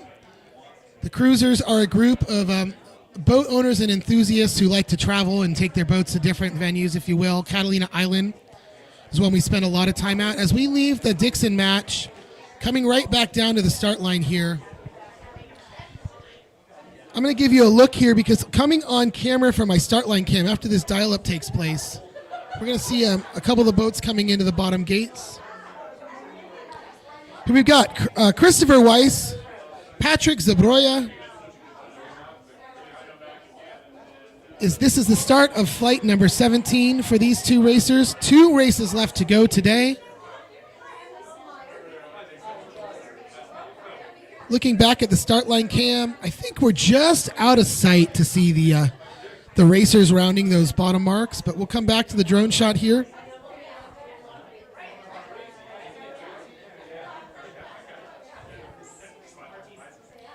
Thank you again to everybody watching at home. It's really, really great to be able to give this coverage to these racers who have come from around the world, 5 nations, 5 skippers from 5 nations at least. We've got sailors from multiple nations other than that, but skippers from 5 different countries here this weekend for the Ficker Cup.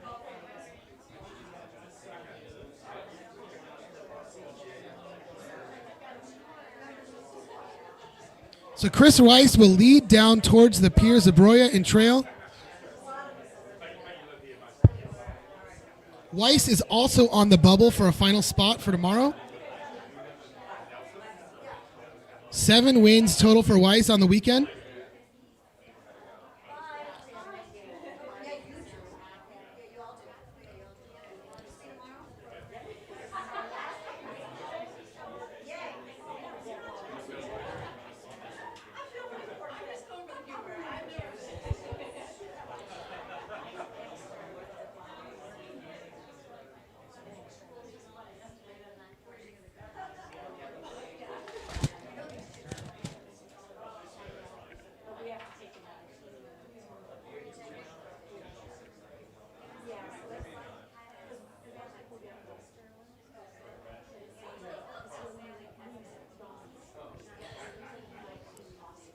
Quick update off camera, upwind on the race course. We see Rory Finnegan is leading Nicole Brault in their match.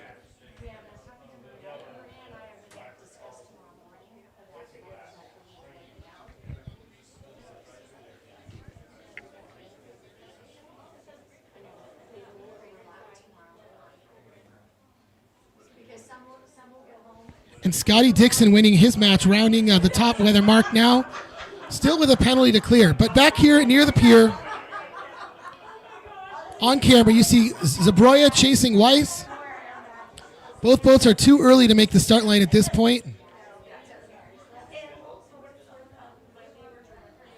Weiss forcing a hard turn from Zabroya there.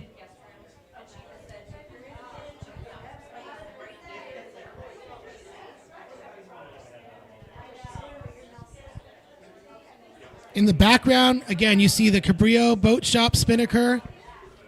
That is Scotty Dixon. Again, sailing with a penalty to burn, though, so not in the clear for him by any means. That Plethora Spinnaker, the yellow one you see in the background there.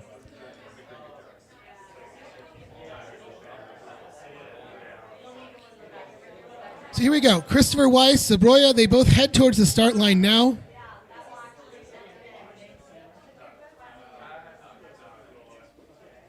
It is so loud up here in the loft, we can't even hear the start horn, so we're going to just see when they start and know they've started, I guess.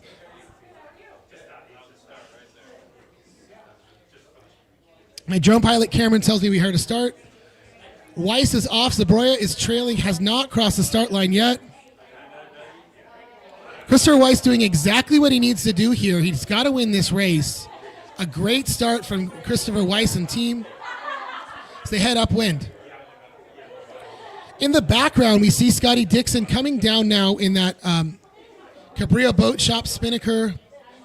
Going around these gates as we follow the upwind for a moment or two with Chris Weiss.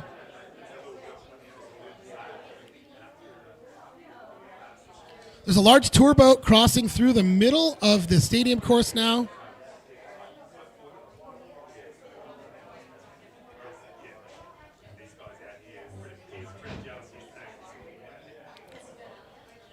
So that is Dixon rounding the mark first. In the background on the right, you do see that blue penalty flag, though. Scotty Dixon's going to have to do a turn at some point. Theo Westerland now dousing his Spinnaker and rounding the same mark. Coming back, though, to the start line, our final start in flight number 13, Tom Pico and Oscar Engstrom.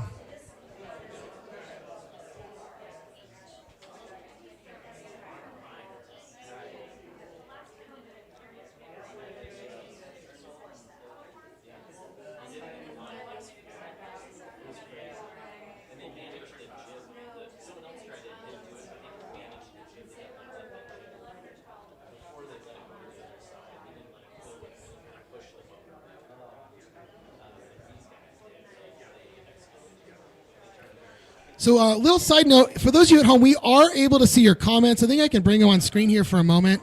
If you'd like to ask a question, I'm happy to answer them now.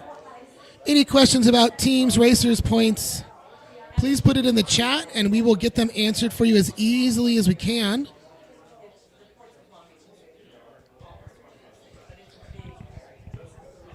As Engstrom leads Pico back down here towards the pier.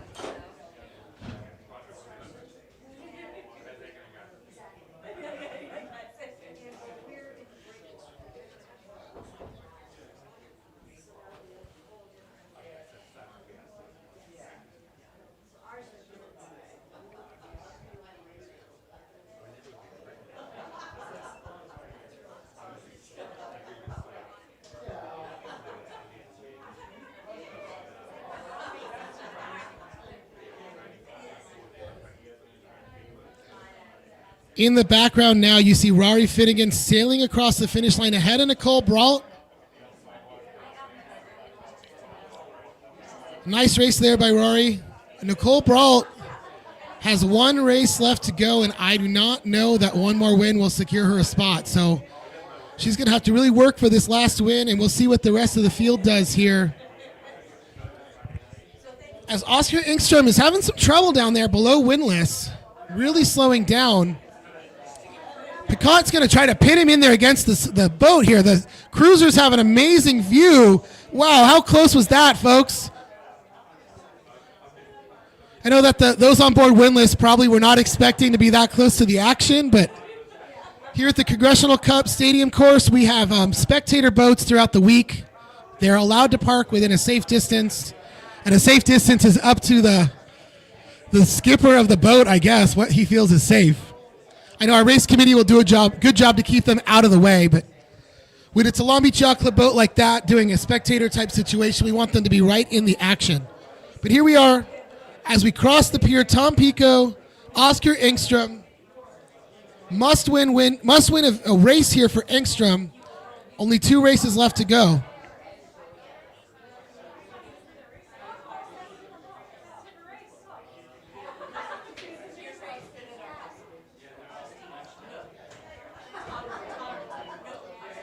Bauman for Engstrom saying that you have room to swing, telling him to come up.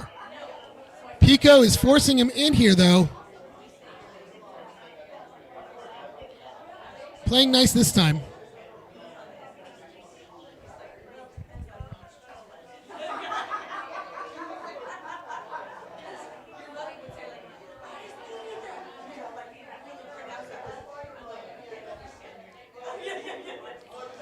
Engstrom getting dangerously close to the start line. I don't have a count to tell you how much time they have, but that's a start. So both boats are behind the line. They are safe on this start.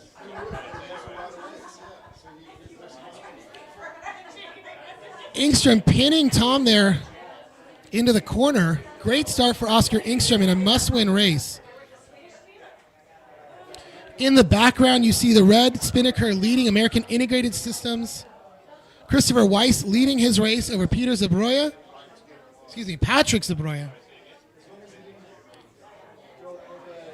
And Scotty Dixon still leading his race on the final downwind leg. That Cabrillo Boat Shop Spinnaker ahead of the yellow Plethora Businesses Spinnaker. Cameron, if we can stay with that race out there and catch this finish, Scotty Dixon's got another penalty turn to throw here. We saw him successfully do it yesterday. Can he do it again? Your current regatta leader.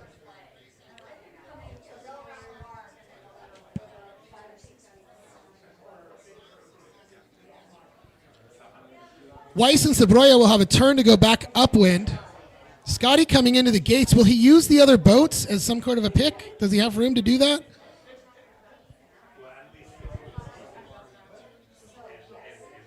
No, he's clear behind.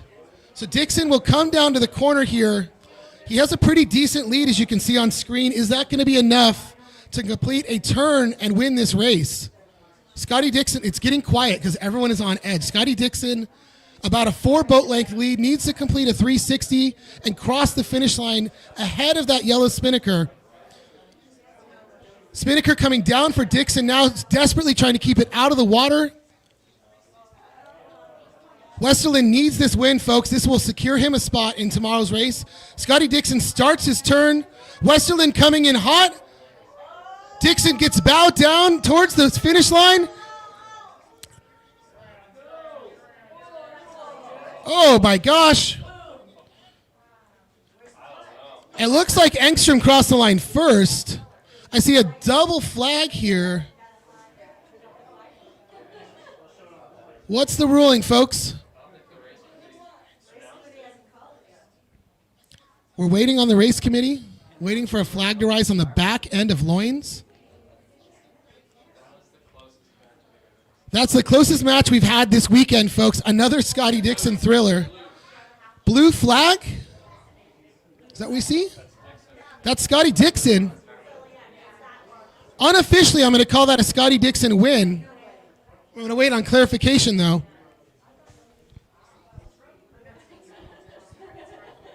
Theo's not going to be happy about that one. So we're going to move back up the race course here and follow the last couple races in this 13th of 14 flights.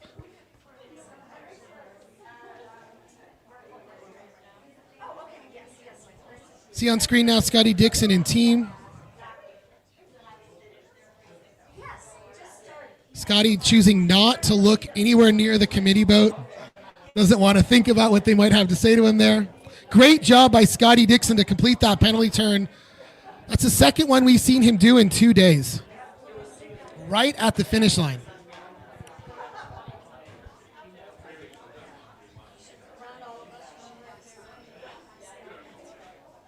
All right, so it is official now. On the live timing and scoring, Scotty Dixon takes the win over Theo Westerlund in round robin number 2. Scotty Dixon, the first sailor to 11 wins this weekend. Westerlund now is going to have to hope and pray on his final match against Patrick Zabroya.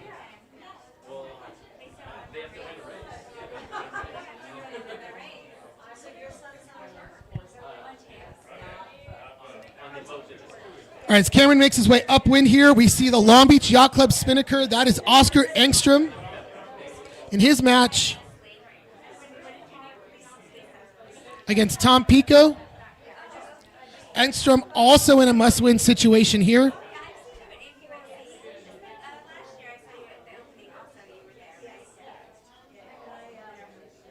Sitting with 6 wins currently, Engstrom is on the bubble for tomorrow.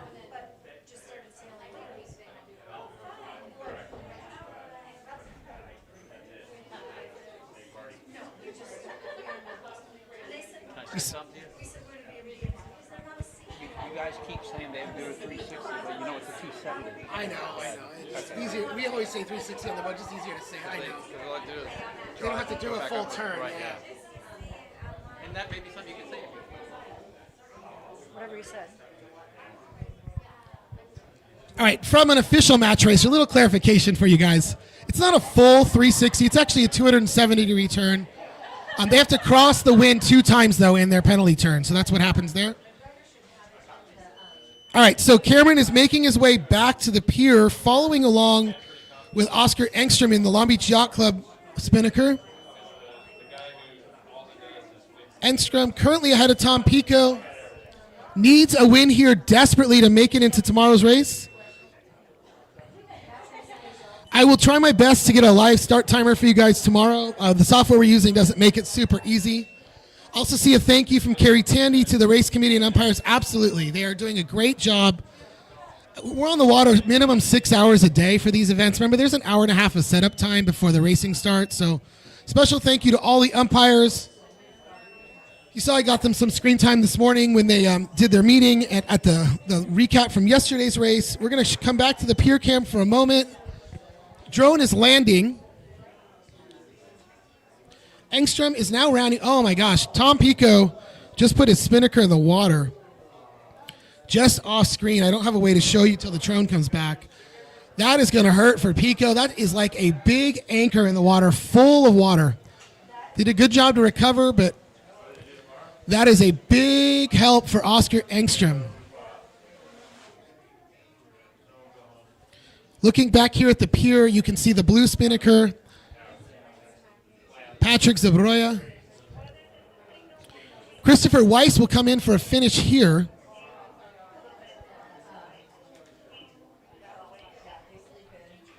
Pull them up on screen. This is a big win for Christopher Weiss as he hopes to secure a spot into tomorrow's racing.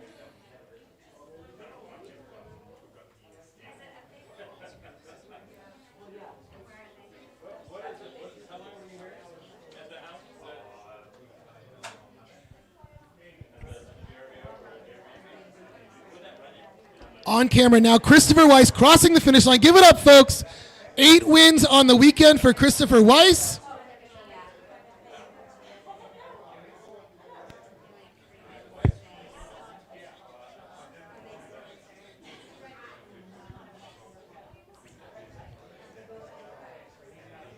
As Weiss crosses the screen here, we'll keep it on screen for Patrick Zabroya, who will be next to cross the line. Cameron will probably get the drone back up for the conclusion of the final match. It's a big gap. I don't know if it's worth the battery. I mean, I'm on my last one before the next one charges. Another one charging? Okay. Well, we're going to stick here for a moment, folks.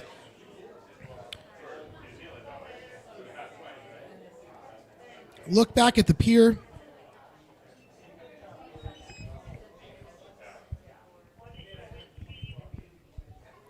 Folks on the pier, give it up for Scotty Dixon, your regatta leader, the first racer to 11 wins this weekend. Right in front of the pier, you see him on screen now. As Zabroya crosses the finish line, 1 race to go for him.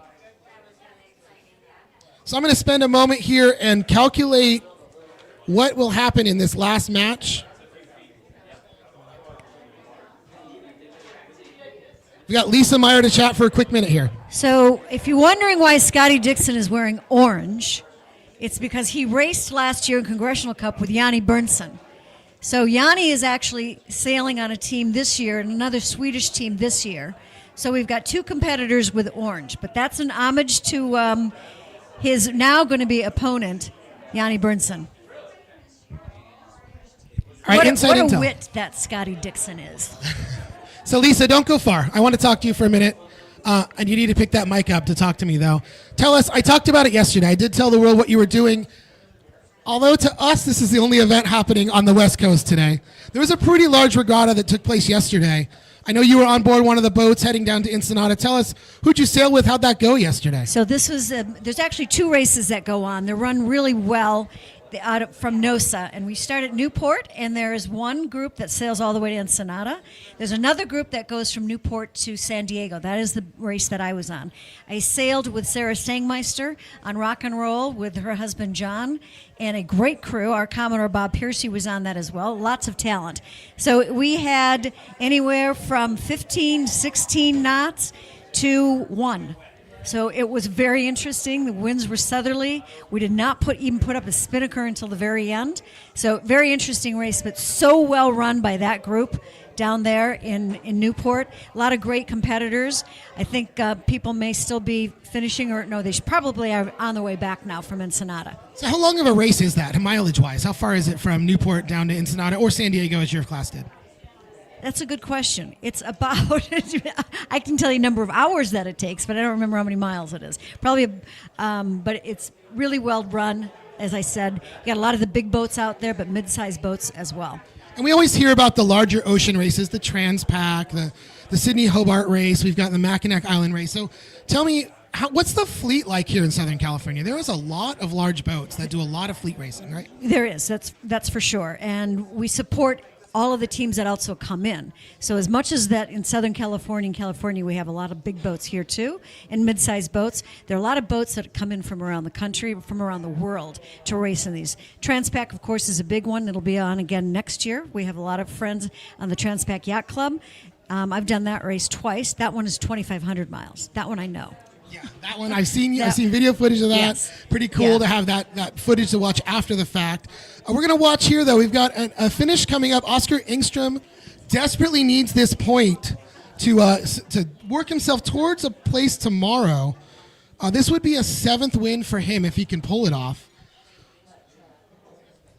Looks like he's clear ahead of Tom Pico here, and I don't see any penalty flags anywhere. So Oscar Engstrom, we'll get him on camera now. I'm going to show him from the pier for a brief second. Just off screen here, we'll come back to the start line. Oscar Engstrom, folks, giving himself a 7th win here on day number 2 of racing at the 2026 Ficker Cup.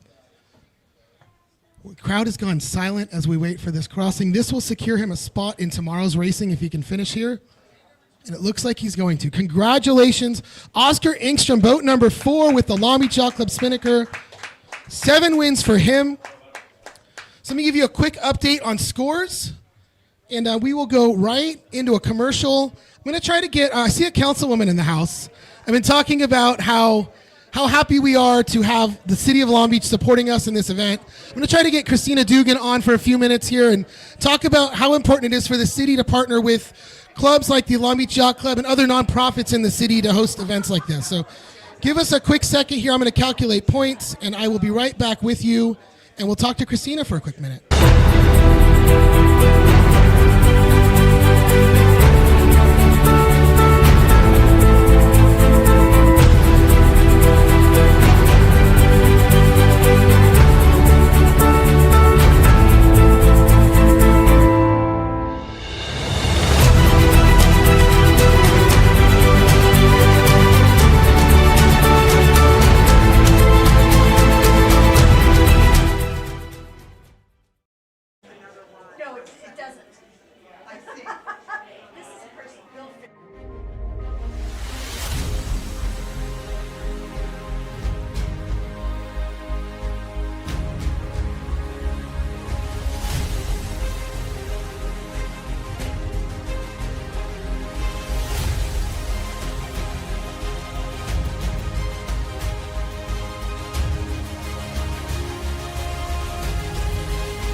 All right, I'm back here. We have 1 flight of racing left to go. 8 competitors here racing from 5 different countries. Let me give you a rundown on the points. Leading the regatta with 11 wins, Scotty Dixon. He has secured a spot into tomorrow's semifinals. Tied for 2nd currently, Oscar Engstrom and Theo Westerlin, with 7 points each. They have both secured themselves a spot into the finals tomorrow. However, we've got 2 racers tied with 6 points each. Christopher Weiss and Nicole Brault, each with 6 points. Both must win their races. Let's see who they're both racing at the last race. Nicole Brault versus Oscar Engstrom. Christopher Weiss versus Scotty Dixon. So going to be a hard fight for Christopher Weiss here. Scotty Dixon has been a fearless competitor all weekend long. We're getting ready to start the final flight of the day. If I could try to get Christina Dugan on camera for a couple minutes. I don't know if she's up for that or not. I don't think she knew she would talk. I just saw her out of the corner of my eye. And Christina, welcome. Come on in here to the camera. I'm going to hand you a mic as well. So do us a favor. Tell me how long you've been involved with the city of Long Beach, either as a councilwoman or just in general. Oh, I lived here for 27 years. I was actually born here, but moved back in 1999. This community is amazing, and how lucky are we to live in the Alamitos Bay and all this great water. Long Beach offers so much for so many different water sports. Here we are with the Ficker Cup, and next weekend with Congressional Cup. How are we doing with our 2 winners? Are we looking good? Well, we've got a really close race. We've got 2 teams have made their way through to tomorrow. Great. 2 more are vying for the final 2 spots to be 4 for our semis tomorrow. Of those 4 teams, they'll race each other. We start over from scratch. And those 4 teams will race each other for the final 2 spots. So tomorrow's going to be very exciting, very, very exciting here on the Very water. exciting. I know all these teams want to be racing next week, and I think they want to be racing next week because it's so prestigious of an event.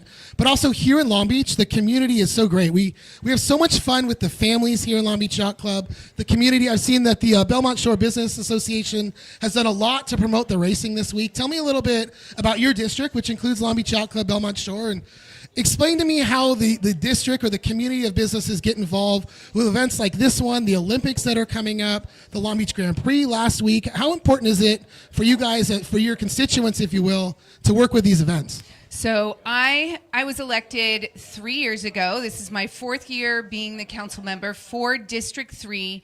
And the importance of Long Beach Yacht Club putting on this event, this takes thousands of hours, thousands of volunteer hours to put on events like this that we are now bringing through Congressional Cup on a yearly basis. LA 28, we are getting ready for LA 28 sailing and all of the events here in District 3, District 2, District 1. Belmont Shore Business Association is so important to events like this. We need the businesses we need them to thrive, and bringing events like this brings people to our region, but it's a mutual benefit by having the businesses provide a lot of promotion to Ficker Cup, to Congressional Cup, and those are the important partnerships that community offers that we are really looking for and appreciate with LBYC and with BSBA, Belmont Shore Business Association. And I saw there's a huge banner up in front of Legends. They have a 26-foot screen that they're going to show next week's racing on. So that's pretty cool. I think that's pretty neat. Legends, the restaurants down there, make sure you make your way down there during these events. Legends does a great job of promoting and supporting, obviously. The Grand Prix, oh my gosh.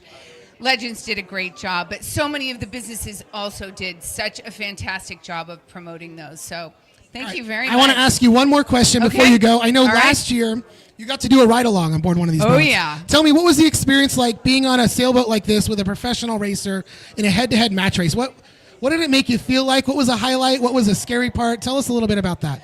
So it was incredible to be with world-class.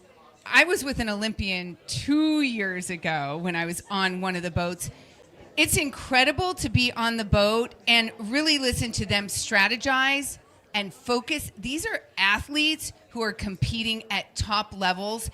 For me, I just had to be quiet, listen, and watch them work. I'm not a sailor, I'm a rower, so I don't understand the sport. But when you're in the midst of that, with those professionals, it's exciting, and it does get a little scary when bows and sterns are going so closely together. They know what they're doing by inches. Yes. Incredible. Pretty amazing, pretty amazing. Incredible. So I want to thank you again, Christina Dugan, our local councilwoman, big supporter of sailing, big supporter of Long Beach Yacht Club, everything within the city, a great golfer, as I've recently learned. Got to see her golf on her birthday. Just learning. But thank you again for being with us, and we really appreciate yours and the city's support. We hope we'll see you next weekend. Maybe we'll get the mayor out here, hopefully. And we just really appreciate it. Thank you. Thank you so much. Thanks, Christina. Perfect. All right, guys, I'm going to get you right back out to the water. We are in a pre-start with Scotty Dixon. This is the final race of the day for Scotty Dixon and Christopher Weiss. Christopher Weiss needs to win this match against Scotty Dixon. Scotty is not going to make that easy. We talked to him on the water earlier. He said the strategy was win, win, and win. So he's won 2 so far. Can he pull off a final win here? Chris Weiss does not want to let that happen.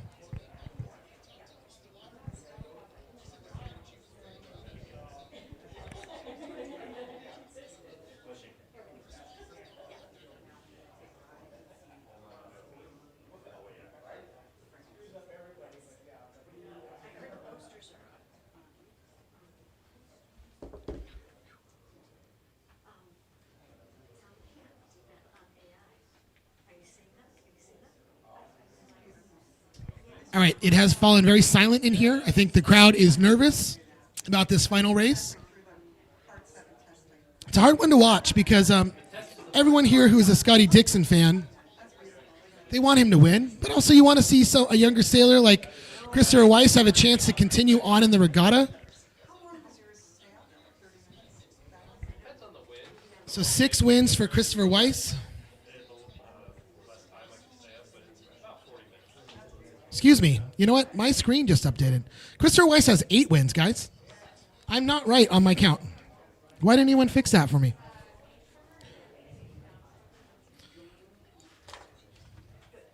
So Weiss has also secured a spot tomorrow. So there we go. So low pressure. I've been adding all this pressure, maybe trying to make it fun for TV, but these 2 boats have both secured a spot into tomorrow's semifinals. That is great news for both of them.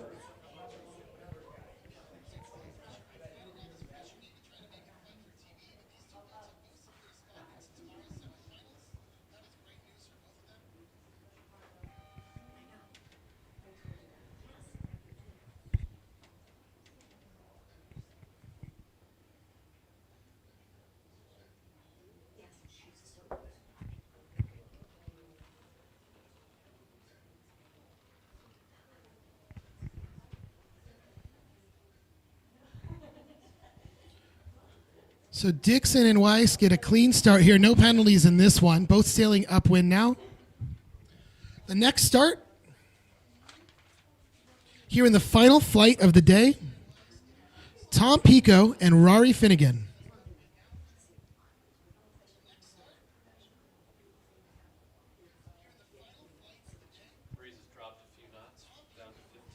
Wind is now down to about 15 knots per the Markset bots.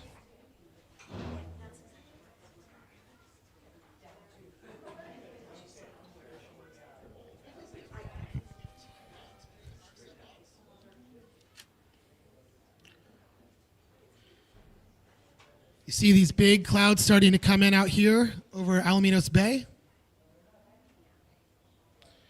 In the distance out there, a cruise ship is leading. They're going to have a rough night, I think.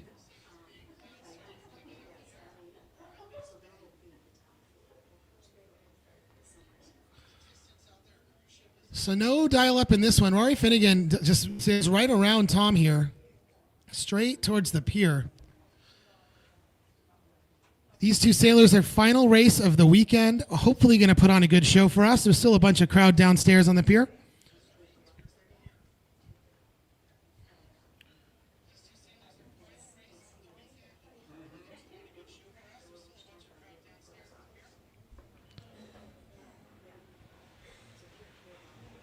So thank you to those of us still with us at home. We've been on the air for just over 4.5 hours here, day number 2 of the 2026 Ficker Cup, live from the pier here in Belmont Shore.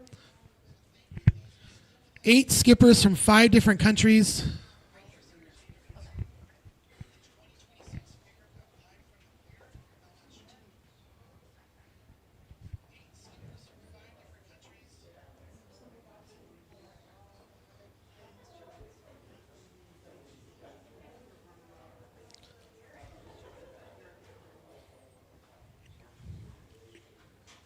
If you are watching from home today and you're in Southern California, I cannot express this enough.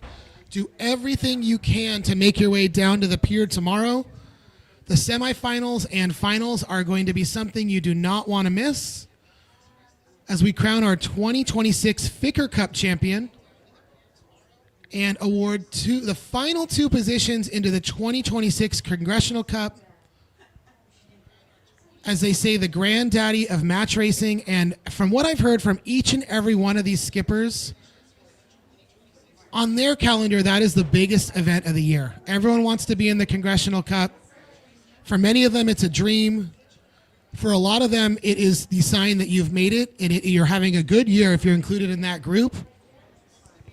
The World Match Racing Tour has events all around the world, but all of the racers want to be here in Long Beach for the Congressional Cup.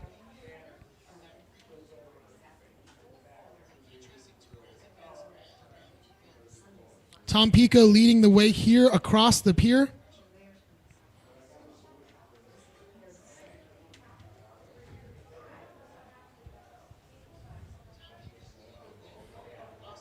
In the purple there, leading off the boat, that is one of Long Beach Yacht Club's own Marissa Mee. Her first ever Ficker Cup, a late addition to the Tom Pico team.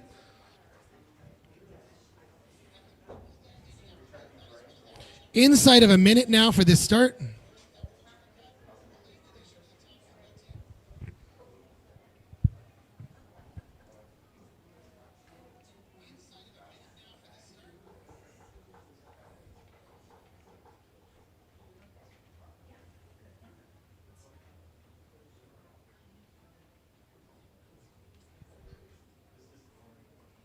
And just coming into camera now, we see the Cabrillo Boat Shop and the American Integrated Services Spinnakers. That's Christopher Weiss. Looks like he's leading Scotty Dixon.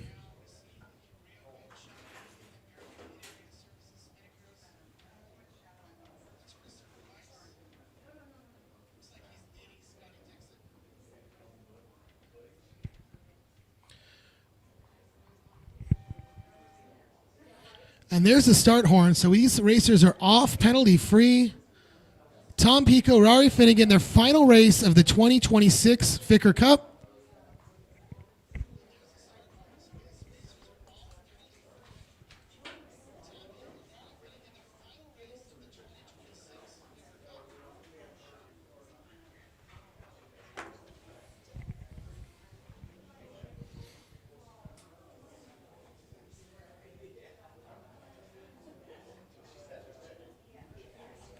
So I think it's important that we get the finishes in this fight. And since the gear time is for a lot of these things, the last time on the water. So if you have an extra battery with something left, you know what I mean? I know that that's a hard ask, but.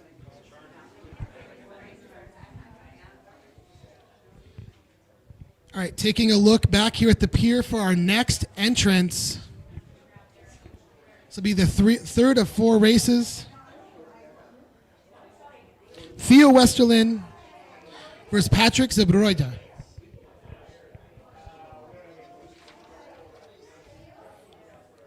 Westerlin in a must-win situation.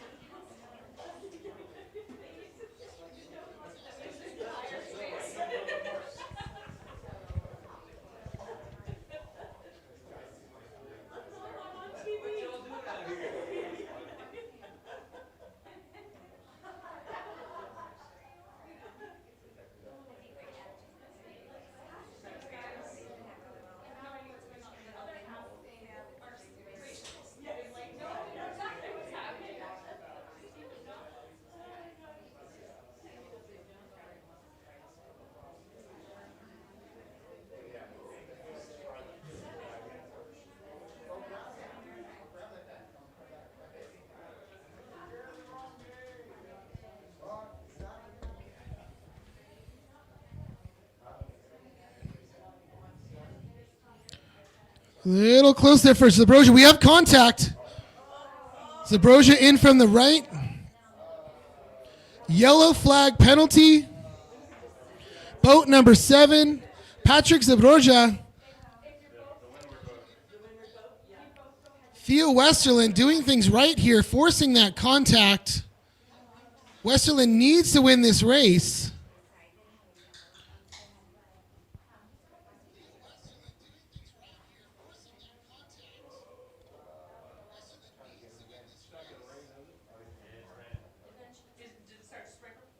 Is that okay for the drum? Sprinkling a little bit. Yeah.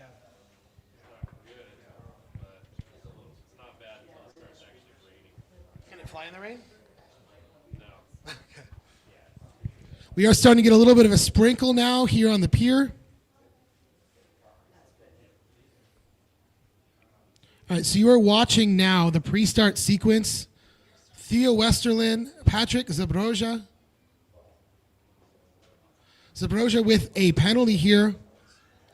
We'll have to wait till after the start to clear it, unless he can force a penalty from Westerlin.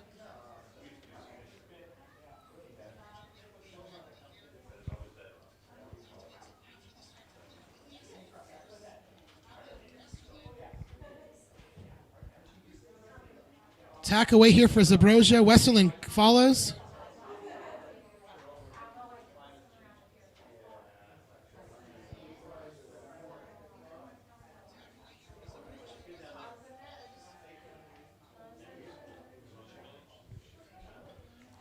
under a minute now as they make their way back to the start line.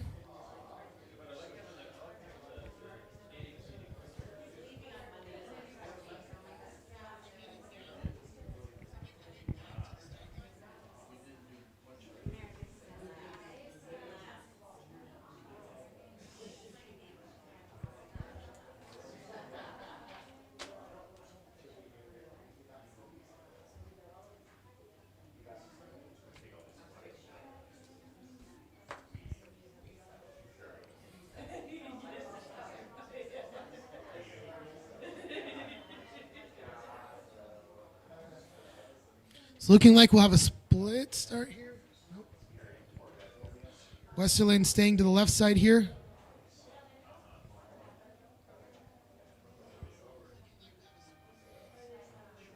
Blue boat is over. Westerland's going to have to duck back. Wow, what a development here, folks. Westerland over early. Zabroja racing with a penalty. Westerland ducks around the mark. Re-enters the race course, crossing the start line here to clear that over early penalty. Wow, just when you thought things were going right, things go absolutely wrong for Westerland. Zabroja maybe a chance here to win his final race of the 2026 Ficker Cup. However, he's going to have a penalty turn to do come the end.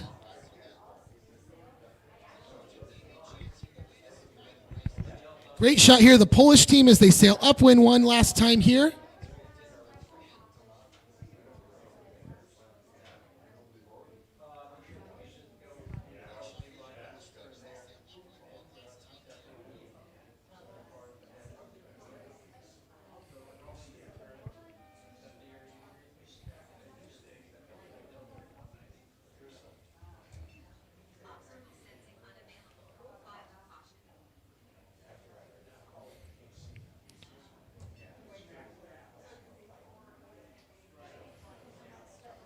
On camera now with our start line cam, we can see that is Tom Pico with the green Spinnaker. Rounding to the left mark. Rory Finnegan just on camera now. Oh, he's got the Spinnaker in the water, rounding to the right mark. Finnegan team struggling there. Those boats will head upwind one last time. We have a dial up here on the start line. This is a big race to watch, a must-win race for Nicole Brault. Equally big race here for Oscar Engstrom. A win here for Engstrom secures himself a spot tomorrow. A win for Brault gets her on the bubble. It'll come down to their head-to-head matches.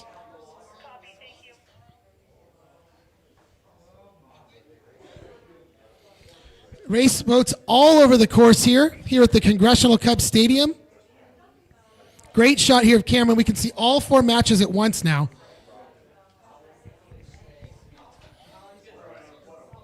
The red Spinnaker, Christopher Weiss.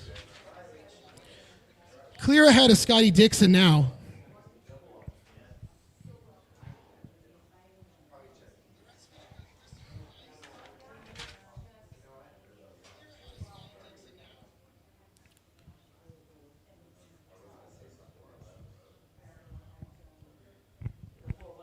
All right, folks, on the pier, I'd like you all to give it up for Christopher Weiss, a 9-win racer this weekend, securing himself a spot to tomorrow's semifinals. Great job, Christopher Weiss. I hope your dad's down there watching. You'll be racing in the morning.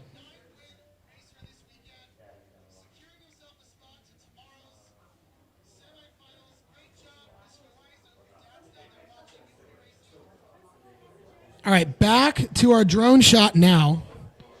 On the edge of the pier, Nicole Brault.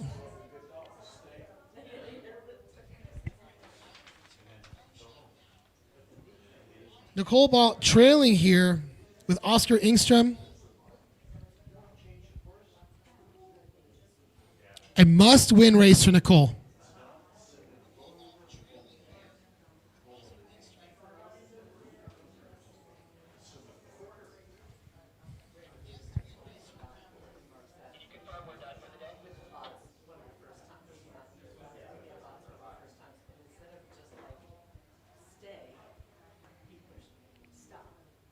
As they come back upwind here, we got a great shot. Scotty Dixon crossing the finish line for the final time. Give it up for Scotty Dixon, your regatta leader, heading into the semifinals with 11 wins.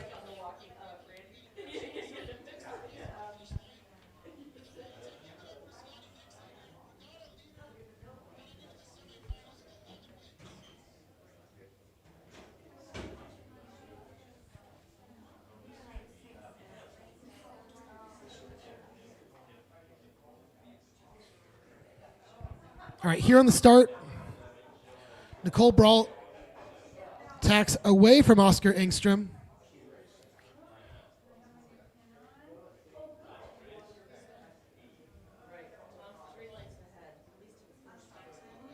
And in the background, just a moment ago, we saw Patrick Zabroya, the Long Beach Sailing Foundation Spinnaker, leading his match. As we have a start here, Engstrom clear ahead of Brault.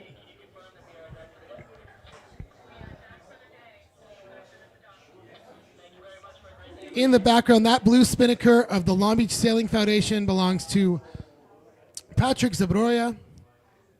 His match here against the yellow Spinnaker, Theo Westerlin.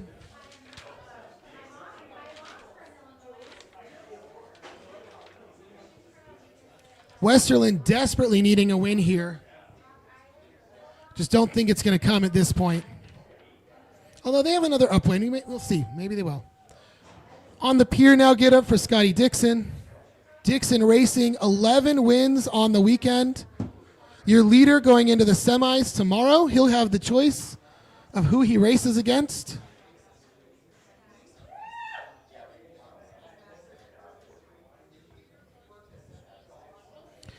Beautiful shot now of the four colorful Spinnakers.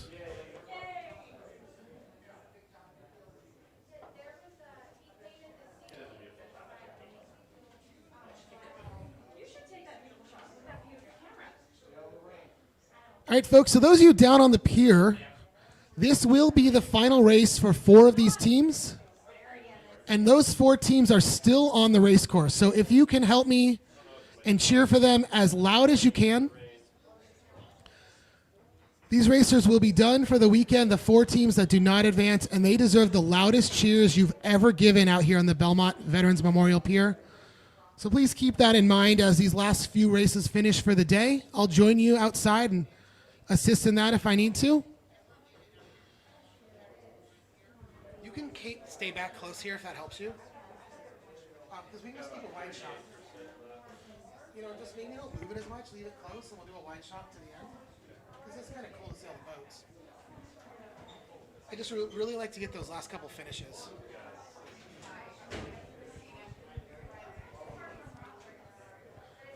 Theo Westerlin rounding that bottom mark. Now we're going to keep it wide so we can see all the racing action all at once as we see it from the pier here.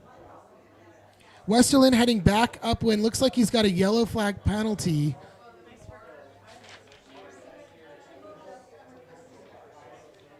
Oh, no, I'm sorry. The yellow flag penalty is for Zabroja. So he's got a big enough lead. I think he's going to complete his turn. Will he do it at the top mark? Will he do it down here at the bottom?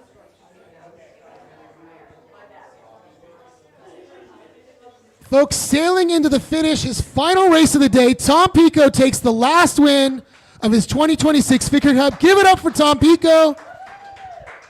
Our friends from down south in Australia with the Long Beach Yacht Club on board. Marissa Me waving there in the middle of the boat. And Rory Finnegan from Ireland. I'm sure he will drink a Guinness with all of you tonight. Give it up one more time. Rory Finnegan coming all the way from Ireland. 2026 Ficker Cup. Thank you to you sailors. Have a safe trip back in, and we'll see you at the bar at the Yacht Club.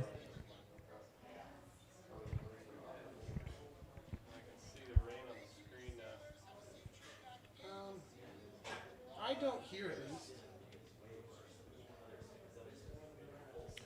All right, we are going to finish our last 2 races now. A light rain has begun to fall. If the drone goes down from the rain, it's not my fault, but I'm pushing Cameron to keep it up. Thank you to him for great coverage all weekend long. We have one more day of racing tomorrow. The top 4 teams will be back. They will be racing to earn 2 final spots into next week's Congressional Cup right here in Long Beach at Veterans Memorial Pier.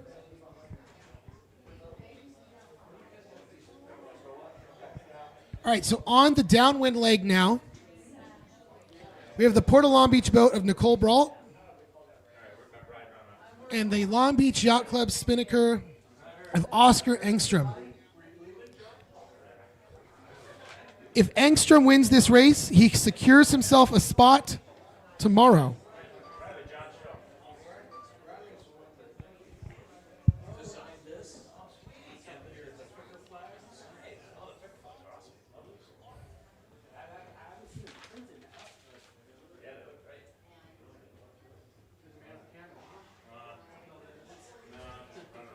If Nicole Brault wins this race and Zabroya can complete his penalty turn, she has a chance. Zabroya doing the turn now, it seems. Is he turning out there? Off camera. Cameron, can you catch that umpire boat? I can't tell if the flag's up or down there.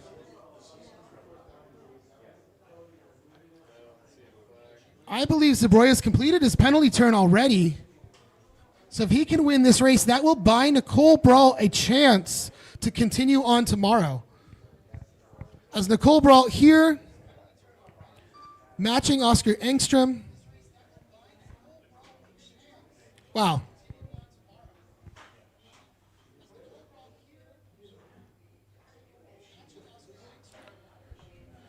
So we're watching Nicole Brault, Oscar Engstrom on screen now. In the other race, Theo Westerlin basically has to win. Wow, this is going to be so tight come the end. I'm going to yield to the race committee and not even try to decide who our top 4 teams are, because I think I understand how to do it, but realistically, I probably do not. So as these two come down to the bottom gate, they have an upwind and downwind leg. It is not over yet.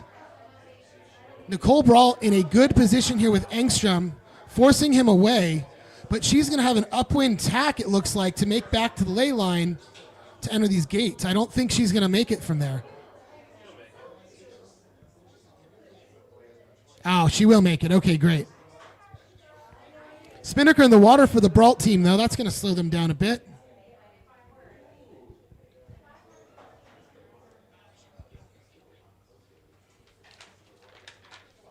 How's your battery doing?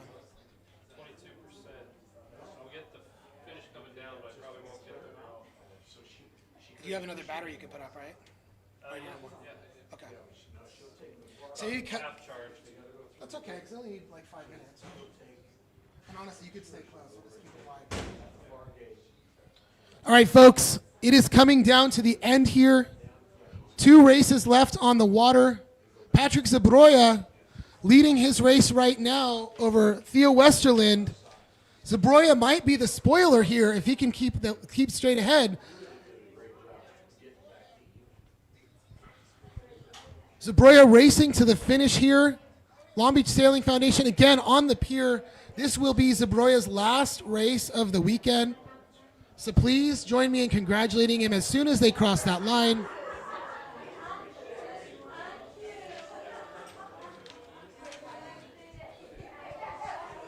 You have this wrong, whoever loses. So Westerland is in, even if he loses. I don't have the tiebreaker in front of me. I just have numbers. Okay, yeah. So he's in because the tiebreaker is who won the last race. Against each other, though, right? Yeah, okay. That's why I was saying I'm not going to try to guess because I don't know. But so Westerland's already in, you believe? So And it's either a do or Brault- die for Nicole and Engstrom. Oh, they're racing each Whoever wins the race Okay. is in, and whoever loses the race is out. No, but I have. Oh, because it'll be a tiebreaker. Yeah. Okay. Perfect. Thank you. All right. So Patrick Zabroya takes the final win of the weekend for himself here. Give it up for the Polish team. I don't hear you down on the pier, but congratulations, team. Thank you for being a part. the 2026 Ficker Cup. Give it up for our Polish friends. I will drink some vodka with you guys at the yacht club. I promised him I would. Hopefully you can hear me. All right, folks, here we go. We have a do or die situation now on the race course. If Nicole Brault wins this race, we're going to cut and get the drone back up for the finish. But if Nicole Brault wins this race, she is tied. Nicole Brault will be tied with Oscar Engstrom. If Nicole Brault wins this race, she will hold the tiebreaker over Oscar Engstrom for tomorrow morning. Cameron's going to swap that drone as quickly as possible. I recognize I do not have the boats on screen. We will get you in the air as quickly as we can to follow the last race in. Finishing the upwind leg now. We'll have one downwind leg to go. Going through your comments now. Yes, Marie Random, it looks like. Yes, you are correct. Theo wins the tiebreaker. All right, so.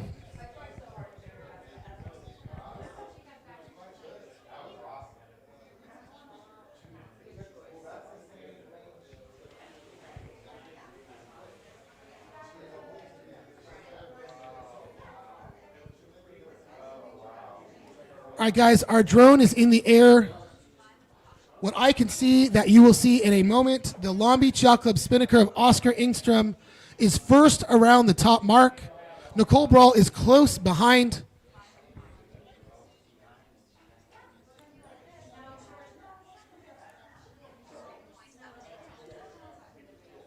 We have a drone en route. We are now reconnected. Let's take a look as we follow the final finish of the day, the end of the second round robin, and watch to see who will be the last qualifier to tomorrow's semifinals here at the 2026 Ficker Cup.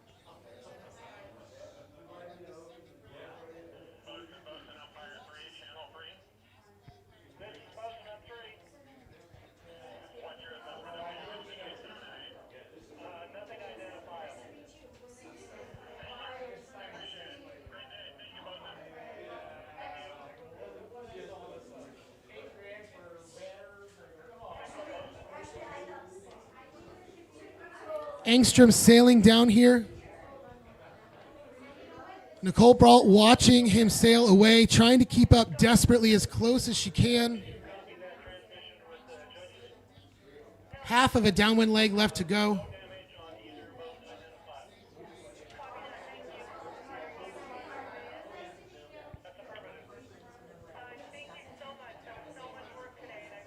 This is the final stretch now. Thank you for the great drone coverage here from Cameron McLaren. Our Port of Long Beach Spinnaker flown by Nicole Brault. The Long Beach Yacht Club Spinnaker by Oscar Engstrom. Brault and team finished second last year at the Ficker Cup. Made their way to the Congressional Cup, but from the looks of things now, they're just not going to have it this year. Oscar Engstrom and team one jibe away from the finish line.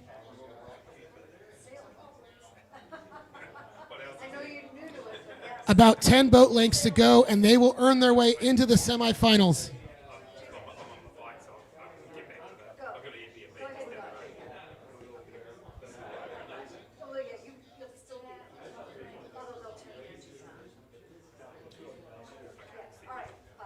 Engstrom online to finish.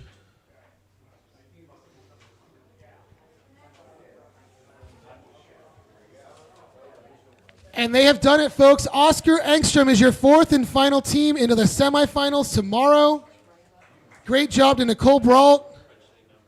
St. Francis Yacht Club watching proudly up north. Congratulations, both teams, on a great showing this weekend. Such fun to watch. Thank you for joining us. Team Liros will live to sail another day.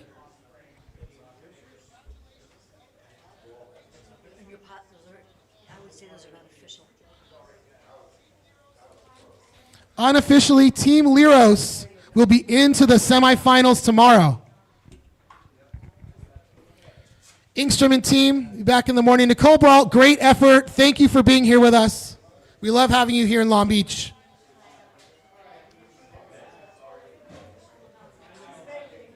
Congratulations, Nicole, on a great regatta. Oscar, Ingstrom, and team, we'll see you in the morning. As Cameron comes back to the pier, I thank you all for joining us. I'll give you one last look at the pier here. Thank you to the Yacht Club, all the volunteers that helped set this place up. It looks beautiful down there. We have the live stream going downstairs and upstairs. We'll be back tomorrow. Tom, Lisa, if you guys want to join me for any final words. I had Tom yesterday. It was great to have Tom, who's the chairman of the Ficker Cup, running around all day. I am exhausted watching this. It comes down to the very last race to determine who's going to be in and who's going to be out. I mean, this is just incredible experience. Yeah, such a great day on the water. Thanks for bringing it to the whole world. Yeah, so fun that we got to do this. Lisa, come on in here. Join us again tomorrow. We'll be back here again. It'll be very exciting racing. More racing tomorrow, like you said, a whole week of racing with the Congressional Cup coming up. But first, we've narrowed it to 4 teams. We're going to narrow it down to 2 that get to race next week, and we're going to award that Ficker Cup trophy tomorrow. And the invite to Congressional Cup. And the invite to Congressional Cup. So Tomorrow. thank you so much. Appreciate you all staying with us. See you all tomorrow. Tomorrow morning, 11:30, live here on YouTube and Facebook. Good night.